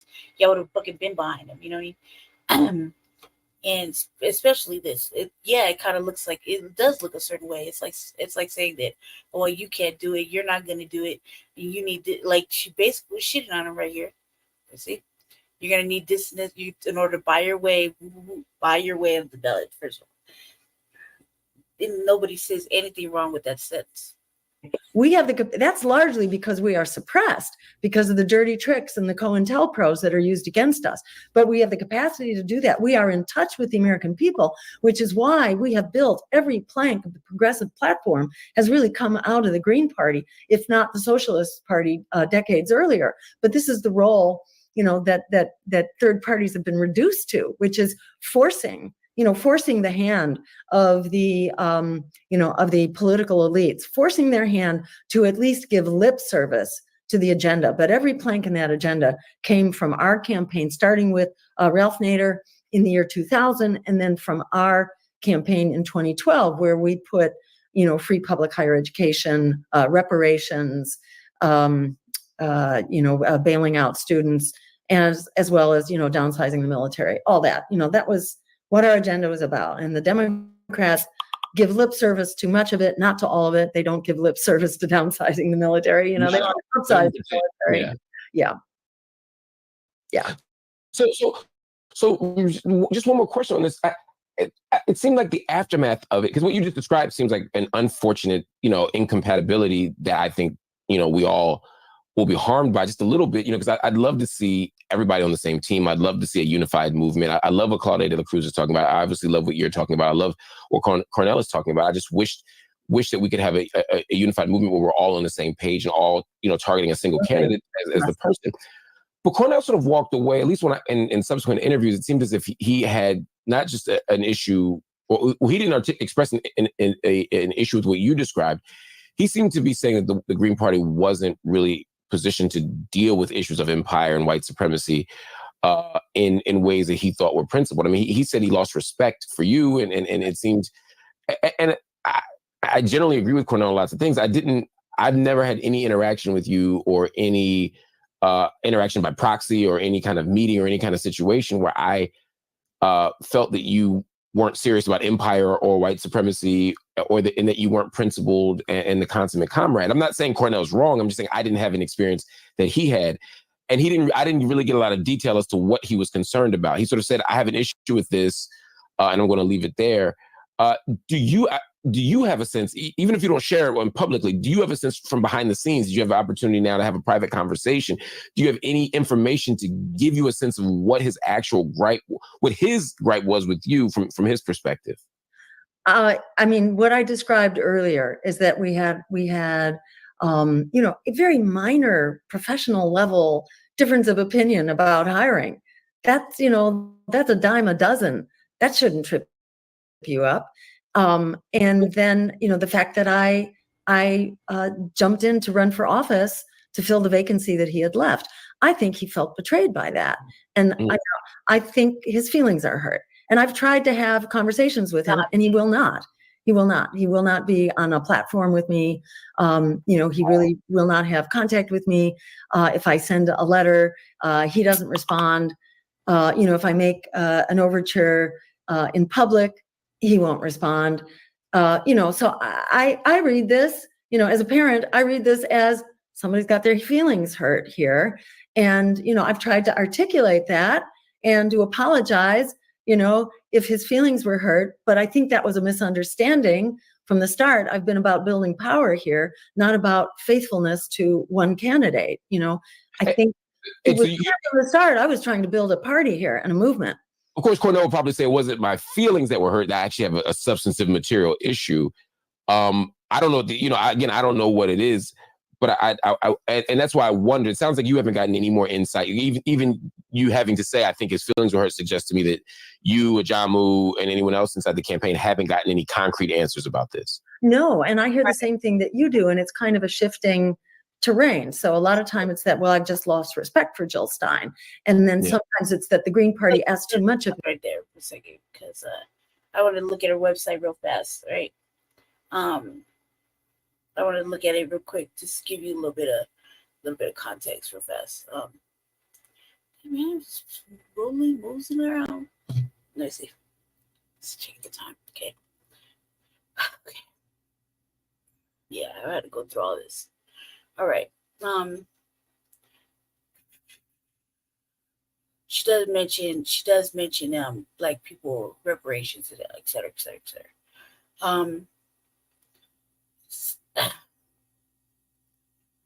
This is her platform. This people, I don't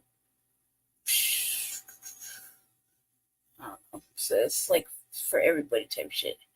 Let's see. It's a lot of reading. Let's go to.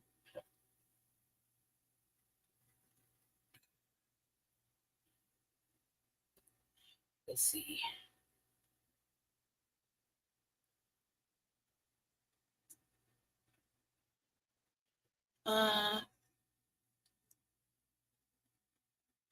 Yeah, okay, so she has a little bit of something for housing, disability, et cetera, et cetera. Ooh, the laws is outside. Healthcare. Talk about this a little bit of your healthcare systems operate with full protections, respect, inclusion, human rights for all, including women and 2S LGBTQIA people. I don't know what that 2S is. People with disabilities, Black, Indigenous, people of color, whatever color those are. Let's see. She keeps going on about the pretty much medical stuff. It's a lot of reading. I don't really care too much about what she got to say. It's not the candidate for me. She said democracy, belief in our political system is a historic lows in the number of Americans who feel neither establishment party represents them at its highest record high. Researchers found that today's government is an oligarchy where police policies are determined not by the will of the people but by the demands of corporate elites. Yeah, okay. She goes into the whole voting rights and what things that she's pretty fucking in depth. Seems like it covers everything. Talk about prisons. Want to end mass incarceration, police brutality, systemic injustice. Goes into a little bit about that. What her administration will do. Ban private prisons, detention centers, abolish the death penalty, end mass incarceration, fully legalize cannabis, release nonviolent drug offenders, ensure drug treatment, begin the process of legalizing hallucinogens, begin the process of decriminalizing personal possession of hard drugs, misuse as a health problem, increase the number of public defenders, ban mandatory minimums, eliminate all cop city type policing, and qualified immunity, federal. She just goes in about that. That's fine. Okay. End warrantless mass surveillance. It's big. That's a big one. Social injustice. She talks about cherishes ideals and liberties, blah blah blah.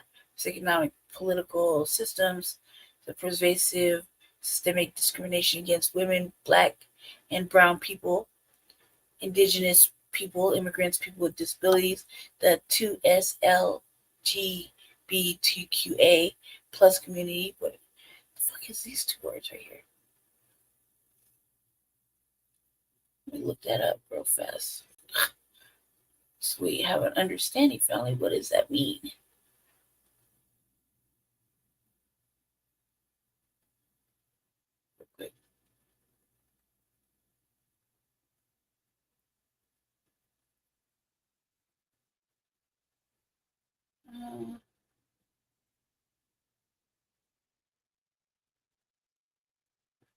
Two-spirit, culturally specific term used by some indigenous people to describe someone's gender identity, sexual orientation, or spiritual identity includes both masculine and feminine. Come on, cuz. Stop it. All right. Tribal indigenous sovereignty. Okay, so just all that tribal shit. Okay. Reparations. This is the most important part, family. And the agenda to facilitate Black liberation. Okay, let's see. I'm just gonna read this section. We're gonna get out of here. Okay. Let me see. 1 second. Sorry. Palestine administration will guarantee as a human right reparations to descendants of African slaves for the historic crime of enslavement. Reparations is the cornerstone of the Black agenda, but reparations is far from the only policy needed to begin to redress what has been stolen from the Black community over 400 years. Scholars and activists have studied formulated propositions for reparations itself, have put the minimum cash value of reparations at $12 trillion to be paid to those who claim legitimate descendancy from enslaved Blacks prior to the Civil War. This number is derived not only from the stolen labor prior to 1865, but also from the reneged promise of Field Order 15, commonly referred to as 40 acres and a mule, which was never made good upon. We don't need any further debate on whether reparations should be paid. They should, without question, as where in 1988 to those impacted by World War II Japanese internment camps, the Stein administration will confer Black community leaders on who qualifies, how they qualify through historical records exist, how much they will be paid in cash, and how these payments will be made. There are other policies essential to the overall Black agenda, as slavery was not the only historic crime against Black community in America. We recognize both historic and existing racism in America, while it has been addressed in legislation such as the Civil Rights Act of 1964 to this day, and systemic racism has never been realized. Many of these essential policies, such as universal health care, immigration policy, and the free public college education, are addressed in the areas of this platform. Furthermore, it should be noted that the Black agenda is a progressive agenda. In addition to ensuring reparations, the Jill Stein administration will direct all federal agencies to consider and include race and ethnicity as part of all of their initiatives and other programs implemented with federal dollars. Overturn the harmful Alexander versus Sandoval Supreme Court decision that currently increases the burden for or eliminates private right of action against the titles that violate the title. Oh, forgive me. I think it's 5 or 7. I think it's 7. And don't forgive me on the Roman numerals. And other mandates included are contained in the Civil Rights Act of 1964. Promulgate moratorium of proposed cop cities and federal investments in such facilities. Establish a national office for civilian oversight committees to ensure greater transparency and accountability for civilian law enforcement departments. We already got that. Establish a multi-agency federal returning citizens task force to assist and provide resources for the formerly incarcerated in an effort to expedite their journey back to full citizen status, including but not limited to immediate restoration of voting rights in most cases. Federal civilian citizens task force. Research for okay. Increase investment in historically black colleges and universities, and leverage the power of federal government to force states to compensate state-run land grant HBCUs the more than $13 billion they are owed. Increase investments in programs that support Black-owned businesses, ensure the universal single-payer healthcare system, just as it resolves the healthcare outcome disparities for the Black community, and in particular for Black women, eliminate food deserts where food produce and food sovereignty is largely unavailable, a condition which disproportionately impacts Black communities. Work with Congress and federal agencies to codify the Justice for Black Farmers Act, eliminate white nationalists from police forces by federal law, and ensure white nationalist group activities are routinely monitored due to white nationalist violence being the greatest single source of domestic terrorism. Ensure the Office of Civil Rights is fully funded, staffed, and fulfills an obligation to protect the civil rights of marginalized communities. Restore Section 4B, Section 5 of the 1965 Voting Rights Act permanently certified the entire law, addressed and ameliorate, oh God, I can't say it. Ameliorate, I can't say that word. The legacy of redlining through the programs that deliver recompense for Black homeowners whose home values are adversely and disproportionately impacted to this day by the systemic racist practice.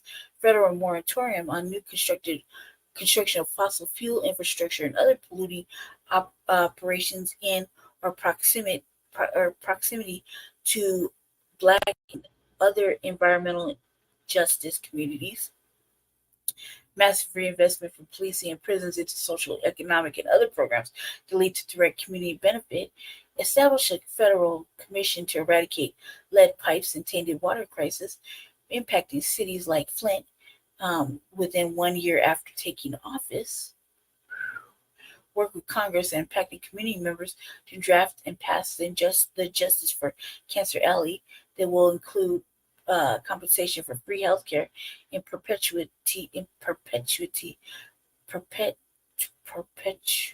God, I can't say that word either. Victims in the region who have been subjected to environmentally racist practices for decades. Coordinate with Black-led formulations, including but not limited to the Black Hive movement for Black Lives, to codify proposals and demands included in their Black Climate Mandate. That's for later looking at. Let's see if I get that. Okay, back to what I was looking at. Okay, coordinate with Black-led formations, including the Black Alliance for Peace, to promulgate oh my God, their zone of peace strategies that combat and dismantle larger structures and interests that generate war and state violence, colonialism, patriarchy, capitalism, and all forms of imperialism, both domestically and internationally. Everybody's free and everybody's free. Fannie Lou Hamer. Okay. All right.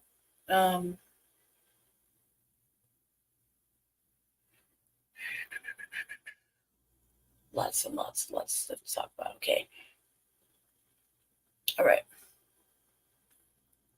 Real fast. We'll look at Cornell West too.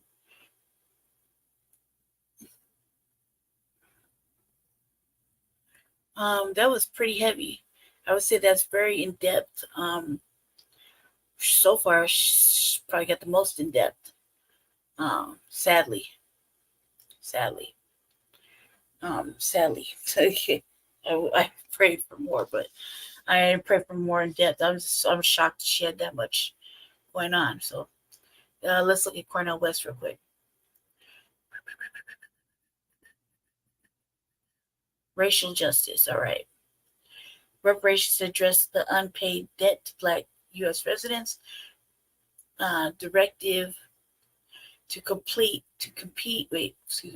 Directive to complete the reparations process findings within 2 years so checks can be cut and sent to eligible recipients. I like that.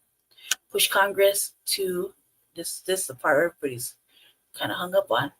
Congress to pass filibuster-proof budget reconciliation for reparations and land back provisions in line with the Civil Liberties Act of 1988 and mass incarceration codify voting rights for all incarcerated people and immediate reinstate voting rights for all returning citizens, address the disappropriate mortality rate for Black pregnancies.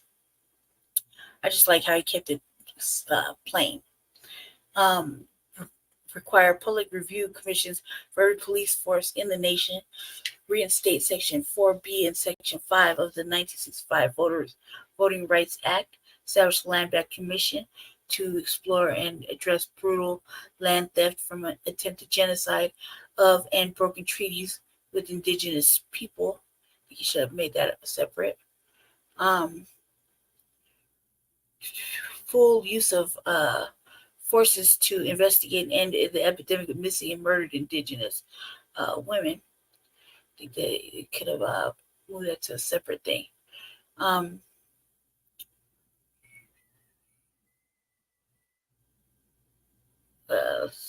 Yeah, we've got a couple of mixed things in different places.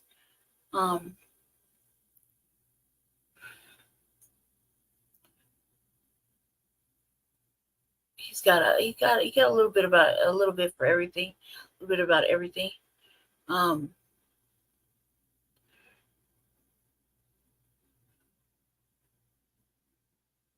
me see. I like how he kept it plain, kept it simple.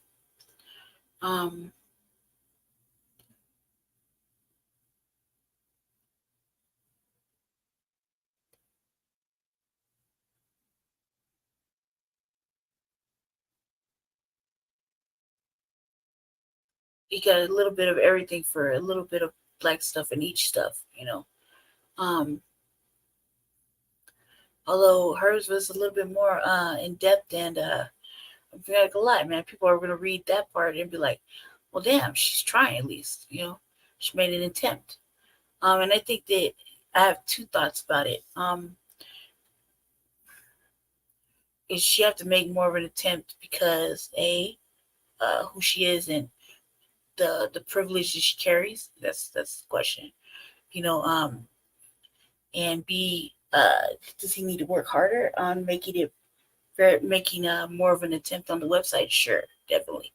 But currently, her shit was pretty fucking in depth right there. That's a note to self. When we get a chance to brainstorm some thoughts. That shit was crazy right there. But at least we read it. Say that was pretty heavy. She covered it. I don't even want to say I don't want to give any more thought to it because it don't seem like I'm just showing favoritism when in reality that's not what I want to do at all. I want to know who's going to cover it. And so far, until reading her website and listening to this shit, I was like,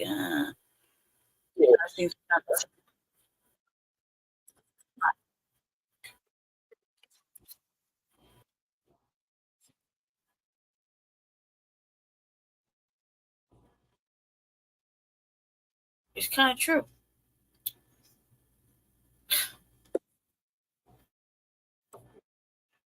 But this is along with me telling everybody that Cornel West really is thinking about the Black community first, and even though no one wanted to agree with that, it's really you hear it right out of her mouth.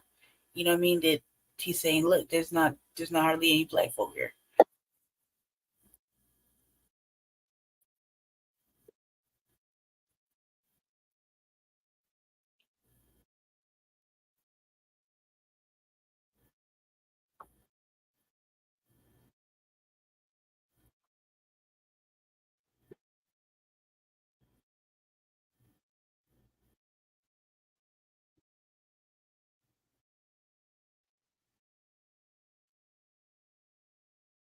See how she said it? She kind of had some disdain with that. So I don't know.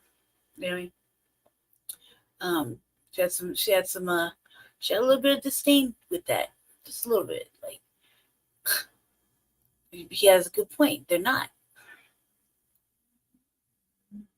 It is kind of hard. Like, and there are black parties, you know.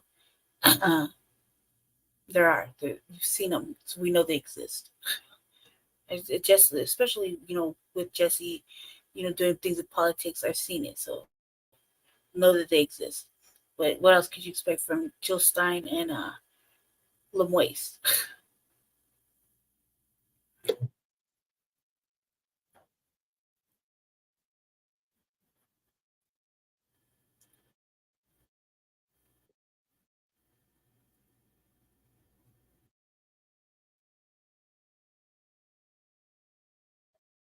Yeah, this is from the Young Turks.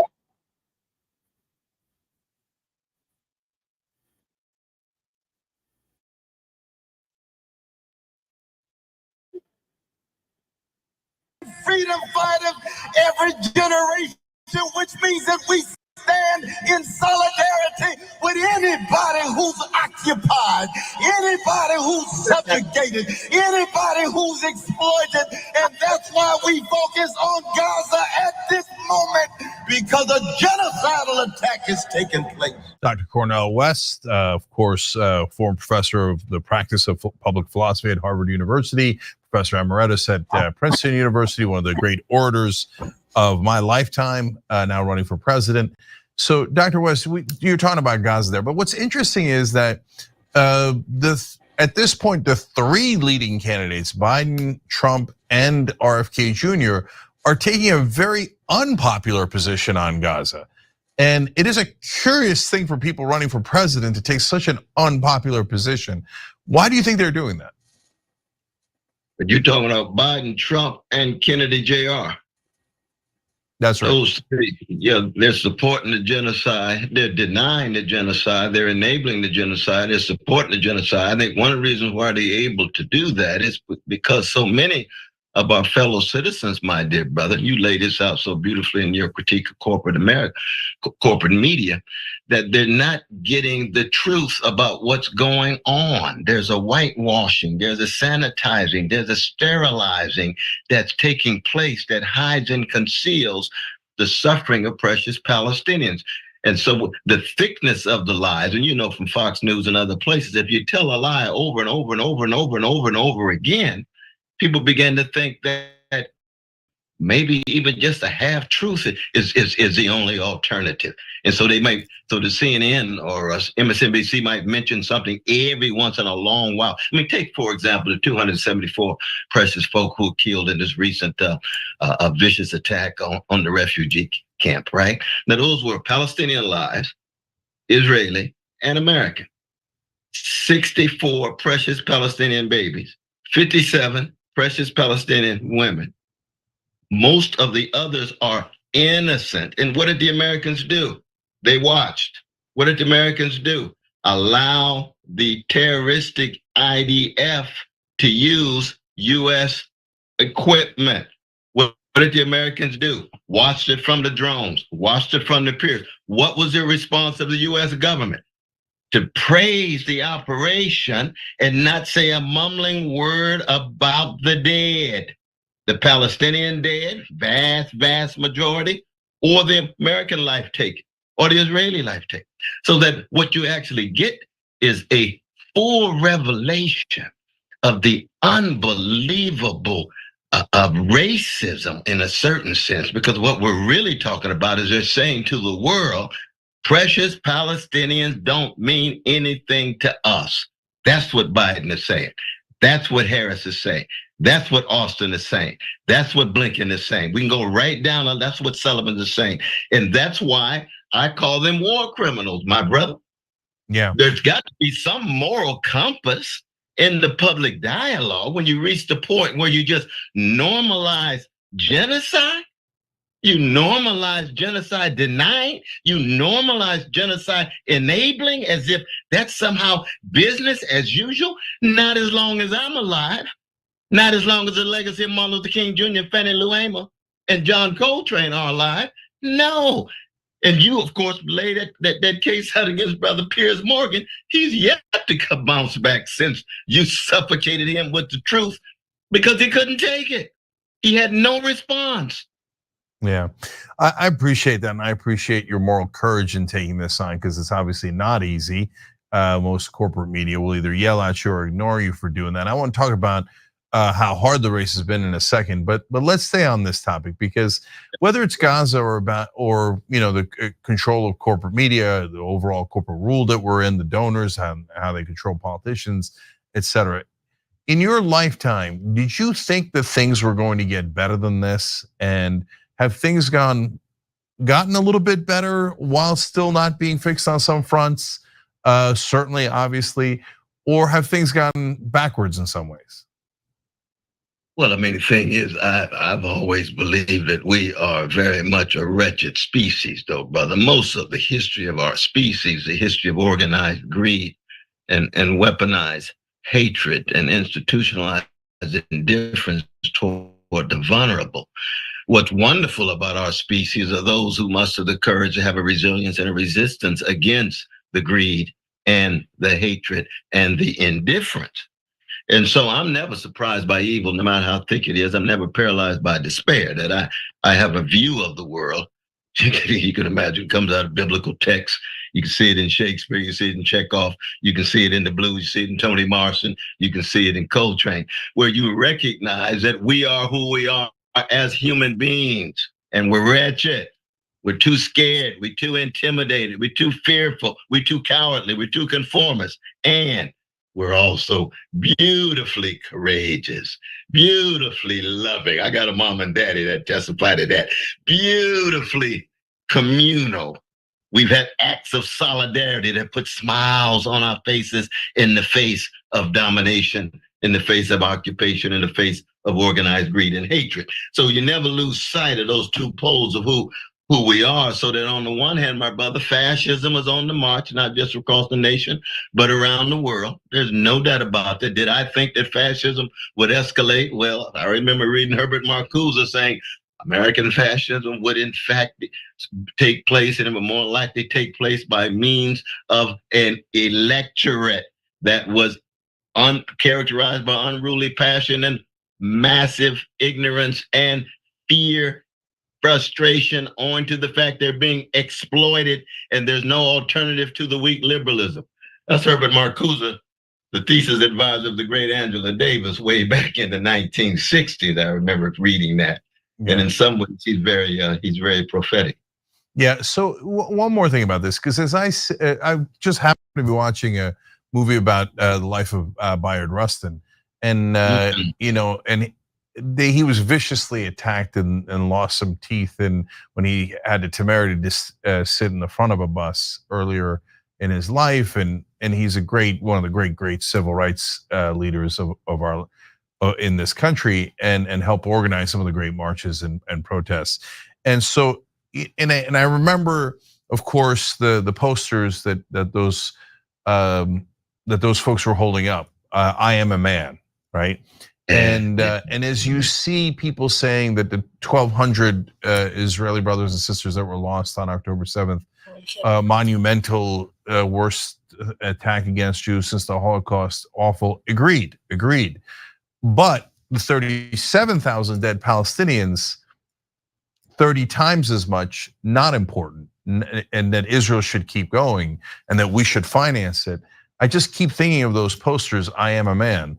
And what's your sense of whether African Americans in this country and minorities overall have that kind of almost a spiritual connection with the Palestinian people, given what they have both suffered?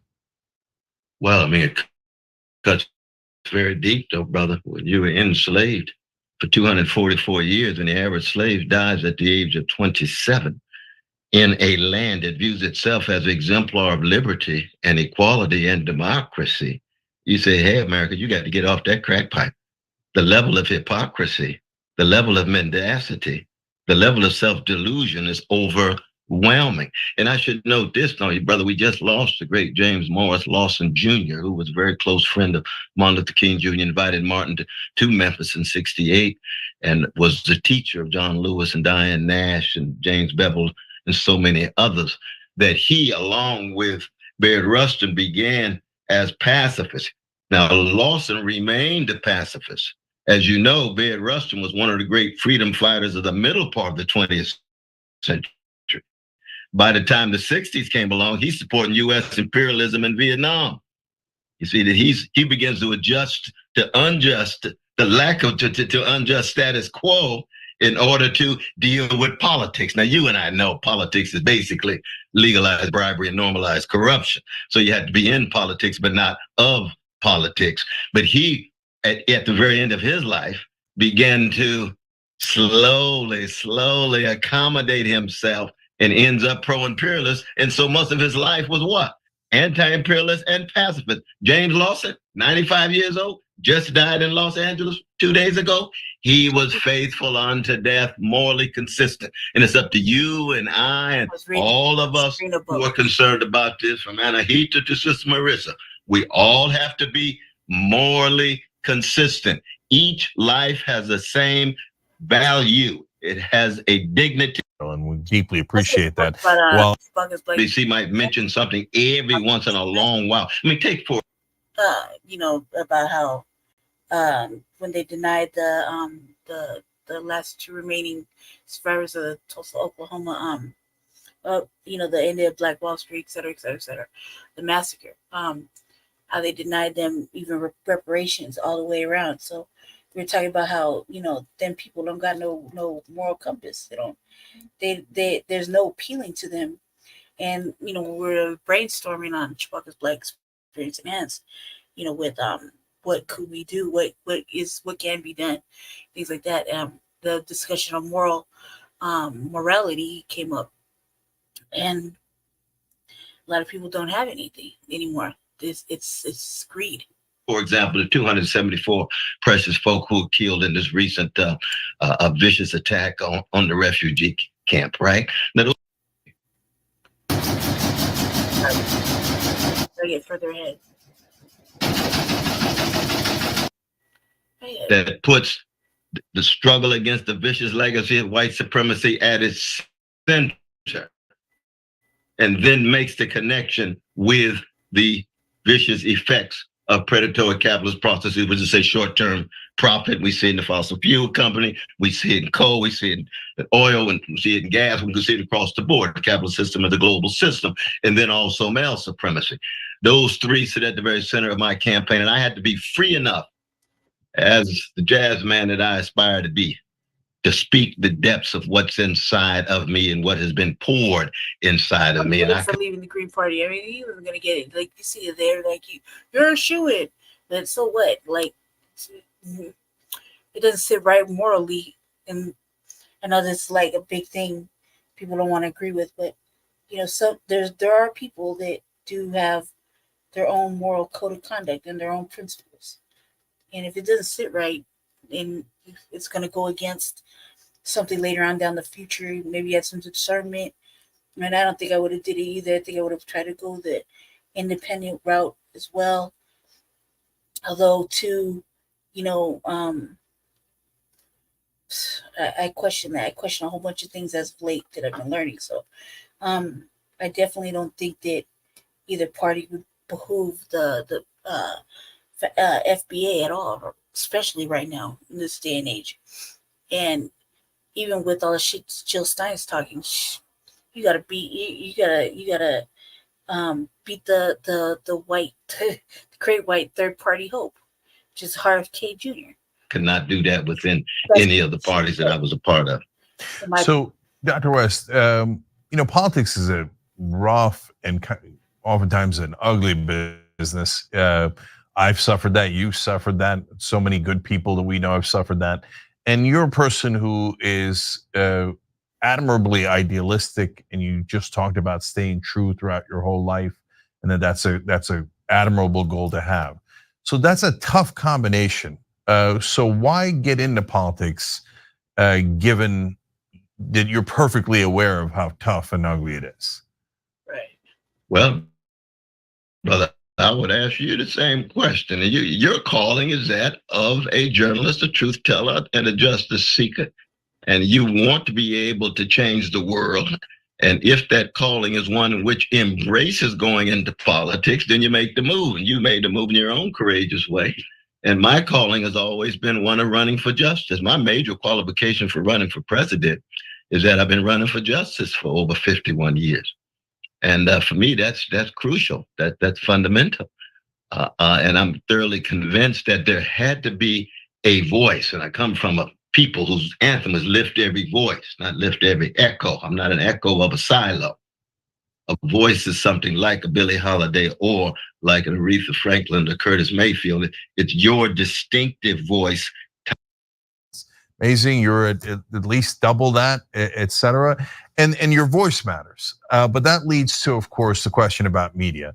So if your voice had the equality, equal time that Biden and Trump have, then I think that even if you didn't win, you could change the country. You could change it by reaching them with a clarion call for morality.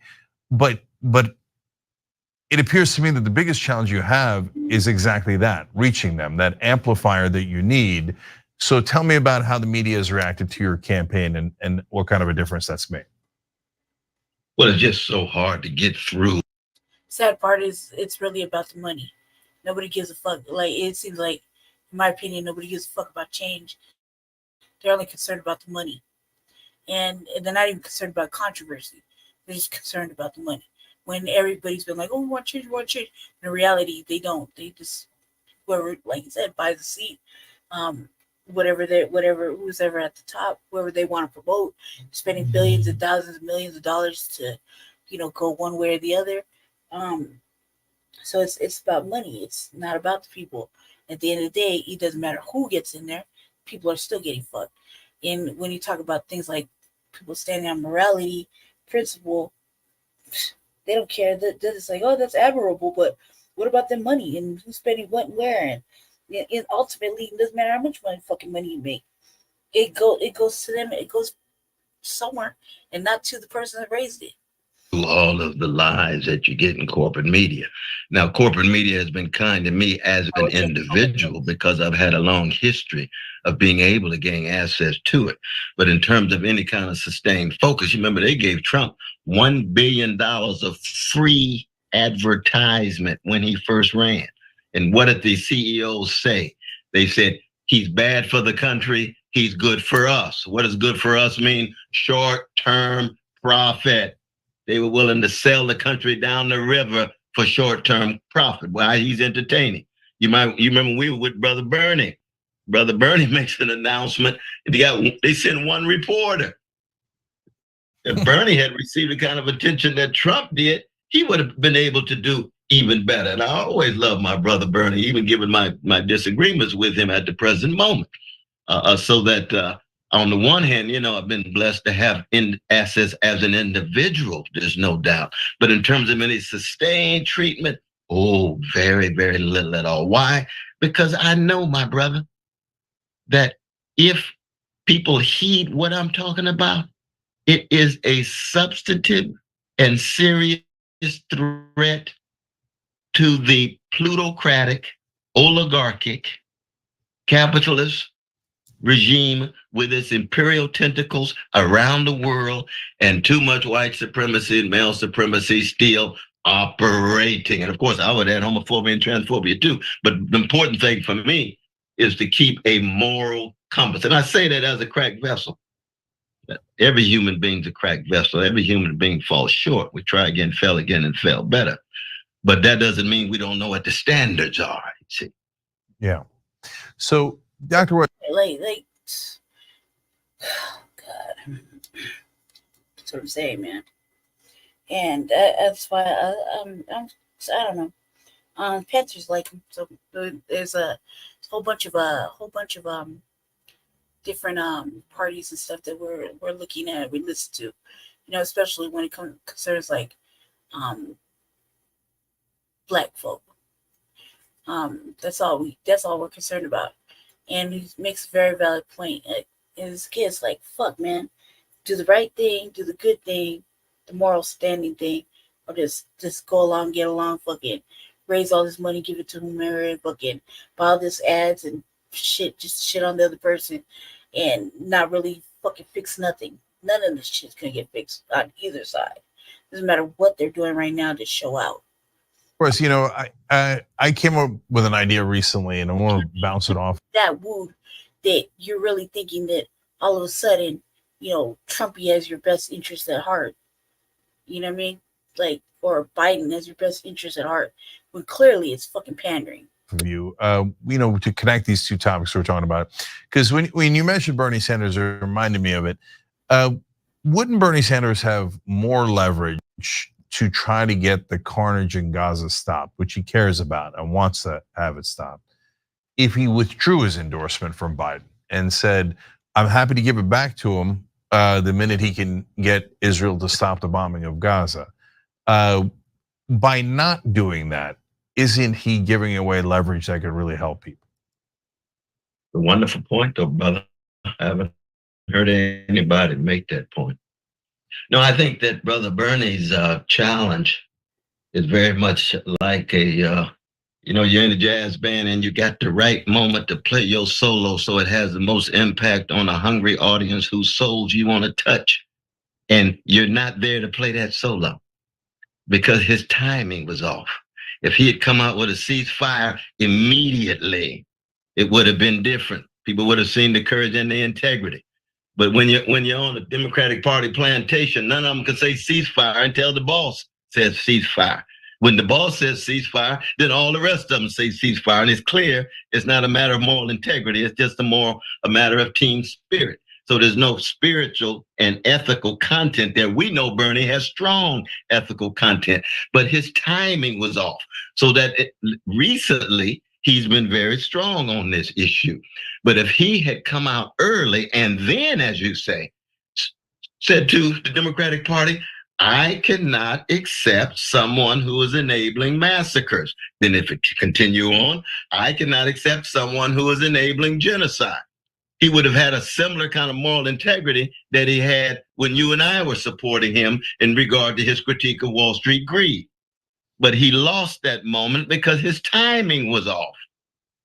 And it's in life oftentimes is, in part, a matter of timing, Does that make sense? Would you agree with that? Yeah, I understand what you're saying. I'm happy he came to the side that he did, and his voice matters a lot. But I often talk about leverage. Biden doesn't use his leverage with Netanyahu, so then I don't believe that he actually cares about Palestinians. He claims to, that he does, and he says words, but words don't matter when you send a $20 billion check over to Israel and then refuse to use your leverage. So when I see Bernie, AOC, and other good people refusing to use their leverage against Biden, I also wonder if it's just a miscalculation of politics or if it's just too uncomfortable. But I think Bernie is different than AOC in this sense, though. I was listening to AOC give a talk to Jewish brothers and sisters the other day, and it was clear that she was speaking as a politician as opposed to a truth teller. Bernie will sit there and talk to Jewish brothers and sisters and tell them the truth from the depths of his heart. He doesn't speak as a politician in that regard. So that there's a sense in which Bernie's moment where he could have come forward stronger became a moment in which he became a politician. He wanted to be on Biden's team. It was premature. It was without leverage, as you said. It was too early. And there were already crucial issues that he could have used to put more power and pressure to bear on Biden. And he didn't do it. But like you say, I'm certainly glad that he's been able to come much further from that than before. But it is what it is. I mean, everybody's who they are, not somebody else. Yeah, that's definitely right. Okay, so now final thing is really important. So Dr. West, as I look at your policy planks, whether it's Gaza or Medicare for all, reducing the Pentagon's budget significantly, redirecting that towards the American people rather than towards war and corruption, defense contractors, it's very hard for us to not agree, right? So I agree with your policies. I think our audience is very, very frustrated at Joe Biden and they're looking for an alternative. I think that they probably agree with a lot of your policies. I know everybody asks you about how are you going to get elected, but we get it. We get the landscape. It's very difficult for a third party candidate, but you're doing the best you can. And what more can we ask of you than to run with all of your energy and passion and heart? But what I'm curious about is, if you win, have you thought through how do we effectuate this change? Who would be in the cabinet? Because presumably you wouldn't pick the establishment guys. Obama won, and then he picked all Clinton appointees, and then what was the point, right? So who do you bring in? What do you do as president to make the difference? But I'll say this though, brother, I do think that you and I would wrestle with this issue of whether the Democratic Party is beyond redemption or not. I wrestle with this with my dear sister, Nina Turner, who I have such great love and respect for. And I know a number of people that see, I've reached the point where the Democratic Party is beyond redemption. And once you make that move, then you're no longer in the corporate duopoly, and you're looking for a substantive alternative. And the only way you get a substantive alternative is to try to move out and create one, and then try to enact and embody one as you create it. And if, for example, and I think there's a good chance that Biden will pull out, I think he's going to have an LBJ moment. I think the internal conflict within his party, I think the burden of his family situation is going to be such that there's a good chance he'll pull out. And I think Trump could still end up in jail, actually, given him running his mouth and the impulsive behavior and so forth with the courts and the judges. And in that situation, both the B teams of both parties would have to step forward. And I'm still going. I'm still standing, trying to be consistent, trying to be constant, trying to hold on to whatever integrity, honesty, and decency and courage and solidarity with poor and working people around the world, and deeply concerned about issues of white supremacy and male supremacy and capitalist exploitation of workers.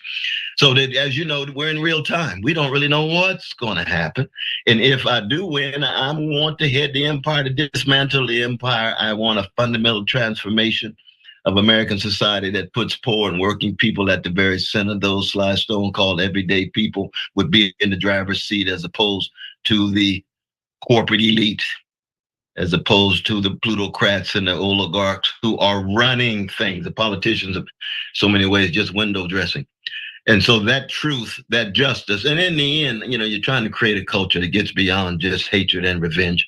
I'm still very much tied to a long legacy of love warriors and joy spreaders. And I want to talk as much about love in public life, because I think compassion is something that is worthy of our attention. A moment when you're getting escalating hatred and revenge as the norm, not just in politics, but in culture as a whole. Yep. All right. Well, it is an interesting run. Obviously, everybody check out CornellWest2024.com. We'll have the link down below in the description box. Dr. West, just an amazing person in every regard, and now trying to make an enormous impact in the American political landscape. Thank you. I like what he said. As you know, after a difficult 2023, we at Democracy at Work are now fully back. You had the beat on this shit? Like, this beat is popular. You have beat. Like where the fuck they get this beat at? Real shit. Like, I was looking at the Trumpy website, and I'll go over there right before we end. Where the fuck they get this beat at? Let's see. Pretty sure I'm saving it. I'm sharing it. Here we go. As you know, after a difficult 2023, we at Democracy at Work are now fully back in full operation. During last year, we made some videos. Beat sounds fucking ominous like a motherfucker. That we could not then broadcast. One was with my good friend Cornell West. It occurred on the eve of his presidential announcement. We have now recovered and processed the raw footage into a proper program with Dr. West. It is our pleasure to be able to bring his important thoughts to you today, when their enduring relevance will be obvious. We apologize for any out-of-date current event topics, you understand the circumstances under which this was produced. Please accept this historic interview as our gift to you in recognition of your continued interest and support. Hey, you have that little white man up there? There's something.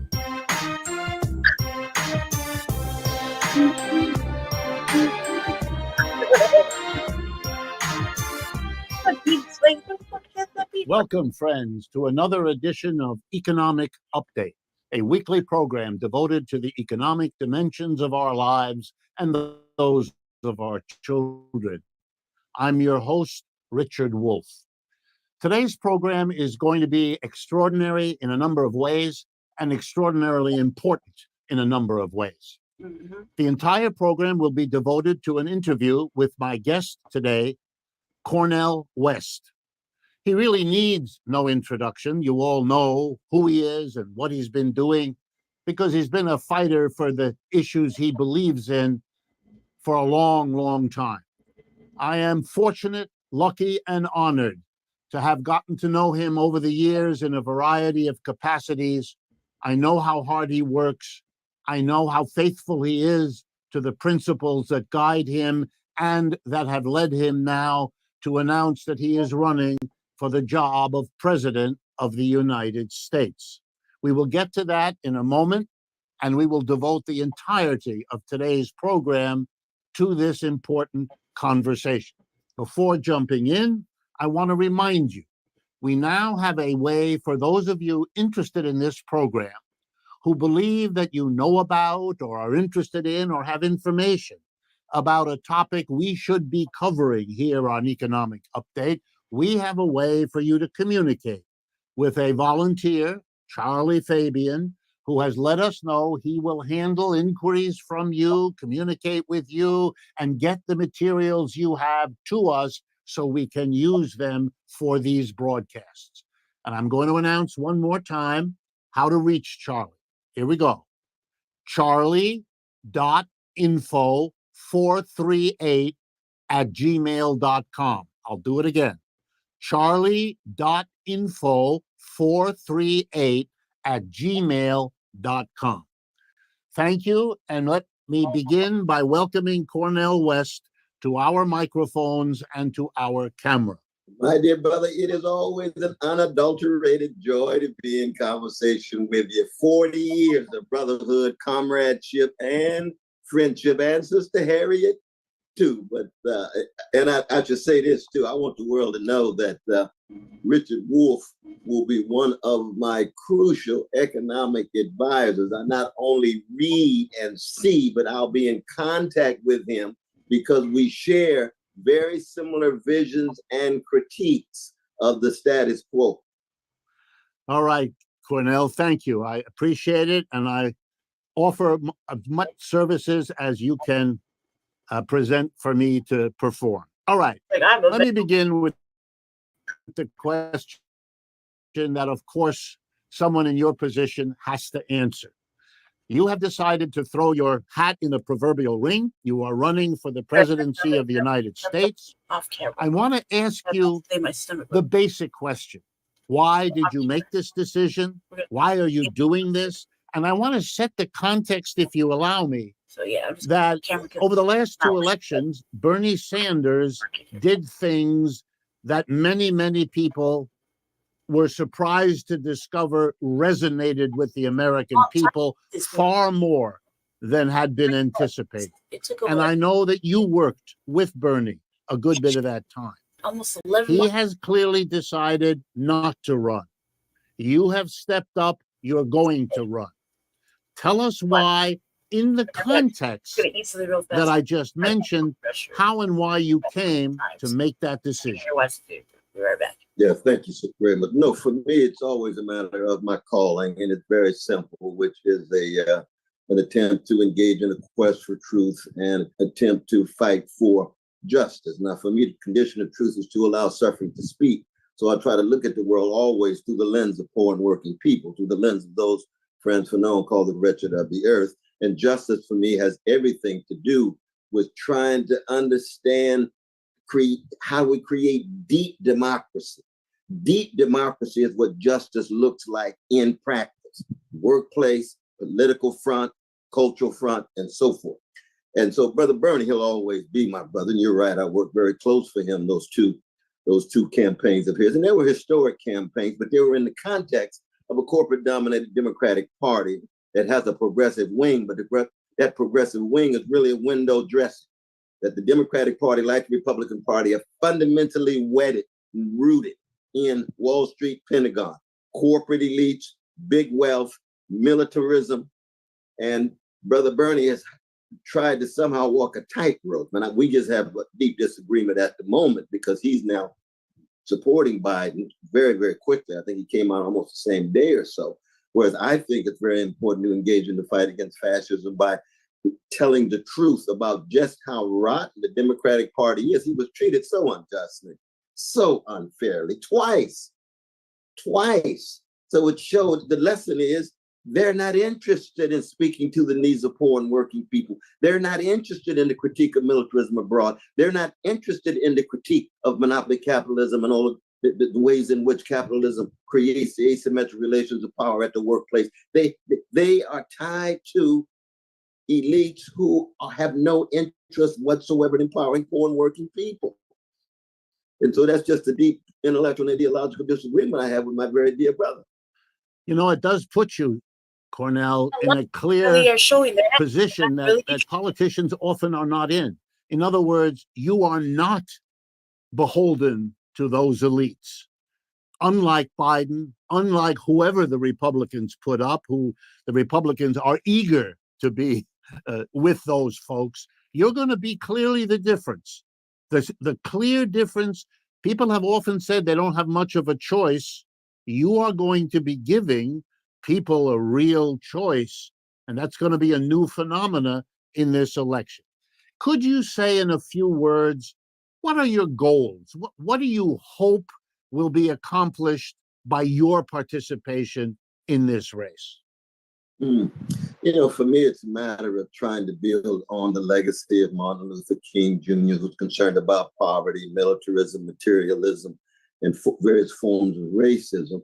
And therefore, for me, to be an abolitionist about poverty, an abolitionist about homelessness. I've told my beloved wife, if and when I win, I'm not going to the White House until everyone in America has a house, which is to say that's the spirit, to be a servant leader that's concerned about empowering poor and working people. That means what? Massive transfer of resources from military into jobs with a living wage, strongly supporting the progressive trade unions, deeply concerned about Medicare for all, quality schools, quality housing. Same would be true in terms of trying to decarbonize our air. I mean, one way of talking about my campaign, my brother, is to decommodify those structures that are responsible for the satisfaction of the basic needs of our fellow citizens. And that's healthcare and education and housing and food and so forth. To demilitarize, to dismantle the American empire. What does it mean to be head of an empire as I dismantle it? 800 military units around the world, U.S. troops in 150 countries. We do not need to be superpower. We do not need to be the hegemon in the world. We need to be a nation among nations concerned about the poor and working people in those other nations. This is a qualitatively different vision, qualitatively different analysis in this regard. I'd like to pick up on your reference to the declining empire. This is work that I do myself, and I've been talking and writing about it.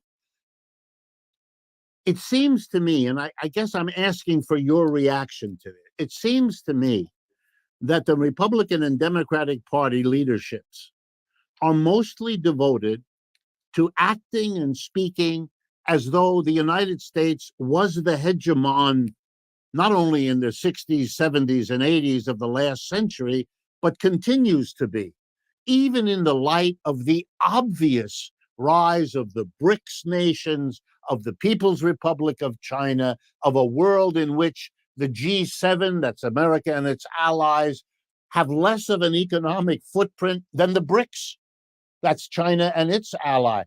instead of denying it and refusing it and acting like it never happened, you seem to be willing to say, yes, it is going on. And what the country needs is to face it and develop a program to deal with it rather than pretending that it isn't there. Is that a reasonable formulation of where you're going? Absolutely. And as you know, I mean, there's the best of America, there's the worst of America. This campaign is about trying to reintroduce America to the best of America, which is always the struggle for poor and working people. It could be Eugene Debs, it could be Paul Sweezy, he could be Harry Magdoff, it could be Dorothy Day, it could be Fannie Lou Hamer. The worst of America has always been denial. Denial of slavery, denial of Jim Crow, denial of the rule of bosses vis-a-vis workers, the denial of patriarchy here, the denial of empire. And we see this in the great literary works. It could be from Melville all the way up to Toni Morrison. How do we hit that denial head on? The denial of empire means in denying the word empire, we denied the emergence of China, the emergence of BRICS, the way in which economically the kind of de-dollarization that's taking place, the various attempts of those countries to understand the ways in which America is no longer objectively as powerful as it thinks it is. And the question then becomes, how do you dismantle empire in order to empower poor and working people here and abroad? And that to me is the best of America. That's why Mark Twain and William James were members of the Anti-Imperialist League. That's what we've got. We've got a tradition in the country that is invisible because those were the ones willing to tell the painful truths about America without trashing America across the board, accenting the best. All right. We're coming toward the end of the first half. I want to remind everyone this is a full half-hour program. I'm going to ask you one more question, then we'll take a short break and come right back to continue. Here's the short question. Very recently, the Supreme Court issued a remarkable decision in which, to use the language of the mass media, it outlawed affirmative action. That's not quite accurate, but roughly that's what the decision certainly points to. I really would appreciate not only your reaction to what the Supreme Court said and did, but also how your campaign, you would think, is going to respond to that. Yeah, I mean, I think that it's a very, very sad day when you see so explicitly the Supreme Court living in denial. Justice Roberts says explicitly in his case that we can be indifferent to race now. Now, Abraham Joshua Heschel used to say indifferent to evil is more insidious than evil itself. How are you going to be indifferent to race after nearly 100 years of the most barbaric white supremacist slavery, then another 90 years of neo-slavery, of Jim and Jane Crow, of lynching of Black people every 2.5 days for 50 years, and then now in the present moment, the new Jim Crow, the mass incarceration regime, the segregated housing, the segregated education, the segregated social networks, but we can be indifferent, we can be in denial. And so you end up attacking not just the people, the very humanity of the people. Why? Because in fact, what the Supreme Court is saying is that we can proceed as if we have no history. We can proceed as if there's no effects and consequences of the slavery and the neo-slavery, of the Jim Crow in the past, the Jim Crow of the present. You're living not just in a bubble, in an illusion. And you reap what you sow. And so in that sense, we just have to do what? Not be paralyzed by despair. We've got to fight back, keep telling our truths, as painful as they are, pursuing justice, as difficult as it is, and then say that we are still committed to the kind of solidarity, cross-race, cross-gender, that has critiques of empire, critiques of capitalism, critiques of white supremacy, critiques of any form of xenophobia. All right, Cornel, thank you. We've come to the end of the first half of today's program. As always, I want to urge you to stay with us. We're going to come right back after a short break and continue this conversation with Cornel West. Stay with us. We will be right back. Welcome back, friends, to the second half of today's economic update. Well, we're in the second half now of a historic program devoted to a full program-length interview of Cornel West, now a candidate for the presidency of the United States in next year's election. I want to continue the conversation by raising two or three more questions that I think go to the heart of the points, the purposes, the project that this campaign represents. More than in my lifetime, the last few years have seen here in the United States an awareness that we really do have a particular economic system called capitalism. And we can now talk about capitalism amongst ourselves, pro and con, its strengths, its weaknesses. Most of my adult life as a professor of economics in this country, that was not possible. The very mention of the term capitalism brought frowns.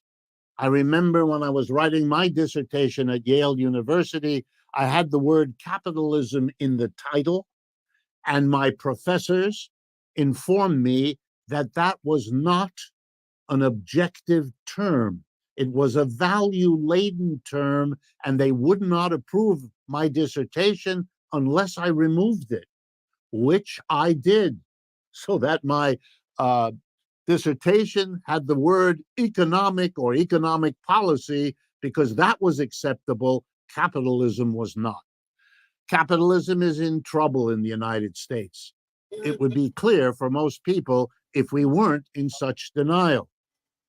And I want to know from you, Cornel, and I suspect our audience wants to know, where do you sit on this question of capitalism, of this particular system, of the hold it obviously has on the United States, but the hold it has is more contested than before.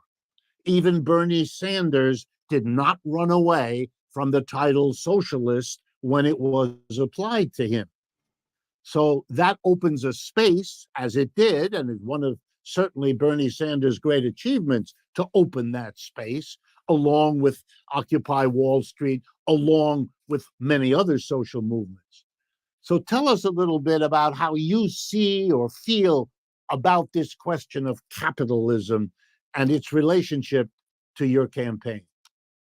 Yes, no, I appreciate that.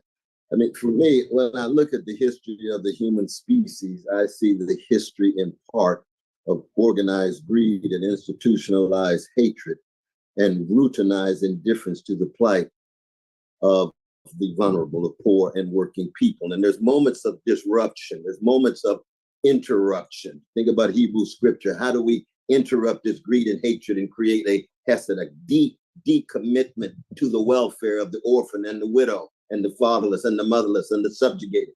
Well, capitalism is a modern form of organized greed tied to profit that makes profit maximizing the primary priority, that has little to do with satisfaction of social need, little to do with quality of relation, little to do with quality of community. So it's a form of idolatry spiritually.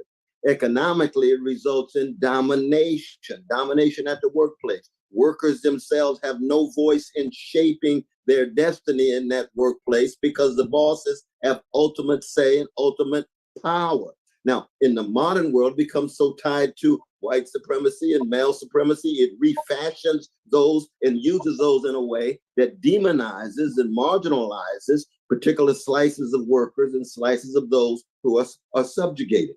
And so for me, just morally and spiritually, and as you know, I try to look at the world through first moral and spiritual lens, and then try to gain access to the most powerful analytical tools. This is where your work so fundamental has always been that. We go back to the days of social tech with our dear brothers Stanley Radowitz and Fred Jameson and Sonia Sayers and others. But we need the most powerful analytical tools so that we can follow through on our moral commitment to those who have been subjugated and dominated by these forms of organized greed, that make it difficult to satisfy the basic needs of precious human beings. no matter what nation, no matter what gender, no matter what sexual orientation, and so on. And so my critique of capitalism has always been, for the last 50 years, it's been one in which I do not want to be satisfied in living in a world in which profit is always prioritized over the satisfaction of the basic needs of people. All right. Once again, I'm struck, as I assume my audience is, by the clear difference between what you just said and what we have ever heard from Republican or Democratic Party leaders. Maybe I should amend that, Democratic Party leaders in the modern age and for many decades. Closely allied with that question, another one. We spend more money on defense as a nation than the next 8 or 9 countries combined. It's been that way for a long time. And by the way, those 8 or 9 countries include Russia and China. The rest of them are allies of the United States. So the spending is a vast commitment to military activity that would otherwise free money for all those social needs that you've been talking about. That means, it would seem to me, and please correct me if I'm wrong, that your presidency would rearrange the distribution of resources away from the kind of over focus on military. Is that correct? And can you tell us a little bit about your views on that urgent question? Absolutely. There needs to be a massive shift in spending from military to basic programs that speak to satisfying the needs, be it healthcare, jobs with a living wage, Medicare for all, quality education, and so on. You know, Brother Martin King used to say the bombs that drop in Vietnam fall in ghettos. They fall in barrios. They fall in reservations. They fall in poor white communities. Meaning what? Not just that juxtaposition of guns and butter, but more fundamentally, to have a whole budget is a moral statement. A budget in which 57 cents goes to the military and 43 cents goes to satisfying all the others. And the war profiteering that drives the Pentagon, that drives military. That's part of big money too.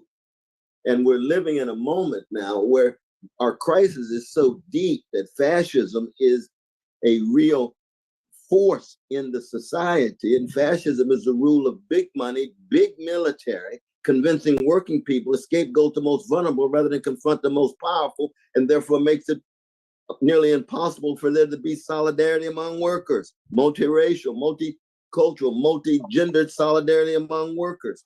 So that we have to have a vision that is honest about the ways in which our priorities are warped. And yet what? 3 individuals have wealth equivalent to the bottom 50% of our fellow citizens. That's 160 million brothers and sisters of all colors in the country. The top 1% has wealth equivalent to the bottom 90%.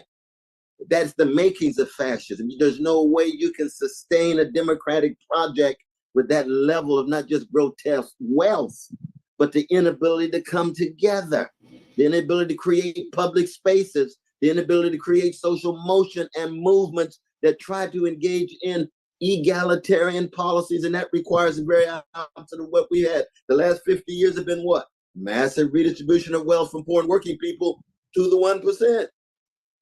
Upward. If it doesn't go downward very soon, Trump on the way to civil war, Biden on the way to World War III with what's happening in Ukraine and the provocation of the Russians with the expansion of NATO and the suffering of our precious Ukrainian brothers and sisters caught in the middle as the American empire uses NATO, as it always has, as an arm of U.S. global power. We know that if Russia had missiles in Mexico and Canada, U.S. government would have blown them to smithereens the same day. That's how empires behave. And people say, oh, Brother West, you anti-American. No. I want to tell the truth how empires behave. And we're talking about the worst of America. The best of America has always been critiques of empire, critiques of capitalism, critiques of white supremacy, critiques of any form of injustice. And so what's at stake? Destruction of the planet. On the way to nuclear exchange, World War III, Biden's militarism, out of control, Trump on the way to civil war, the hatred tied to big money, acting as if he's a populist. I'm going to Trump country. Tell those white brothers and sisters, 1 out of 10 voted for Brother Bernie. I'm going to them and say, don't follow this neo-fascist Pied Piper. I'm concerned about you. I know you've been marginalized economically. There is another way. Both parties do not provide the alternative and the analysis. There's another way, Jethro. There's another way, Jed. There's another way, Sally. There's another way, Dorothy. And come join Letitia and Jamal with me. Come join Jose. Come join Juanita with me. That's what we talk about. You know, you remind me in your eloquence that the British Empire tried twice to militarily repress the emerging United States. You know, we're at July 4th time as we speak, and we're supposed to remember and learn something from our history of becoming independent.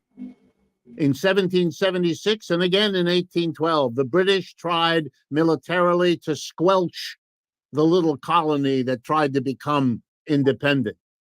The British failed twice, and they never tried it again. Will the United States learn the lesson, or will we try militarily to squelch the People's Republic of China, to squelch the others that don't want to be in an American empire-dominated world anymore? Now with nuclear weapons, the stakes are even higher. But couldn't the United States, do you imagine the United States could learn the lesson of its own history and maybe skip over the wars and come to an accommodation with the rest of the people in the world so that the wealth and the opportunities become genuinely distributed rather than concentrated in those old centers of Western Europe, North America, and Japan? Do you think it's possible? There would be no funding. Well, you know, that wonderful essay that Max Weber wrote in Politics as Vocation. He said, we have to attempt to achieve the impossible, even if it leads toward the collapse of our hopes in conforming to the present. And the history of poor people, the history of working people, certainly the history of Black people, the blues people, is to attempt to achieve the impossible so that whatever we do achieve is something more possible than what we thought we can do. And when we achieve the impossible, people will say what? It was inevitable. Ah, you don't say. Break the back of apartheid, push back capitalist greed, 8-hour days, women gaining access to freedom. All of that seemed impossible. We fought anyway, but I'm not one that believes in human guarantees. I've read too much Anton Chekhov. I've listened too much to Beethoven. I know that we're going against the grain, but the good news is we must fight, period. That is the bottom line. If it's David against Goliath, we fight anyway because it's right, because it's moral, because it's just, and because those who came before had to fight against odds even greater than us. My brother, you think of your precious descendants coming out of Jew-hating Europe. I think of mine coming out of American apartheid. Who would have thought you could actually push back that organized hatred and greed, be it Nazism or be it the white supremacy in the South? No guarantee of winning, but certainly never being paralyzed by despair. All I can say to my audience as we conclude is that many of you, like me, have wondered about American politics, felt alienated from it, felt always that the choice between the lesser evil was no real choice at all. And you've yearned for something different, for something genuinely profound in terms of justice and progress. Cornel West gives us an opportunity we should not waste and we should not miss responding to it. To my brother and friend Cornel, thank you very much for your time. and I hope we will have you back again to tell us how your project is evolving in the future. And to all my audience, thank you for your participation. And as always, I look forward to Oh shit! What the fuck happened? speaking with you again next week. Hold on a sec, Belly. Shit, that beat is fucking ominous. Hold on a sec. 1 second.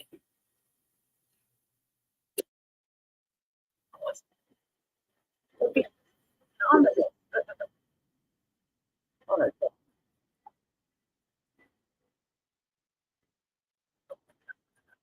Wait.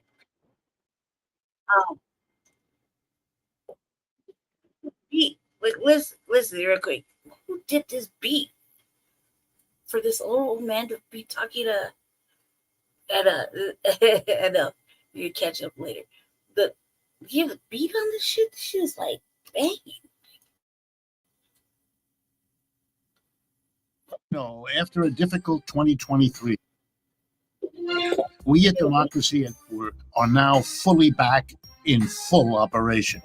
During last year, we made some videos that we could not then broadcast. One was with my good friend Cornel West. It occurred on the eve of his presidential announcement. We have now recovered.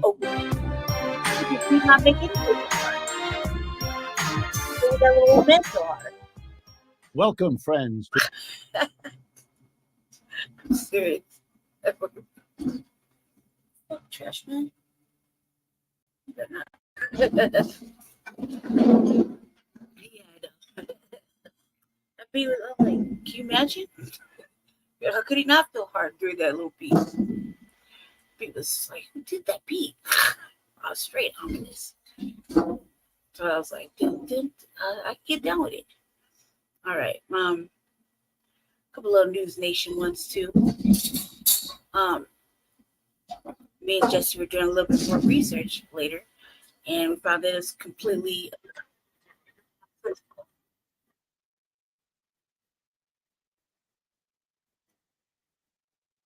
Oops, hold on.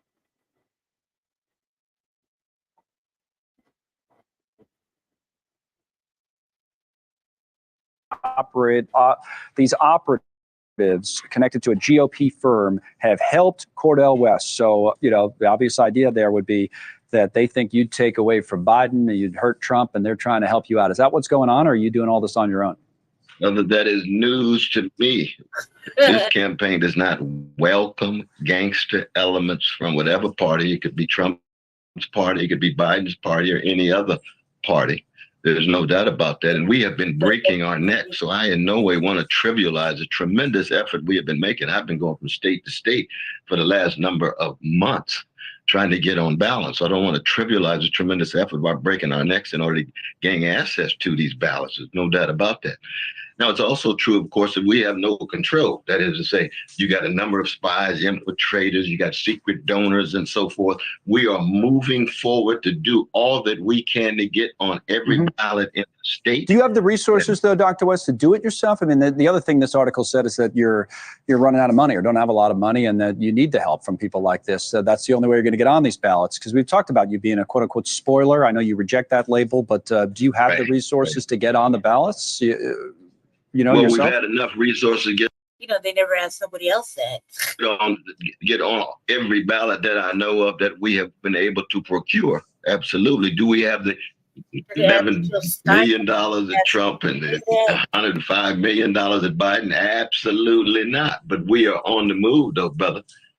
And we are proceeding in such a way that we're going to make sure we get on these ballots. And at the same time, we're trying to ensure that we are in no way, as I said before, welcoming any other gangster elements from other parties. Which is what you see these GOP operatives would be. So you don't welcome any of that.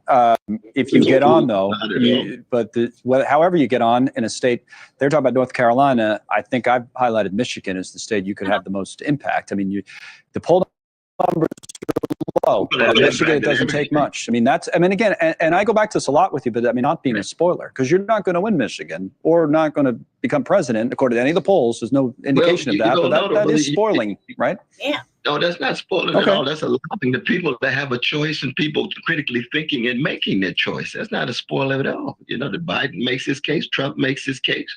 I make my case. Stein makes her case. Right. Sister Claudia Cruz makes their case. The Libertarian brother makes his case. That's what it is to have an election.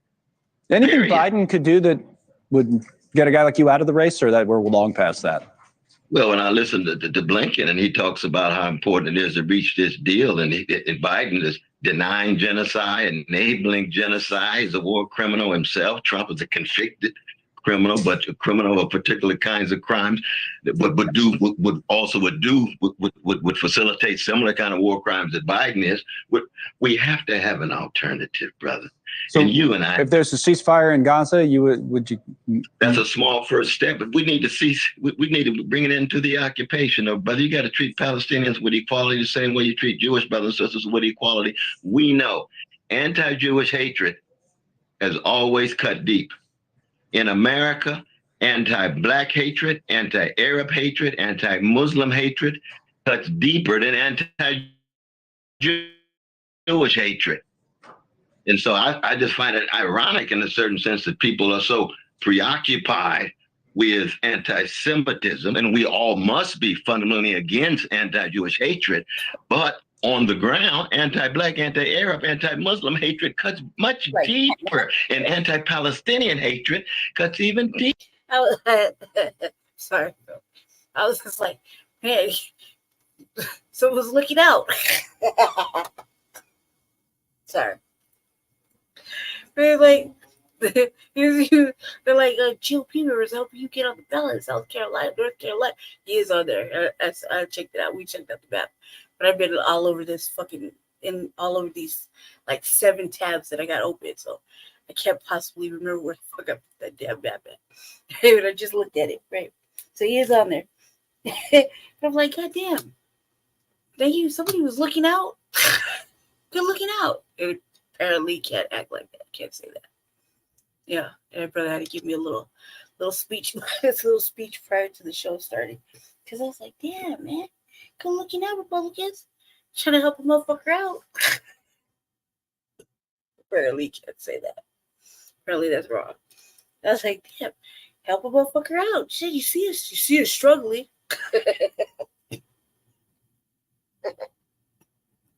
Sorry, to take a break. This motherfucker ready to shit on him. He's like, you know you're not gonna win. It's like, God damn, we're good looking out to whoever's decided, to help a motherfucker out. I was like, what could you say? What could you possibly? I was like, thank you, whoever that was, ghost entity. Good looking out. I was struggling in these key areas.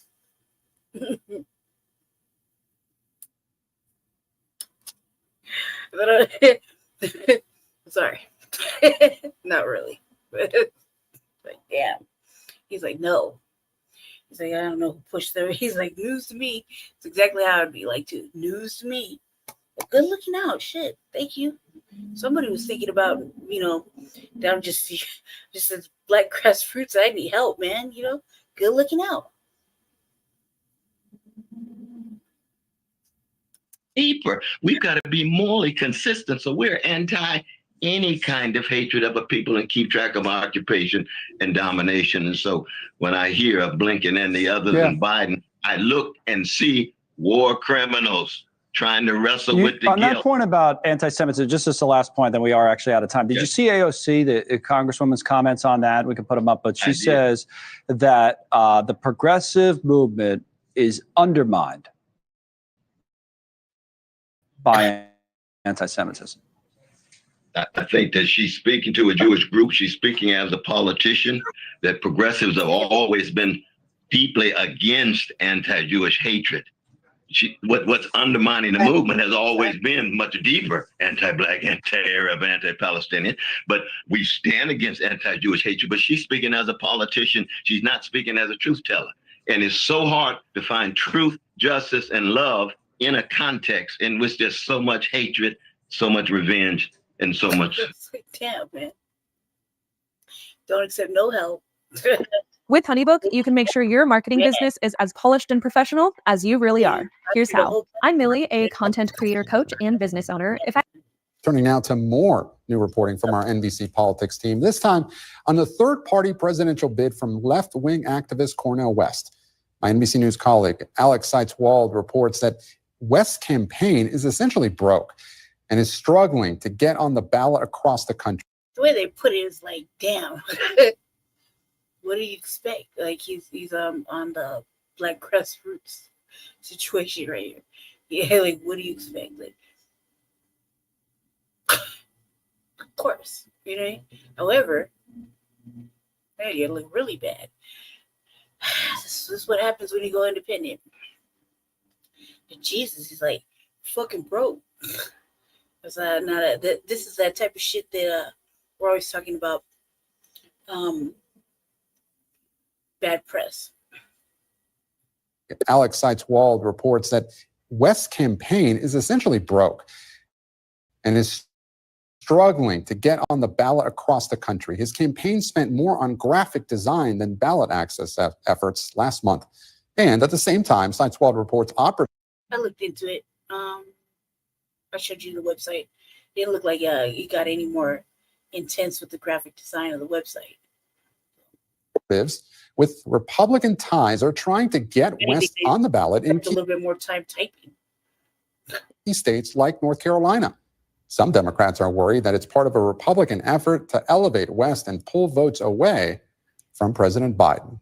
And joining me now is the aforementioned NBC News senior digital politics reporter, Alex Seitz-Wald. Alex, so empty the notebook for us. What is going on with Cornel West's ballot access campaign? And does his campaign actually know that these Republicans are trying to get him on the ballot? We looked into it kind of briefly. I think there's more research there, but all we could find is a little bit about no labels, and they didn't really mention anything about even remotely trying to help Cornel West or any other third party candidates. So we looked into it. I think we got to really look into it.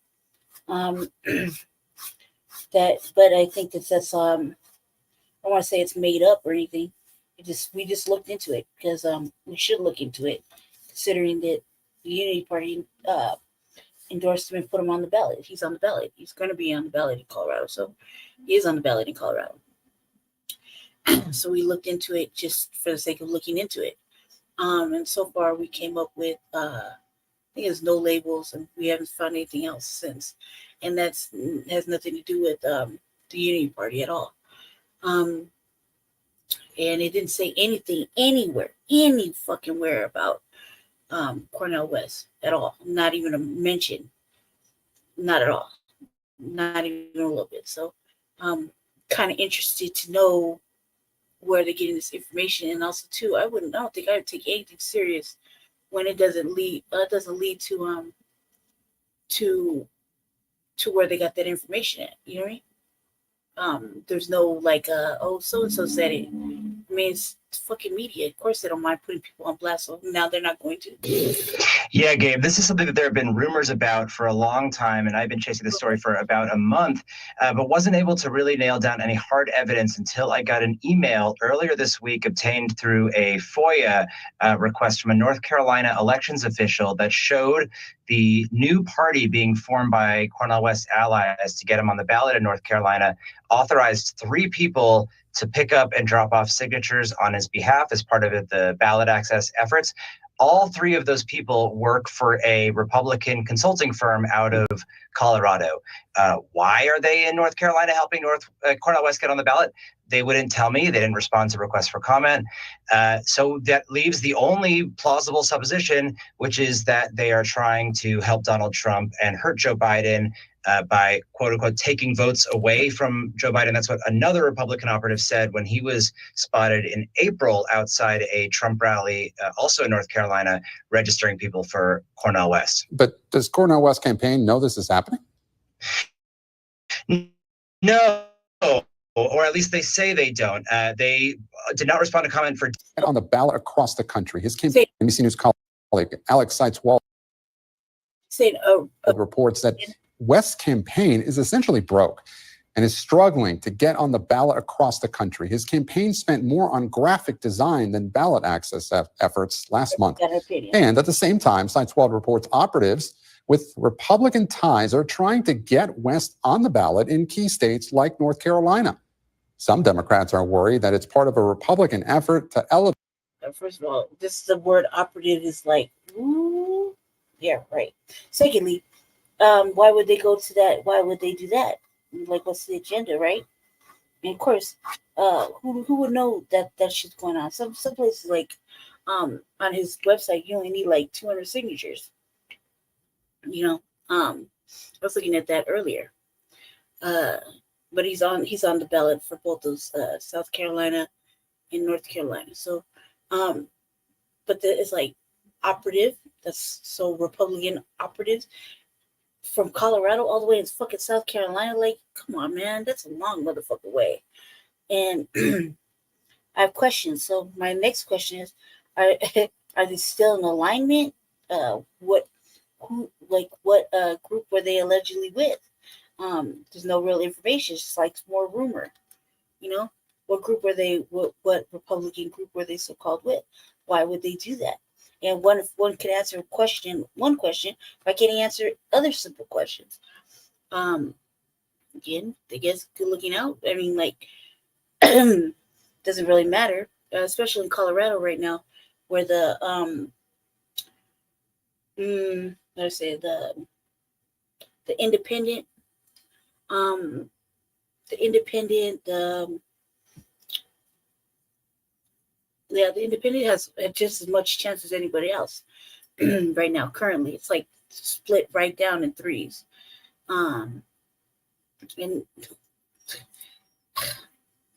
man, either way, you know what I mean? Elevate West and pull votes away from President Biden. Who cares? And joining me now is the aforementioned NBC News senior digital politics reporter, Alex Seitzwald. Alex, so empty the notebooks for us. What is going on with Cornel West's ballot access campaign? And does his campaign actually know that these Republicans are trying to get him on the ballot? Yeah, Gabe, this is something that there have been rumors about for a long time, and I've been chasing the story for about a month, but wasn't up until my brother's conversation. I was like, you're looking out.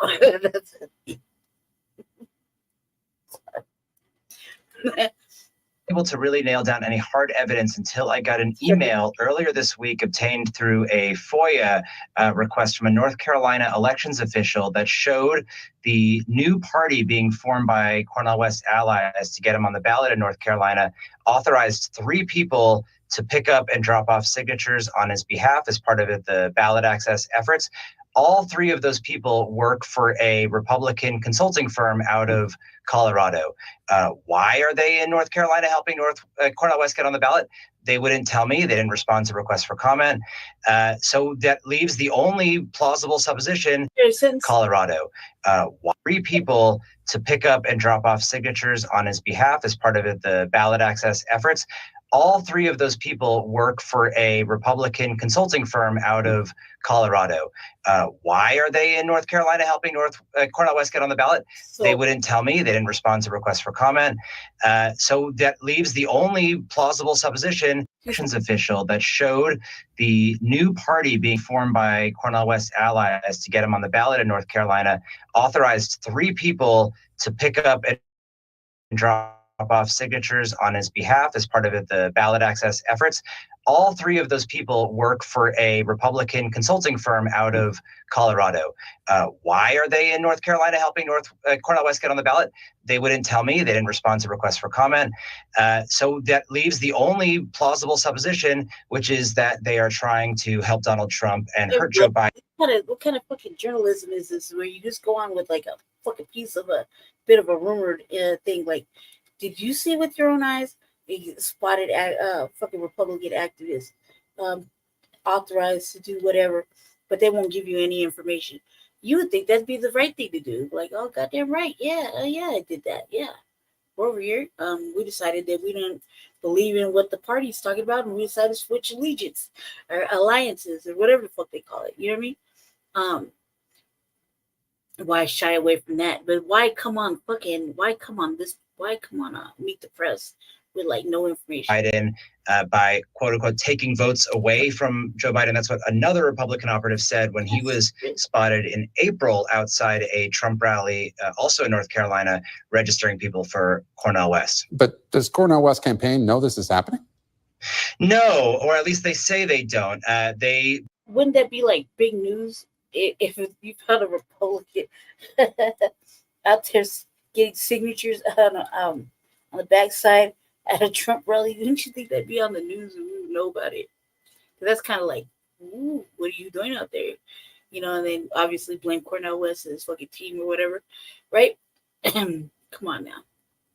Did not respond to comment for days, and then finally I got a response from them today saying that they had no idea these people were involved with a Republican firm, but they also did not disavow it. They said we have a wide range of supporters from across the ideological spectrum.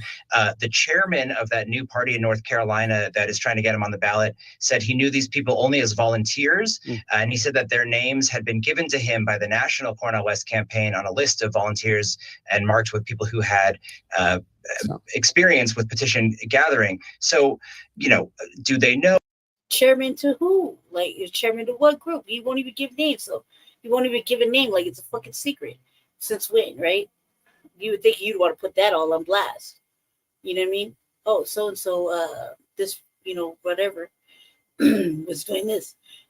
So it kind of seems like. Oh, it's hard to really say, but it really looks like somebody, and we don't know who is trying to help Cornel West get on the ballot, and his campaign doesn't seem to be looking too hard into rooting those people out.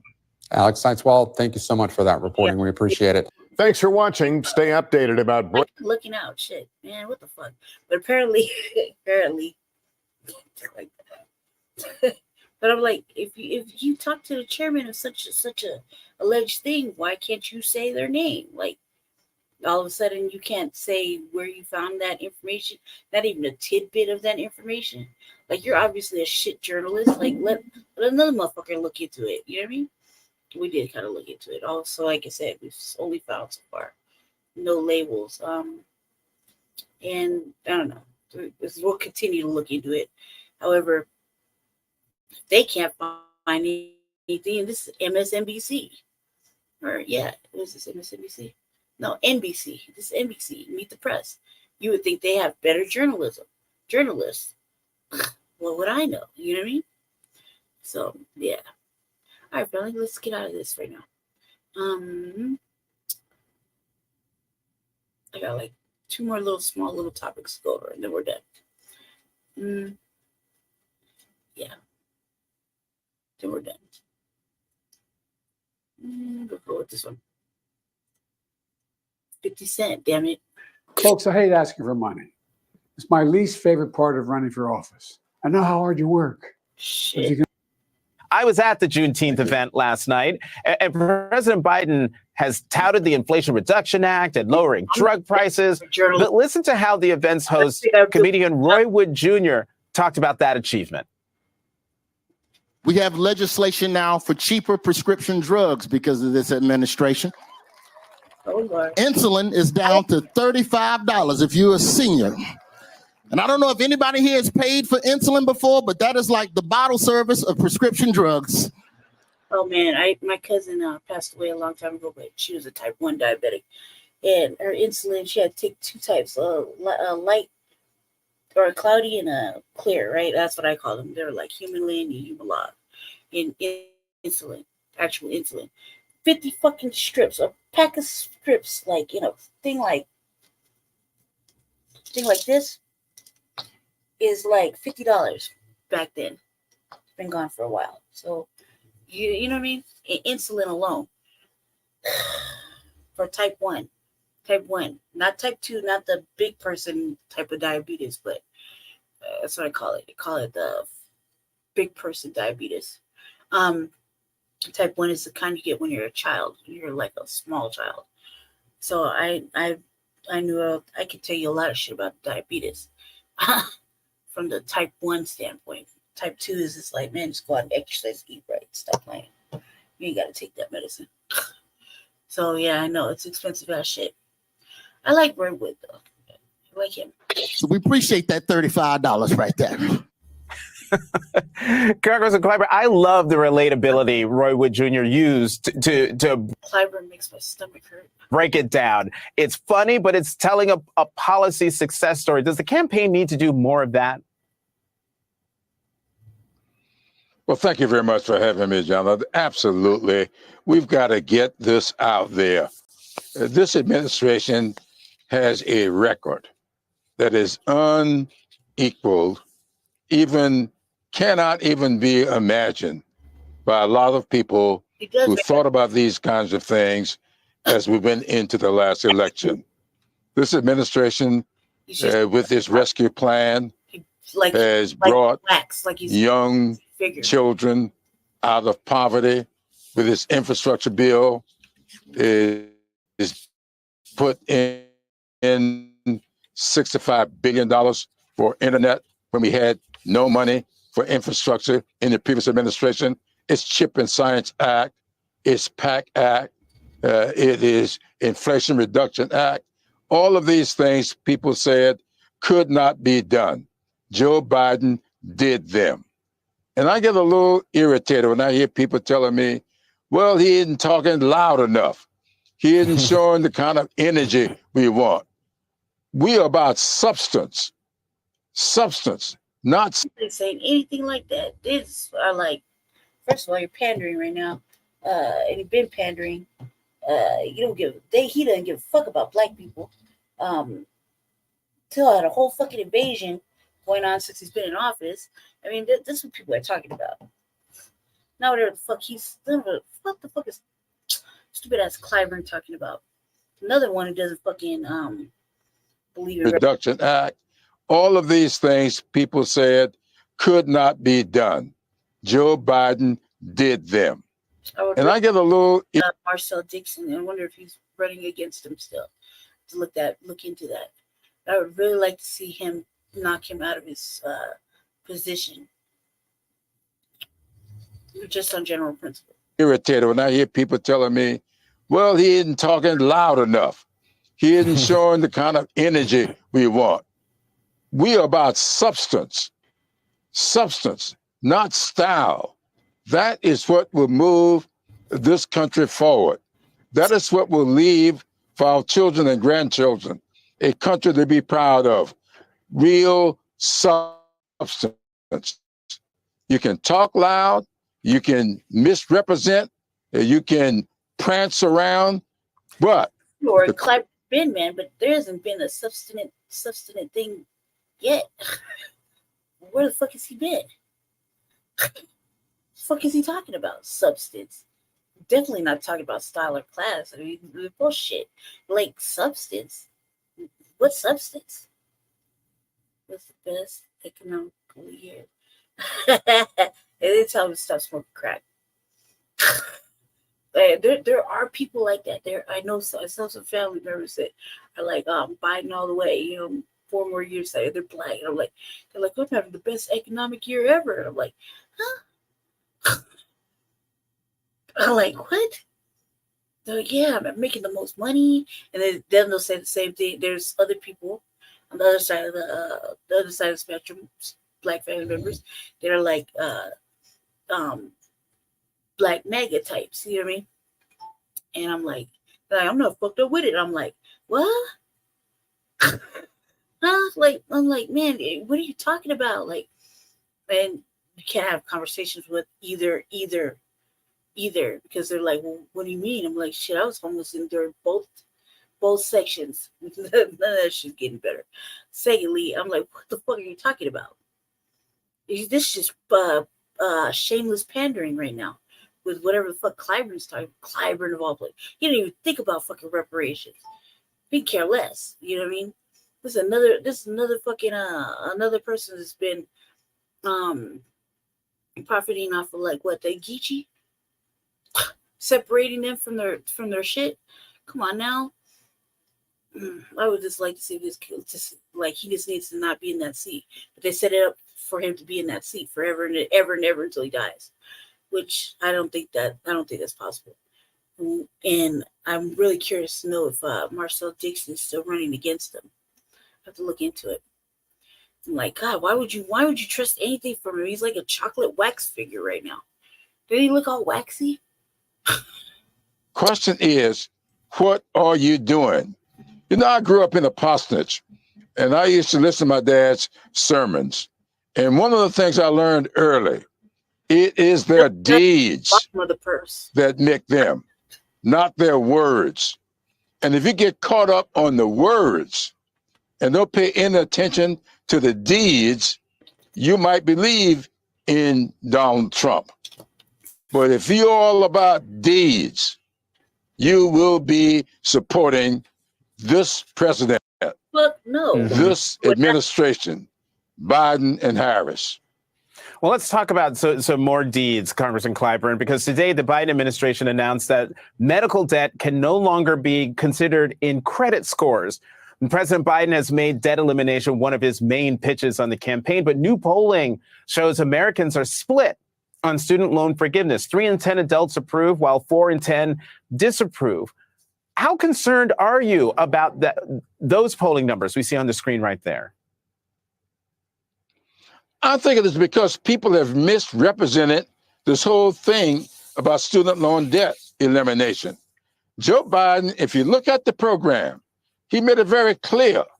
We are talking about eliminating this compounded interest and all these things that have accumulated beyond what the original debt was. I've got a constituent, not a black constituent, but a constituent in North Charleston who wrote a letter to the president with a copy to me. His original loan was $60,000 over the. Look, check it out. He said, I got a constituent, not a black constituent. He's talking to a black man, just trying to appeal to black people. Why the fuck do we care about your off-brand, off-fucking, other than black constituent with debt? Years. He has paid back nearly $200,000 because of compounded interest and paying for it for more than 20 years and still owed money. So when he eliminated that debt, it was on the compounded interest, not the original loan. And people need to look at that. When I hear Senator Romney saying that this is a bad deal, how can it be a bad deal? The principal was paid back a long, long, long time ago. These people are paying compounded interest that has been put out there by people who are making money when the original principal was paid back a long time ago. Man, you see how many motherfucking people are like, yeah, he's gonna wipe it out. Or people like Jesse went to college, right? Right? You know, so they're like, oh God, he's gonna wipe out this debt, you know, finally, fuck. And then now we hear that he's just gonna do the interest on the shit, the build up, the extra shit. Why did they say that in the beginning? Nobody would have got excited about it if they would have just said that in the beginning. The fuck. And you still gonna have to pay down that debt. And what if you don't got no? Now times have changed. Times have changed, right? So the economics isn't the same from when they first started it, right? When they first got their when they first accrued the debt, to the build up, the interest, et cetera, compounded, whatever the fuck you just said, right? Till now, and now the whole economics has changed. You're still gonna have to pay that shit off. Why did they just say that? Did anybody just, you know, if I'm wrong, I'll say I'm sorry. Did anybody ever know that this is what they were talking about? And look how passionate he got. He's like, shh, fucking stupid. Look, this is what it really is. You know what I mean? And I'm like, damn. And this is how you get votes for Biden. Basically, just say he's a fucking liar and he's only paying the interest off of that. He can't possibly clear your fucking school debt, even though. Ago. So that's what's going on here. So nobody is paying anybody's debt accumulated beyond this administration, Biden and Harris. Well, let's talk about some more deeds, Congressman Clyburn, because today the Biden administration announced that medical debt can no longer be considered in credit scores. And President Biden has made debt elimination one of his main pitches on the campaign, but new polling shows Americans are split on student loan forgiveness. 3 in 10 adults approve, while 4 in 10 disapprove. How concerned are you about those polling numbers we see on the screen right there? I think it is because people have misrepresented this whole thing about student loan debt elimination. Joe Biden, if you look at the program, he made it very clear. We are talking about eliminating this compounded interest and all these things that have accumulated beyond what the original debt was. I've got a constituent, not a black constituent, a constituent in North Charleston who wrote a letter to the president with a copy to me. His original loan was $60,000. Over the years, he has paid back nearly $200,000 because of compounded interest and paying for it for more than 20 years and still owed money. So when he eliminated that debt, it was on the compounded interest, not the original loan. And people need to look at that. When I hear Romney, Senator Romney say, I'm like, dude, this is not a fucking good thing. The way he's so serious, dude. Like, right there. It's like, oh, well, we thought we were gonna give him. The motherfuckers like, we probably thought we were gonna give him the book just for that. No, now they're like, what?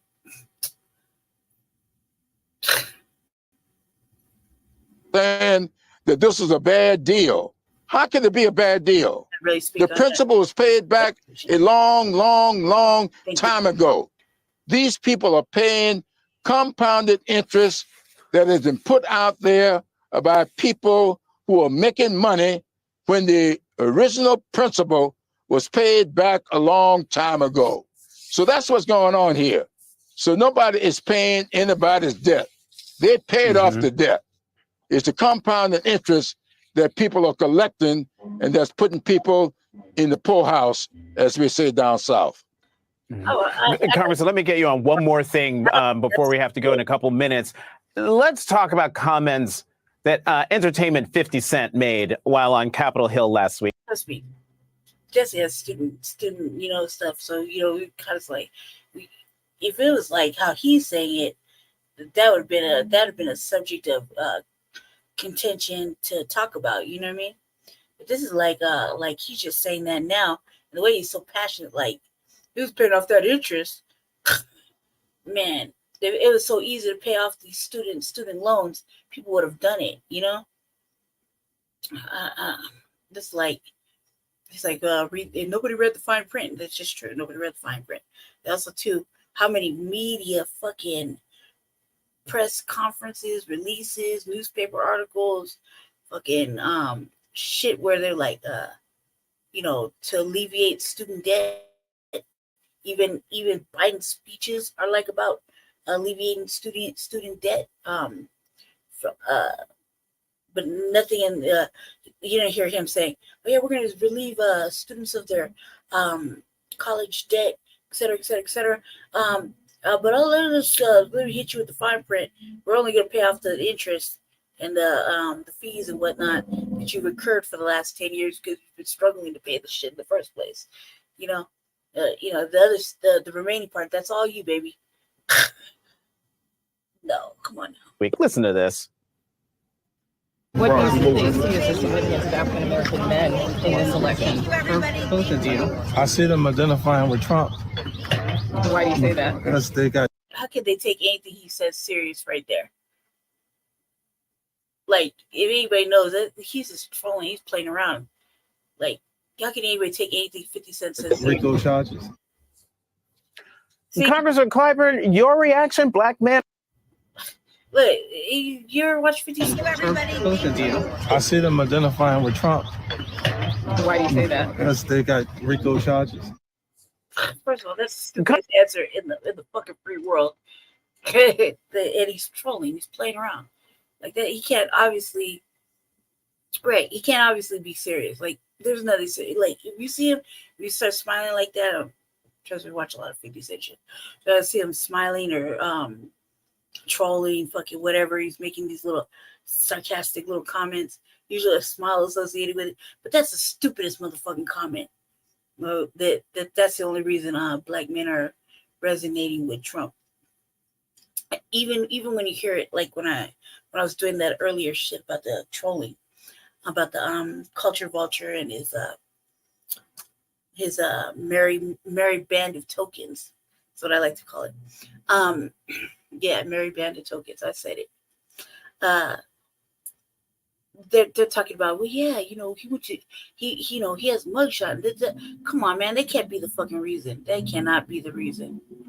That's the sorriest motherfucker. At least try better, try harder. That's sorriest fucking reason, like to go for Trump or Biden. It could be anybody, but that's the stupidest fucking reason.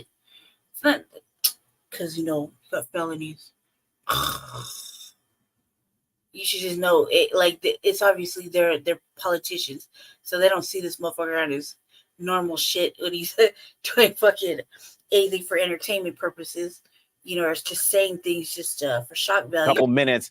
Let's talk about comments that Entertainment 50 Cent made while on Capitol Hill last week. Listen to this. And he's for self, so he wasn't up there for everybody and the mother. This is just for him itself. Okay. What do you see as the significance of African American men in this election? For both of you. I see them identifying with Trump. Why do you say that? Because they got RICO charges. Congressman Clyburn, your reaction? Black men are moving to Trump because they've got RICO charges? Look, he should have been with me last Saturday night at the South Carolina NAACP Freedom Front dinner. 100% support for Joe Biden. Not one single person in there, male or female, for Donald Trump. Clyburn, he should have been with me at Greater Target Memorial AME Church on Sunday morning. 100% for Joe Biden. Not a single person there for Donald Trump. I don't know where 50 Cent is hanging out, but I hang out with the NAACP. I hang out with the Black community, Black faith community, and I don't see any support for Donald Trump. These people aren't worried about RICO statutes. They're worried about their children's student loan debt. They're worried about the cost of insulin when it comes to their health care. They're worried about affordable housing. They're worried about broadband deployment. That's what they're getting from this president. And they are thinking about whatever it is that 50 Cent is talking about in RICO statutes. The RICO statutes down in Georgia, that is what Donald Trump violated. And so we are upset because he is being called to account for violating the RICO statutes. Like Come on, 50 cents. That's worth $1 to know better. Plural. It's stupid. It's stupid. It's fucking stupid. Stupid. You clearly they just ask him, what do you think about this? You shouldn't ask him shit. He's there for self. He's like, well, they don't get up to 35% off new windows during the semi-annual sale at Next Gen Windows and Doors. With no payments, no money down, and no interest for an entire year, now is the best time to up. He don't give a fuck.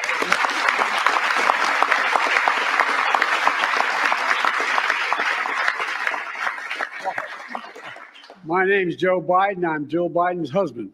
Oh my God. She already said that.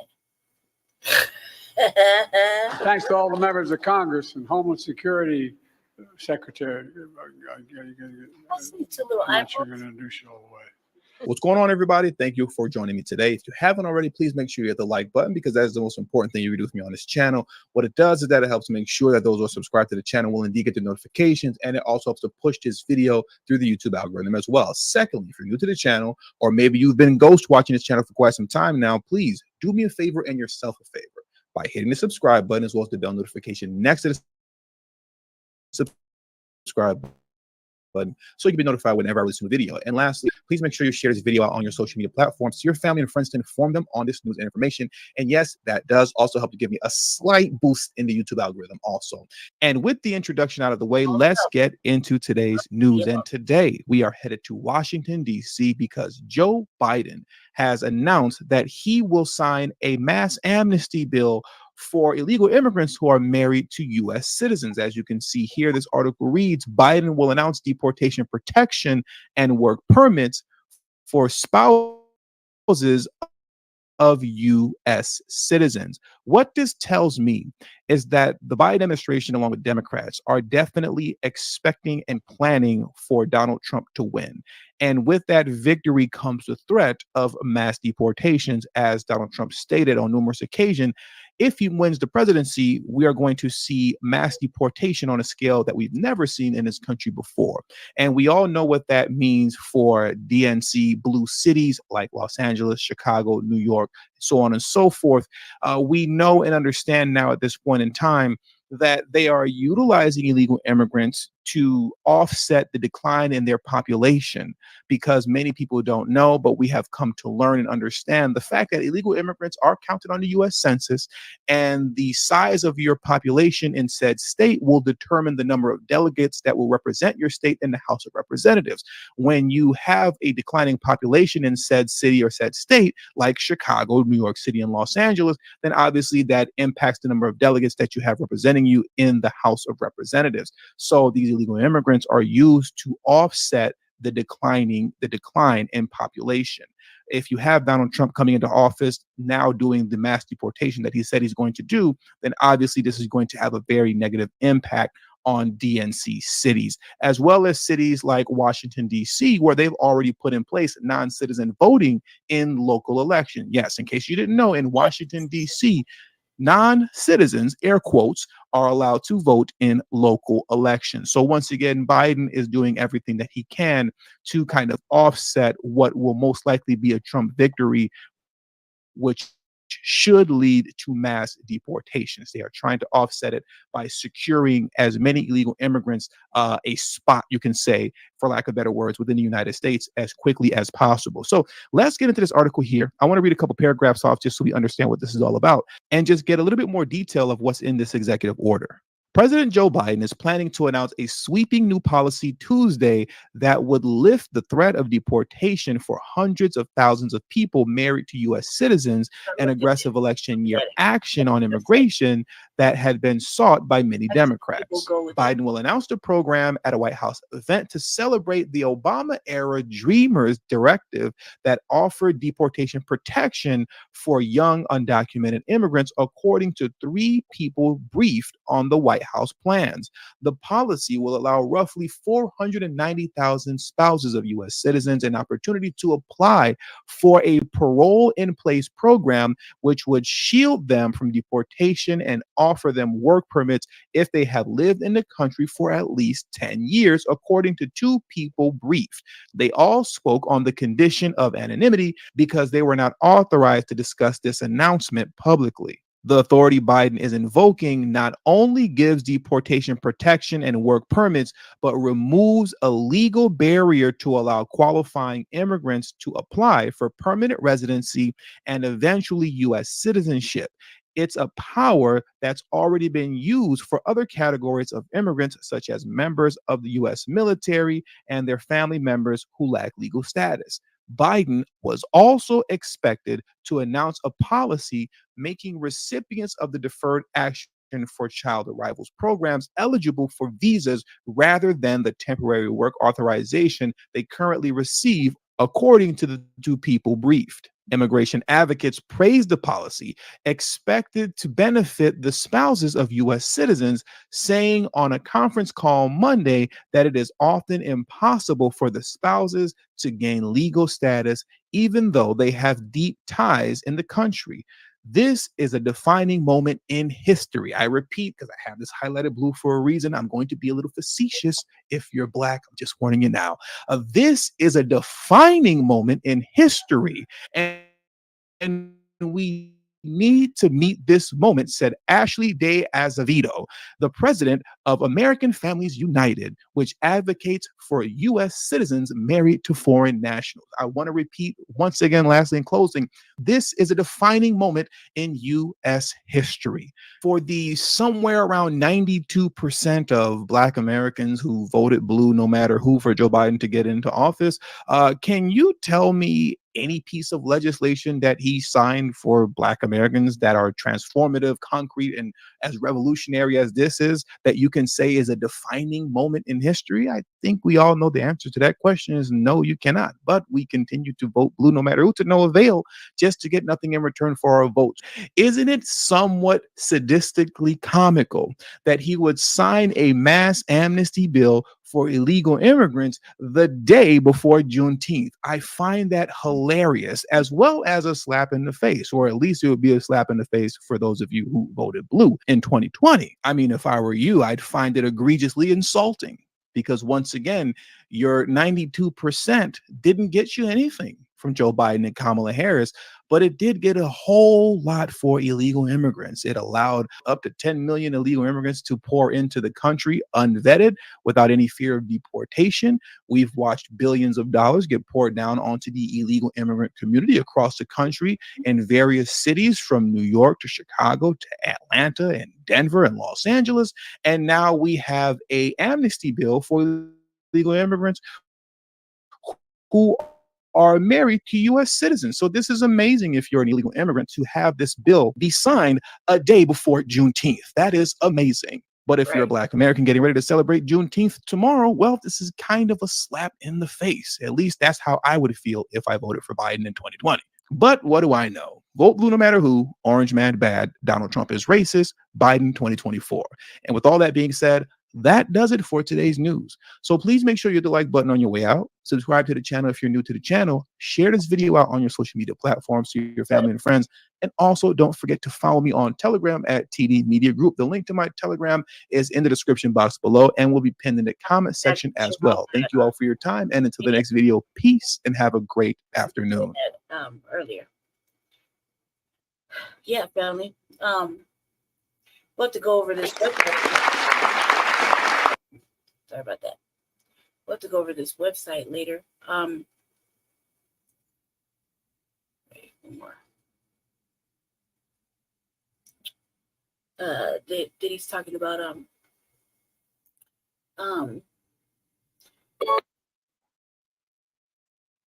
said yeah, we'll do this one real quick. Without that.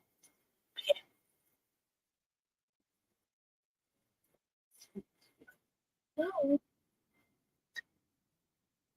Price can be tough. That's why you need to call Renewal by Anderson.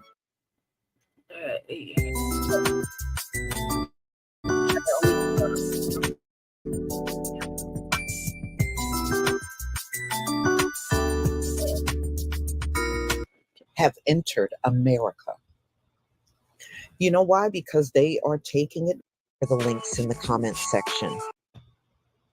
Ladies and gentlemen, since January through May, migrants from 177 different countries have entered America.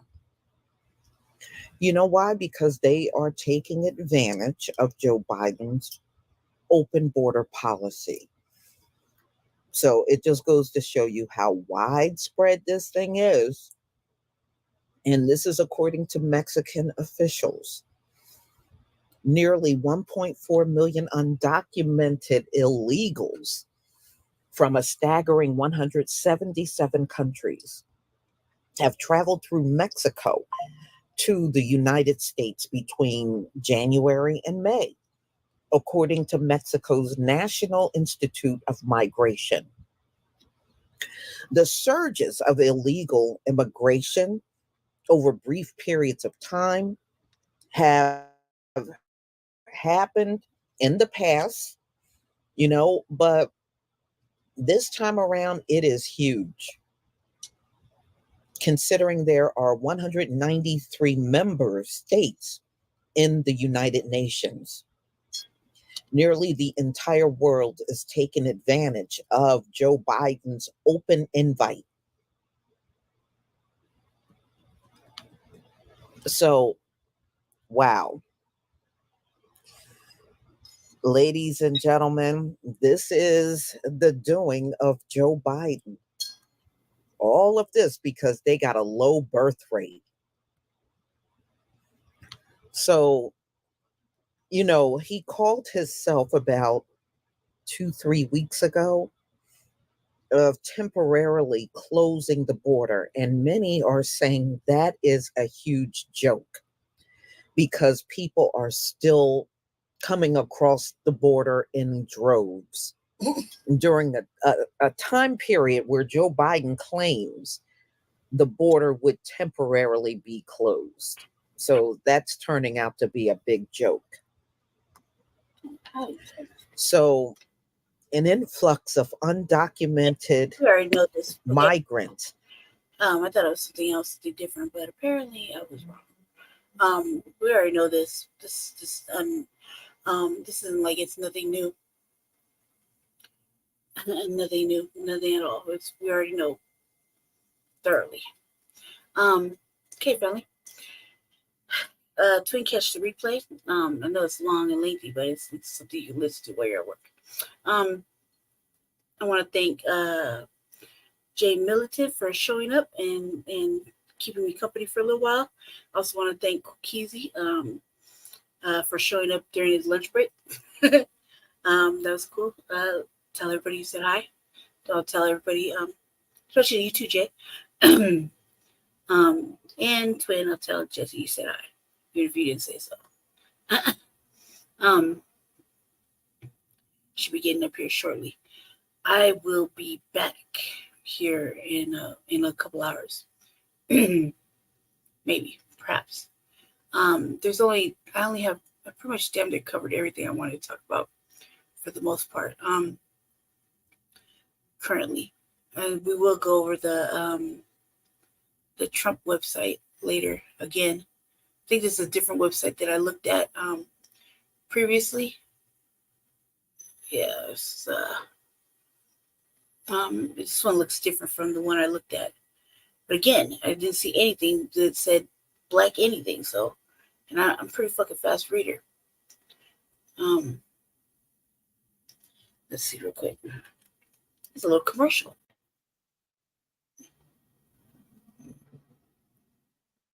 Like 4 minutes long. I got Fentanyl, heroin, meth, and other lethal drugs are pouring across our wide open border, stealing hundreds of thousands of beautiful American lives. And it's happening like never before in our history. Children are being left without parents. Families are being ripped apart. Communities are being decimated. Our neighbors and fellow citizens are having their entire worlds destroyed like nobody thought possible. Our country is being poisoned from within by the drugs and by all of the other crime that's taking place. The drug cartels are waging war in America, and it's now time for America to wage war on the cartels. In this war, Joe Biden has sided against the United States and with the cartels. They are making more money than they've ever made before, times 10.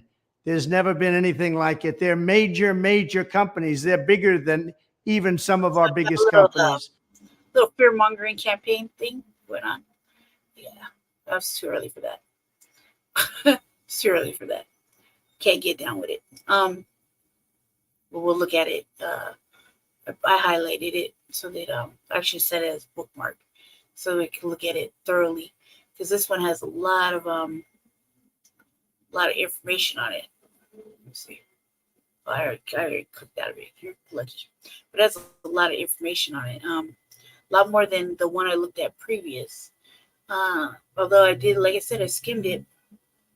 I read pretty fast. So I was reading just for anything like the word black. Didn't see anything.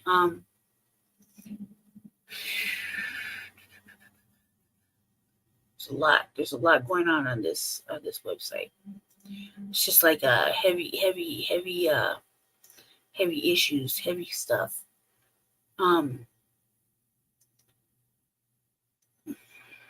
again, nothing really about Black folk yet.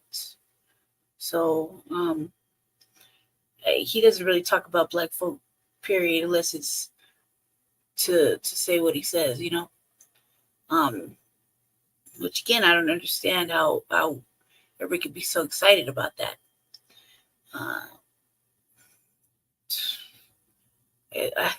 Man, okay. Here he goes. Trump campaign announces Black Americans for Trump coalition. One thing.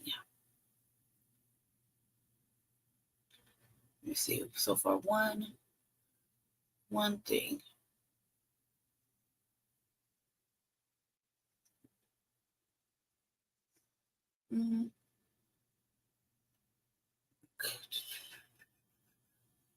Right, amazing. That's just, yeah.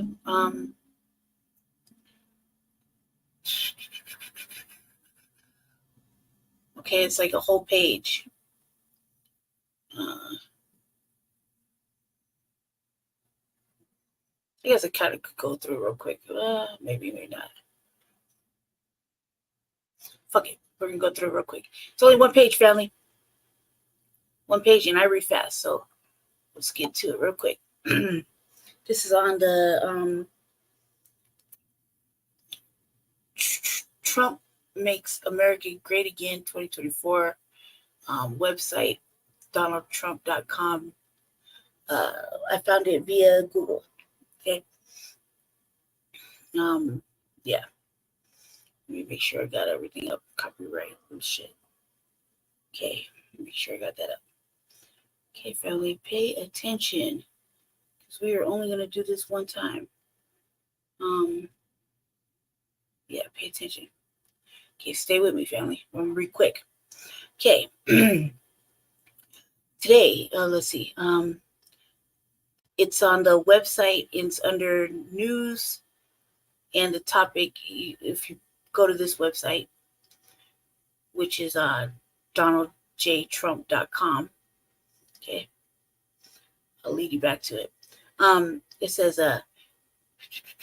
it's in the news section, okay? It says, it's when you go back to the news real quick, family, you got to go through all this other shit first. News, and then it goes, look, 1, 2, 3, 4, 5, 6. Wait. Let's see. 1, 2, 3, 5, 6. It's like 7 down. Okay. June 15th, 2024. That's just the other day. Okay, it says today, President Donald J. Trump announces Black Americans for Trump, a coalition with endorsements from elected officials, athletes, entertainers, community leaders, and pastors who love our country. The coalition launches ahead of Juneteenth holiday, acknowledging and commemorating the ending of slavery in the United States. President Trump accomplished more for Black Americans than any other president in recent history by implementing America First policies on the economy, immigration, energy law, and order and foreign policy. Historic rates of Black voters now support President Trump, and the reason is simple. Black voters know that President Trump is the only president candidate who can deliver results on day one because he already has, including landmark unemployment rates for Black Americans, increased median income for Black households, historic permanent funding for HBCUs, comprehensive bipartisan criminal justice reform, and nearly $50 billion in funds to revitalize opportunity zones. Broad and ambiguous. Opportunity zones. Never has it been more clear that Joe Biden's reckless reversal of President Trump's America's First policy is the very reason why Black communities have been utterly disseminated under the administration, while sky-high grocery and gas prices, unattainable housing costs, and invasion of illegal immigrants, rampant violent crime, said Team Trump senior advisor Lynn Payton. On day one, Donald Trump will reinstate all his proven policies of immigration, law and order, energy, and economy, and put Black America first. I don't know how he's planning to do it. Black families have paid the cost of Bidenflation spending more than per month under Biden on groceries and gas they did under Donald Trump, coupled with rising violent crime in urban cities and teachers unions taking control away from parents in our schools. It is clear why the Democrat Party is hemorrhaging Black voters in record numbers. Wowzers. Well, Black Americans have been left behind by Joe Biden. President Trump has prioritized the Black community. Said Team Trump Black Media Director Shania Thomas. Donald J. Trump coalition message to the Black community is simple. If you want to return to the policies that created rising wages, more quality jobs, stronger borders, and safer neighborhoods, then join Black Americans for Trump and vote for President Trump in November. Black voters are rallying around Donald J. Trump because of jobs and justice. There is a clear contrast in this election. As Black voters experience the loss of spending power under Biden, the ravaging of their neighborhoods because of the crime under Democratic leadership. Biden's border disproportionately hurting communities of color. What color is that? Donald Trump offers best path forward. It's not just a Black agenda, it's an American agenda. Senator Tim Scott. Oh my God. Beginning on day one of his presidency, Joe Biden shattered opportunities to attain generational wealth, access capital, achieved American dream through over-regulation and inflammatory overspending.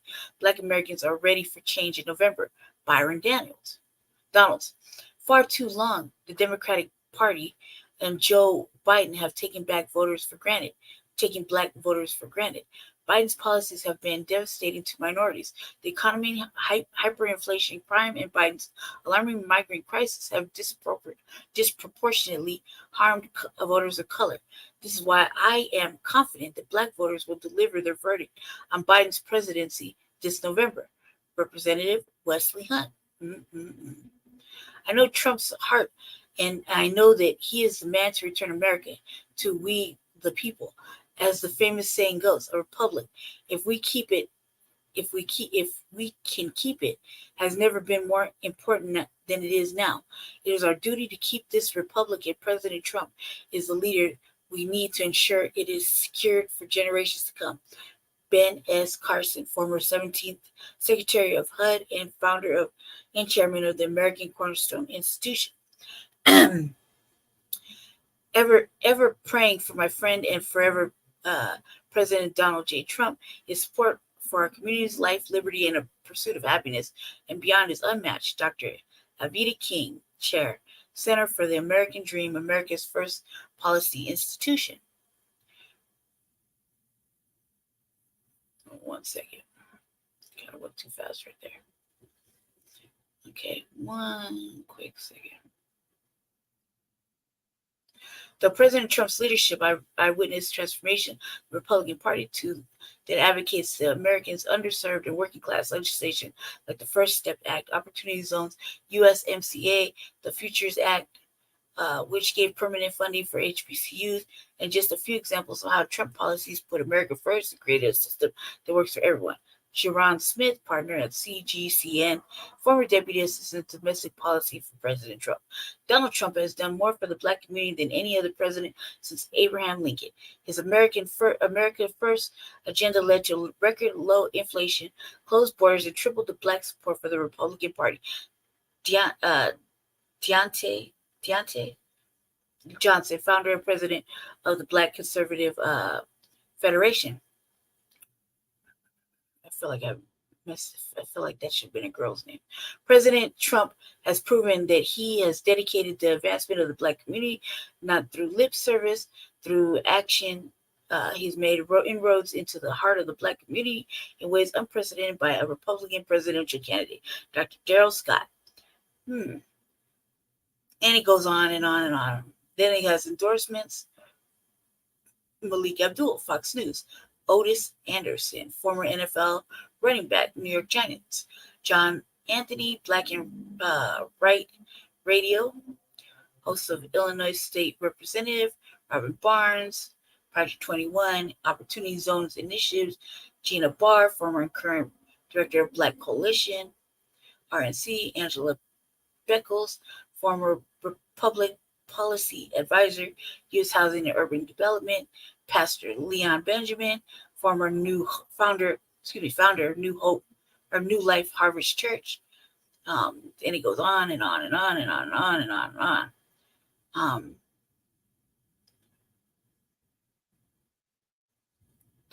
It goes on and on and on. There's a lot of motherfucking people right here.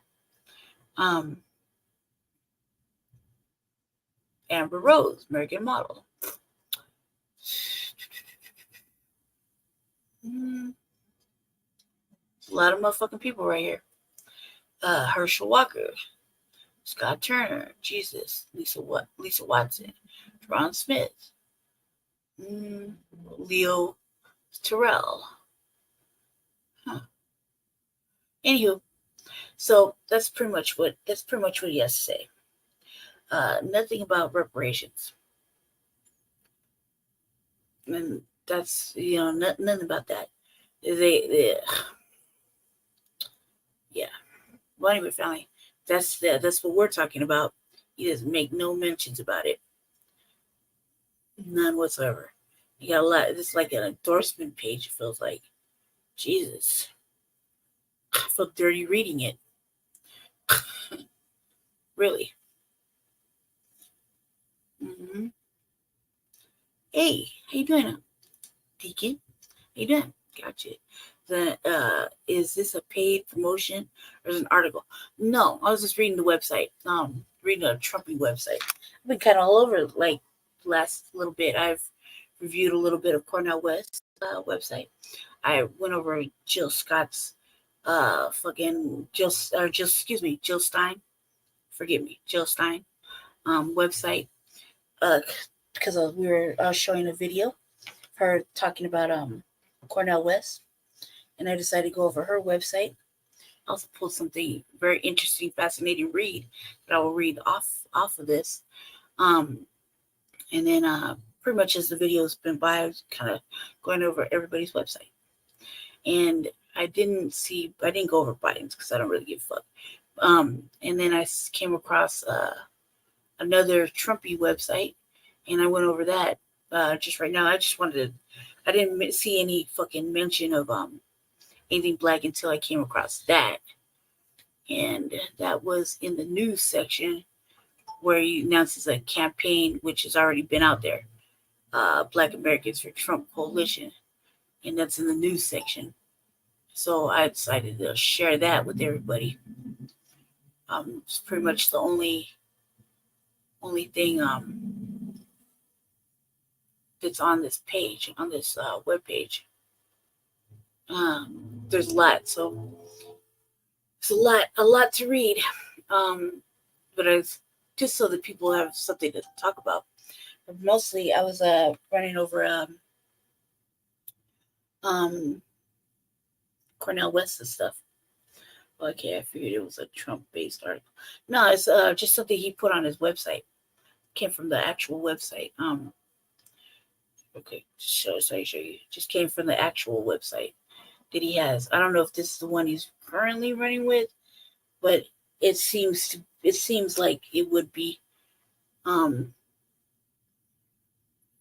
Came from this. Let's see, yeah. Came from this website, and I went to news. That's where I found it. It's all kinds of shit to read. If you really wanted to read, there's all kinds of shit to read. Came from the news section. I don't know where the fuck I got it from. Oh, I think it was on Agenda 24. Yeah. Somewhere around there. I don't remember exactly where the fuck I found it, but it was on this page. It was on this website. So, be on the second. So much to read. I was mostly looking for anything to talk about black folk and what he plans on doing with them. That's where we got into that. Yeah, it was on one of these pages.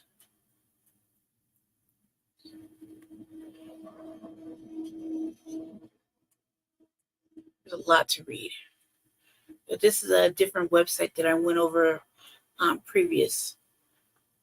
And I just wanted to get to the meat and potatoes of what we're actually interested in, which is what we're interested in is reparations, obviously. I think he only mentions is Black Americans or Black people, period. Just in this Blacks for Trump thing that he's talking about. So there's a lot. I didn't want to read all of it. You get the gist. So it was on this website, which is donaldjtrump.com. Is where I found it off of Google. It says, very fair. So I got to read it. Did you see? Come on. No. You got a link? Stupid. You got a link? Hey, you can watch it real fast. That's hilarious. I saw something about it. I don't. Let's see. Let's see if I find something real quick. Something distracting me. My hair, dancing, which must have been dancing for the fucking for Juneteenth, right? Let's see.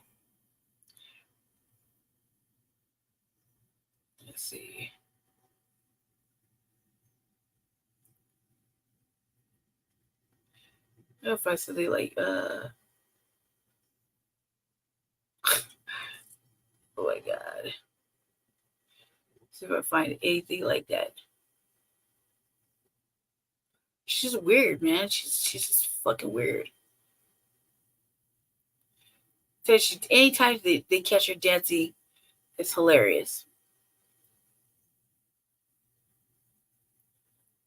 Dude, I'm like these fucking little fits she's been wearing lately. It's funny as hell. Nope, nothing. I can't find anything recent. And he's kind of like a little older. Let me see.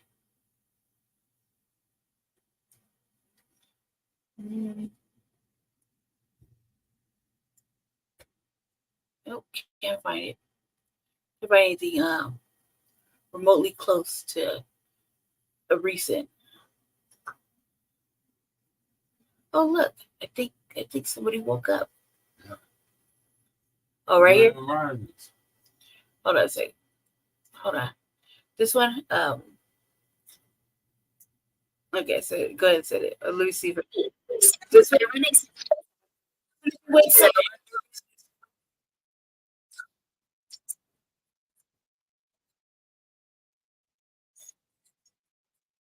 Work from anywhere, but none of this would be possible without sleep. Bad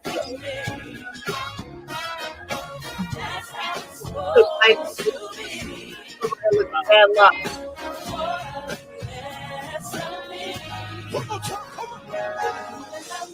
That is perfect. I don't want to love nobody but you. I don't want to love nobody but you. I don't want to love nobody but you. I don't want to love nobody but you. I don't want to love nobody.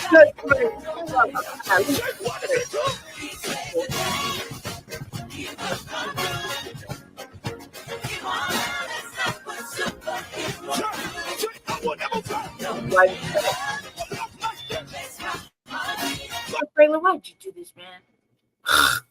Just little by little, just losing red fucking, I don't know, church respect. What the fuck is going on? Yeah, whole pretty ass. I don't want to love nobody but you. I don't want to love nobody but you. I don't want to love nobody but you. Look at why look at you? Act like you know the problem. Let her hurt you.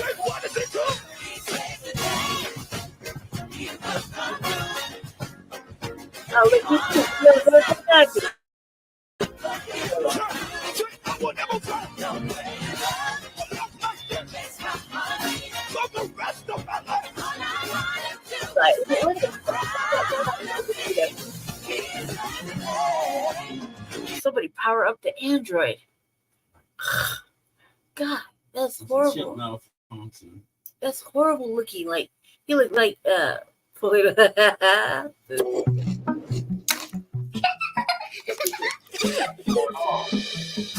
That was fast. I can't believe I keep getting older, but you still look the same. I can. Flexible financing for healthcare and more of what life throws your way with Care Credit. Oh my goodness. I can't pull it up. Hi, we're Visible, the wireless company that makes things visible. With us, what you see is what you get. So a one-line plan with unlimited data, just $25 a month, taxes and fees included, means just that. All this with no hidden fees. And yep, it's all on one line. Because you shouldn't need to share a plan to save on one. It's all you. Plus, we're powered by Verizon's 5G network. Sometimes the choice is just visible. Switch today at visible.com. You can't pull it up. Ace Bank.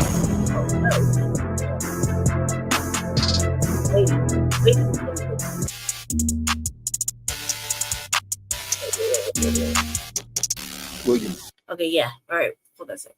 Oh my God. I can't see it pull it up. I see it. Phil, give me something to type it in as like Phil Jones. What? I see you. Don't start.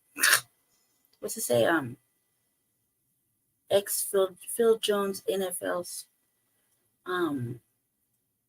status. Let's see. It's on Twitter. Man. Yeah. See, we're in the chat in the StreamYard. So it'd be easier if you were like in Messenger or something like that, and you hit one of us up through the Messenger, and I could pull it up that way. But once it's in here, I can't like open it up and copy and paste it into the link. It won't even allow me to do it, which is really, really bad. But let's watch this for funnies, okay? Because I had to write my boy. Let's see. Yeah, I wish I could copy it. It won't even let me copy it. Let's see. Nope, it won't even let me copy it. Let me see. Nope, it won't let me do anything with it, which is sad. Fix the Phil Jones NFL. Okay. So they got it on a YouTube clip. Deacon, don't laugh at me. It's not my fault. No, you're laughing at me. Don't laugh at me. Okay, hold on. While we're waiting to find that out, let's watch this real quick funny because my boy was talking about Colorado. And I was like, God damn it. I even had comments on it. I was like, I'm in Colorado. Here's the thing. Ace Bank. I looked that up. What is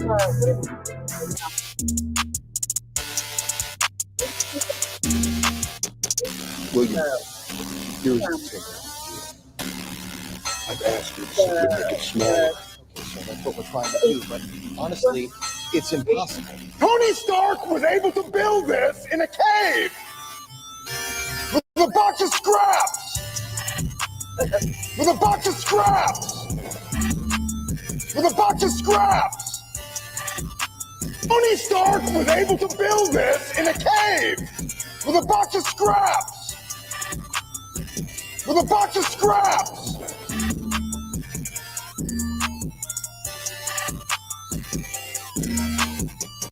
In other news, billionaire Tony Stark has decided to build the world's seventh ocean in the landlocked city of Denver, Colorado. Yes, you heard that correct. He's actually evacuating and digging through several other cities to make this ocean a reality. When asked why he was doing this, he stated, because he felt like fucking hoes on a boat and fishing.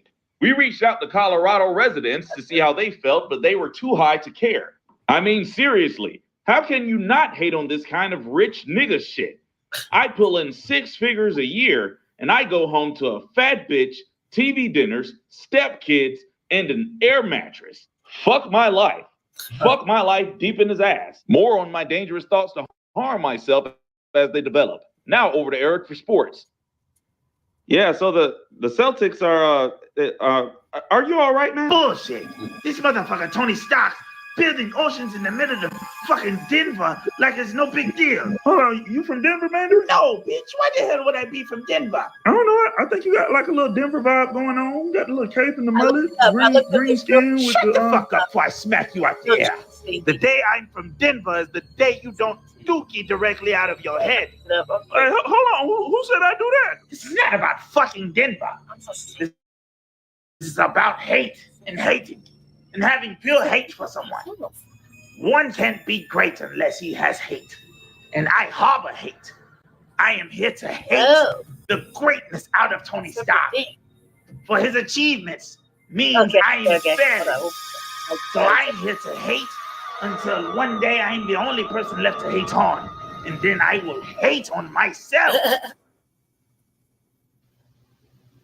Oh, this nigga crazy. Oh, if you want to see crazy, bring your face in the can ass with me. Okay, bet. But hey, you know I don't. I got it now. Shit out my face. I got an ass. That's just how I'm sitting on. You know. Okay, so does your ass have a face or does your face have an ass? Just sent it to me. But we're already in the. Stark is not ready for this kind of smoke. Behold my latest invention. Ultimo. Was it really necessary for you to buy an entire ocean? Oh my God, yes, Rhodey. Look, I'll explain, but I don't expect your broke ass to understand. I had to flex, bro. Motherfuckers out here trying to outflex me and shit, but nobody can pull no stunt like this. Birdman can buy all the rims in Louisiana. He can't flex like this. Jay-Z heard the news and ain't been this traumatized since he rode an elevator with Solange. This is biblical balling. I just created a fucking ocean. It does not make sense, Tony. You know what? Elon Musk sits around and talks about how he's going to buy Mars all the time. And his black friend never tells him that it doesn't make sense. What you talking about, Tom? I'm talking about fuck you. I want Kanye West as my new black friend. You say black friend one more time, man, I'm gonna slap your ass over that bounce. Oh my God, let me get the list out of things I can't say to you because you're black. What the hell was that? What the fuck? Baba! Baba!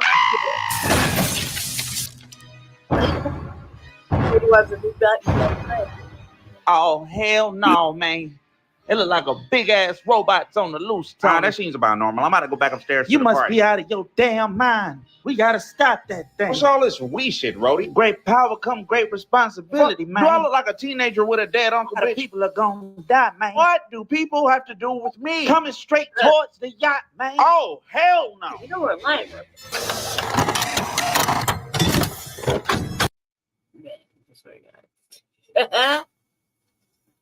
What in the Black Jesus is just stuttering on my internet. That nigga ain't touching my yacht. Hold on, Tony. What the fuck just happened? The fuck you just said? What? I ain't say shit. What you talking about? Oh, man, I thought I heard you say the N-word, man. What? I would never. What? Are you serious right now? You got some kind of monster? Oh, man, I'm just tripping. I'm sorry. Man, don't even worry about it. There's water under the bridge. It's all good, my nigga. Appreciate you understanding. It's just the history of that word. And hold on, what the fuck? Motherfuckers think they fucking up my yacht. They got another thing coming. Are you bitch? What you doing, man?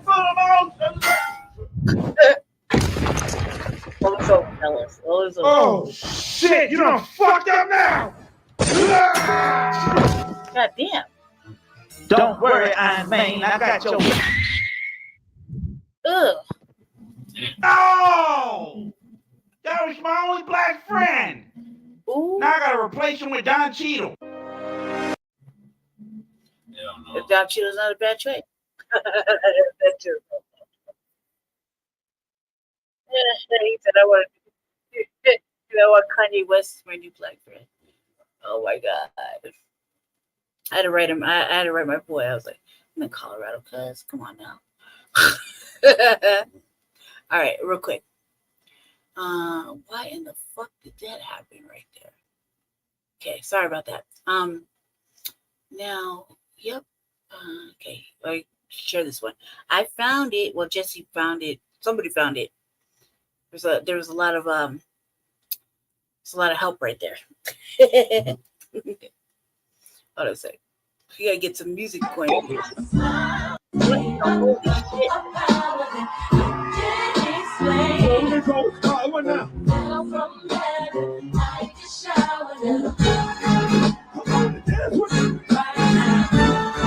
Dress you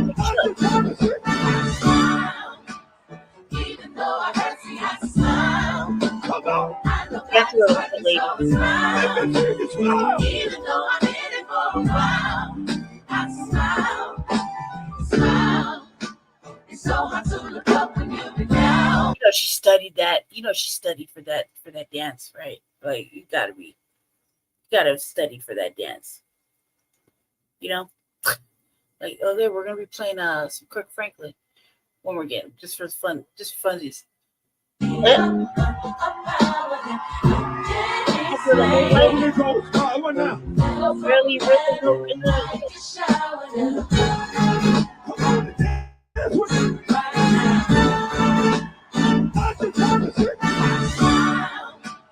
Even though I hurt you, I smile. I know God is working, so I smile. Even though I'm in it for a while, I listen to the album in the car. Smile. It's so hard to look up when you've been down. Hell no.